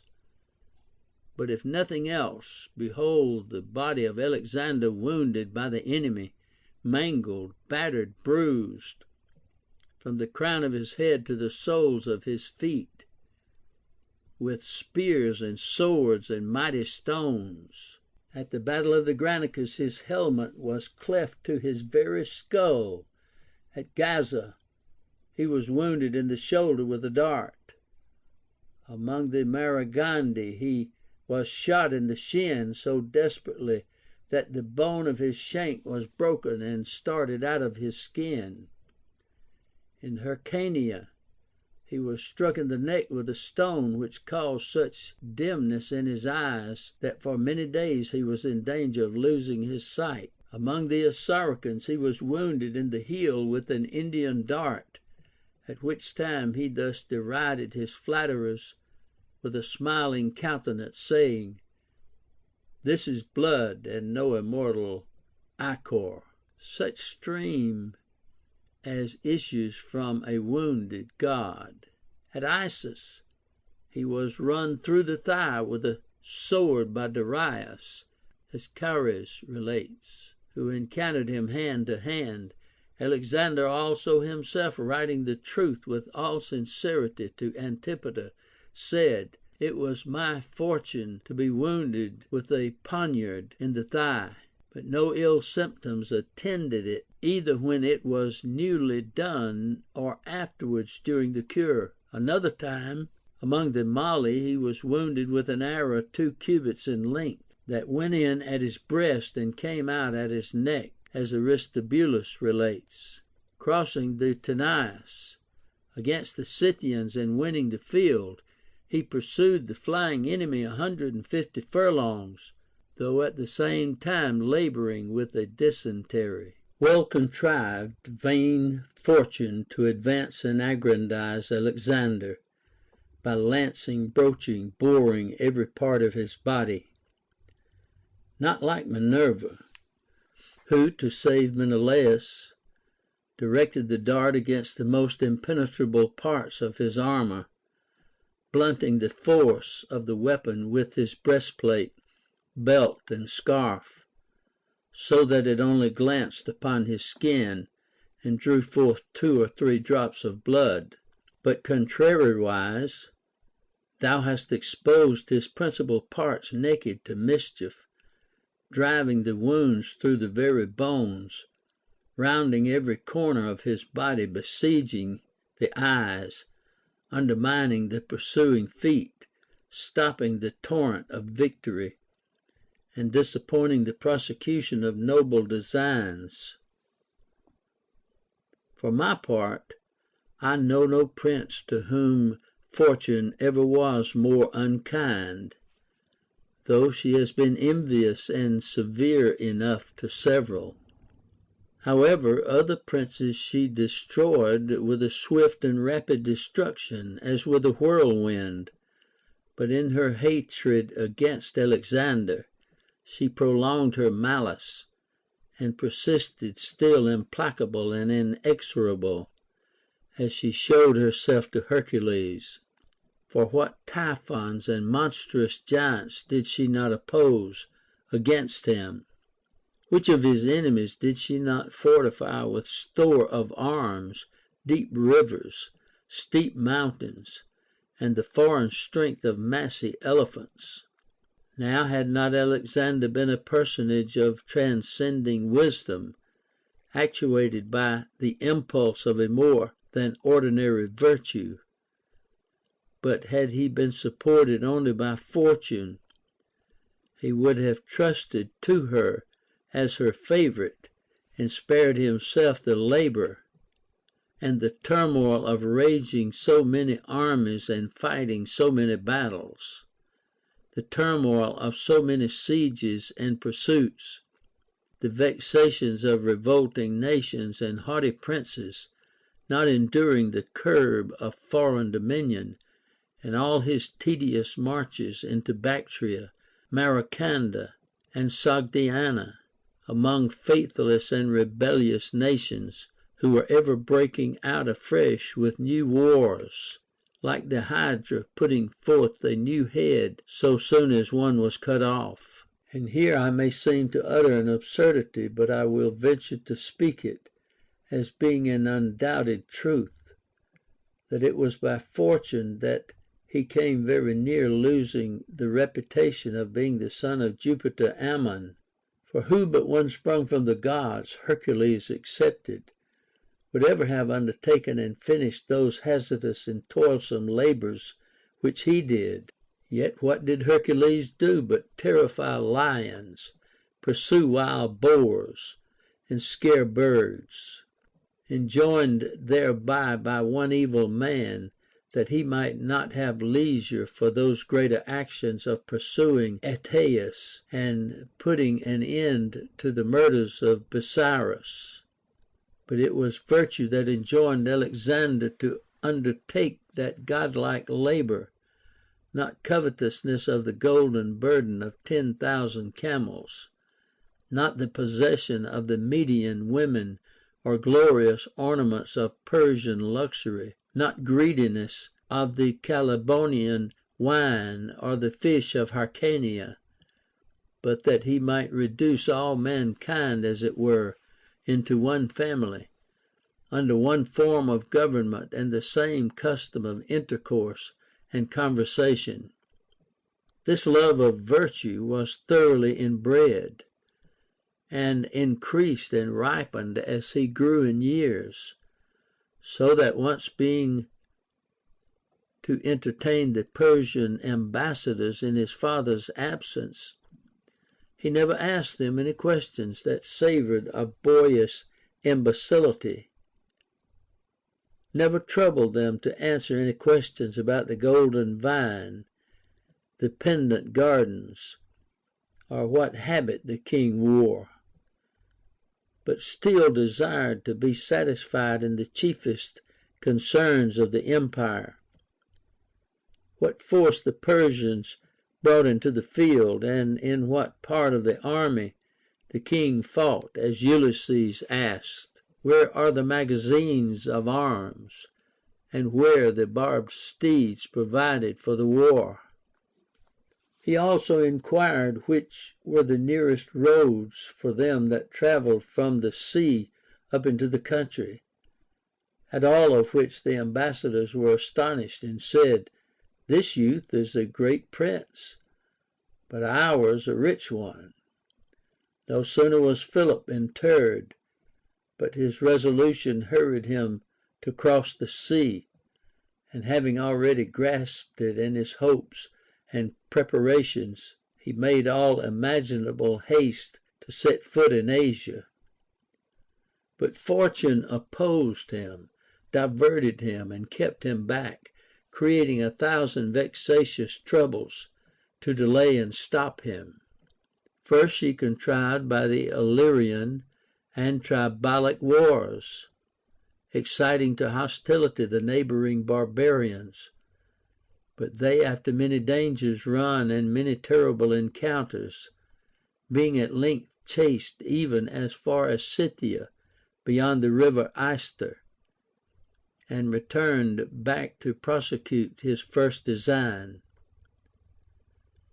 But then again spiteful fortune stirred up the Thebans against him, and entangled him in the Grecian war, and in the dire necessity of defending himself against his fellow countrymen and relations with fire and sword and hideous slaughter, which war being brought to a dreadful end, away he presently crossed into Asia, as Plutarchus relates, with only 30 days' provision, as Aristobulus reports, with 70 talents, having before sold and divided among his friends his own revenues and those of his crown.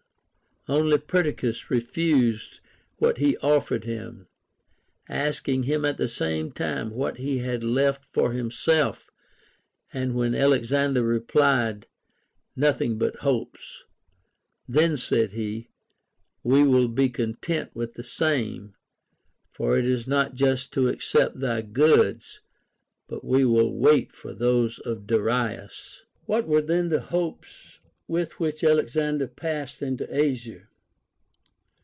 Not a vast power mustered out of populous cities, nor fleets sailing through mountains, not whips and fetters, the instruments of barbarians' fury, to curb and manacle the sea, but in his small army there was surpassing desire of glory, emulation among those of equal age, and a noble strife to excel honor and virtue among friends.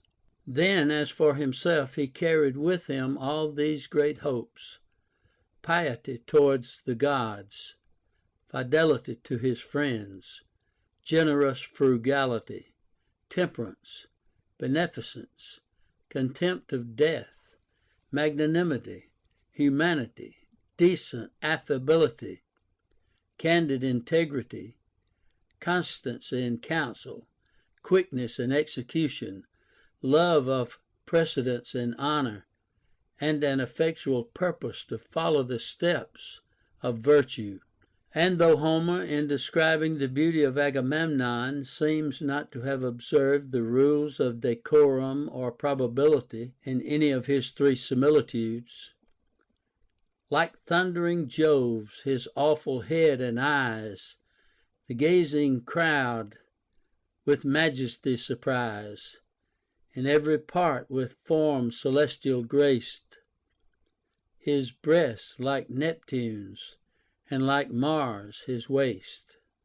Yet as for Alexander, and if his celestial parents formed and composed him of several virtues, may we not conclude that he had the wisdom of Cyrus, the temperance of Agesilaus, the foresight of Themistocles, the skill of Philip, the daring courage of Brasidas, the shrewdness and political skill of Pericles? Certainly, if we compare him with the most ancient heroes, he was more temperate than Agamemnon, who preferred a captive before his lawful wife, though but newly wedded, while Alexander, before he was legally married, abstained from his prisoners. He was more magnanimous than Achilles, who accepted a small sum of money for the redemption of Hector's dead body, while Alexander spared no expense to adorn the funeral of Darius. Achilles accepted gifts and bribes from his friends as the atonement of his wrath. Alexander, when once a victor, enriched his enemies. He was much more pious than Diomede, who scrupled not to fight against the gods, while Alexander ascribed to heaven all his successes. Finally, he was more bewailed for his relations than Ulysses, whose mother died for grief, while the mother of Alexander's enemy, out of affection, bare him company in his death. In short, if Solon proved so wise a ruler by fortune, if Miltiades led his armies by fortune, if Aristides was so renowned for his justice by fortune, then there's nothing that can be called the work of virtue. Then is virtue only an airy fiction, and a word that passes with some show of glory through the life of man, but feigned and magnified by sophists and lawyers? But if every one of these whom we have mentioned was wealthy or poor, weak or strong, deformed or beautiful, long or short-lived, by fortune, but made himself a great captain, a great lawgiver, famous for governing kingdoms and commonwealths, by virtue of reason, then in God's name let us compare Alexander with the best of them. Solon by law made a great abatement upon the payment of the Athenians' private debts, which he called his burden-easing law. Alexander discharged the debts of his Macedonians at his own expense. Pericles, laying a tax upon the Greeks, expended the money in building temples to beautify the citadel of Athens. Alexander sent home 10,000 talents out of the spoils of the barbarians for the building of temples to the gods all over Greece. Brasidas advanced his fame all over Greece by breaking through the enemy's army lying encamped by the seaside near Methone. But when you read of that daring jump of Alexander's, so astonishing to the hearers, much more to them that beheld it, when he threw himself from the walls of the Oxydracian metropolis among the thickest of the enemy, assailing him on every side with spears, darts, and swords, tell me where you can meet with such an example of matchless prowess, or to what you can compare it but to a gleam of lightning violently flashing from a cloud, and impetuously driven by the wind. Such was the appearance of Alexander, as he leaped like an apparition to the earth, glittering in his flaming armor. The enemy, at first amazed and struck with horror, retreated and fell back, till seeing him single, they came on again with a redoubled force.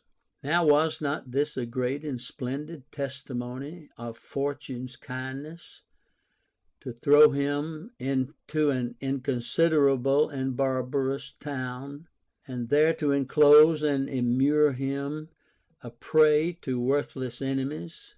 And when his friends made haste to his assistance, to break the scaling ladders, and to overthrow and cast them down, of three that got upon the walls and flung themselves down in the defense, endearing Fortune presently dispatched one.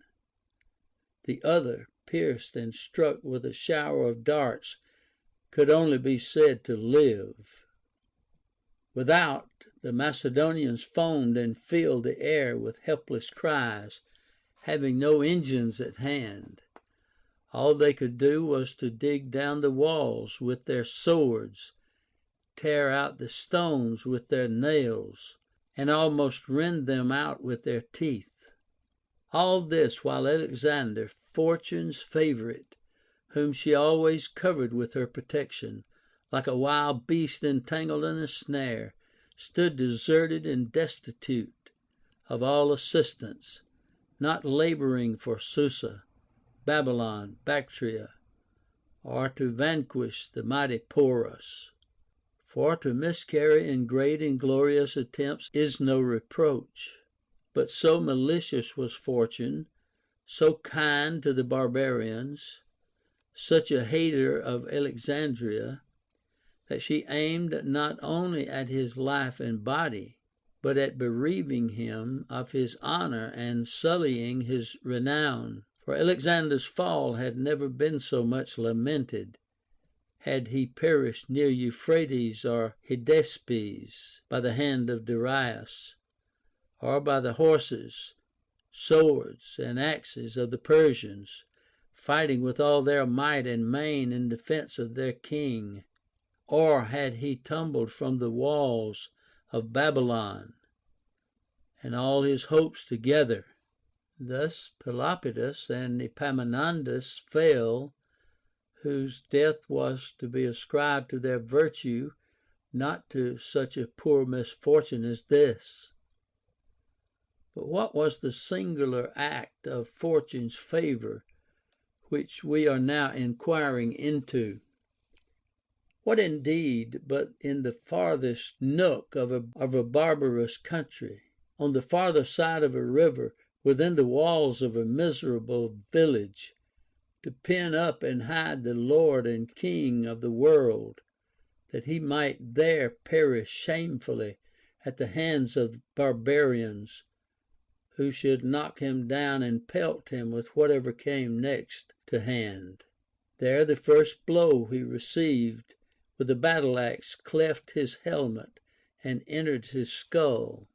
At the same time another shot him with an Indian arrow in the breast near one of his paps, the head being 4 fingers broad and 5 in length, which, together with the weight of the staff which projected from the wound, did not a little torment him.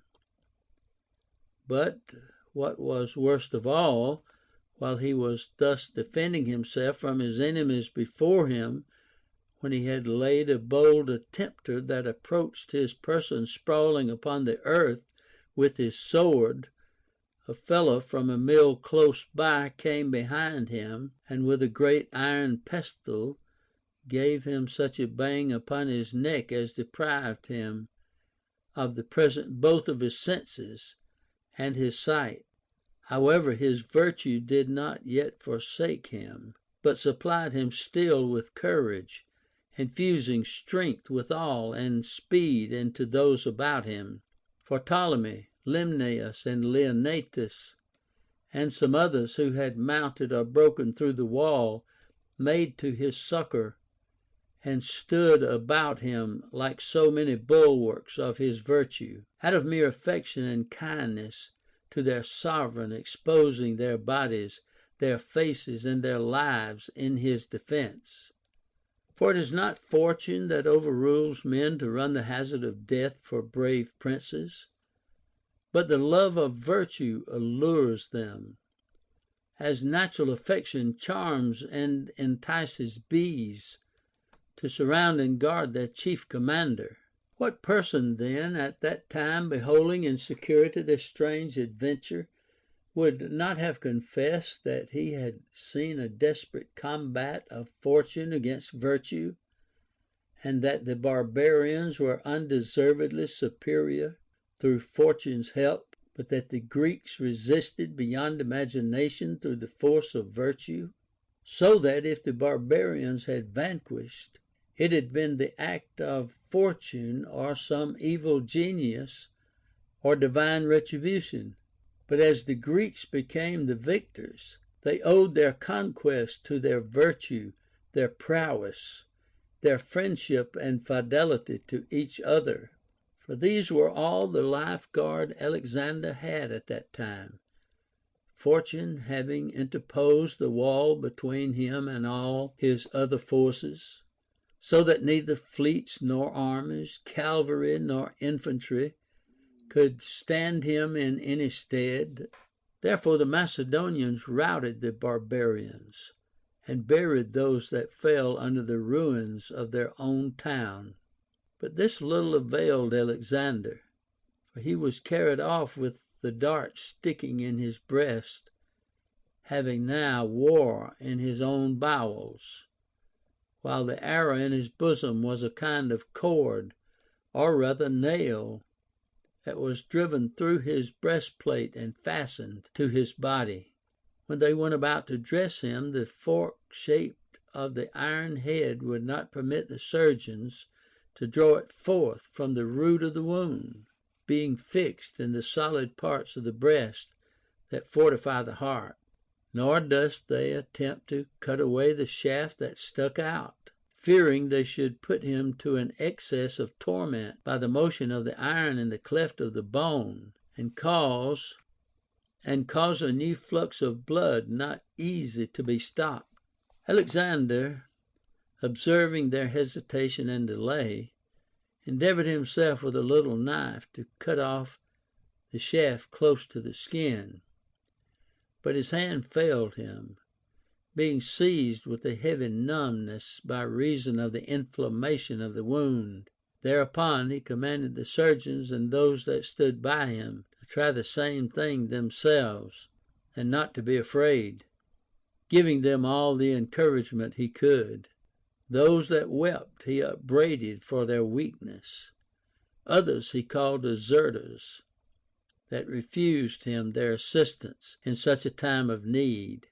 At length, calling to his friends, he said, "Let no one of you fear for me, for how shall I believe you to be contemners of death, when you betray yourselves to be afraid of mine?" End of section 36. Recording by Tony Richardson. End of the second oration of Plutarch concerning the fortune or virtue of Alexander the Great.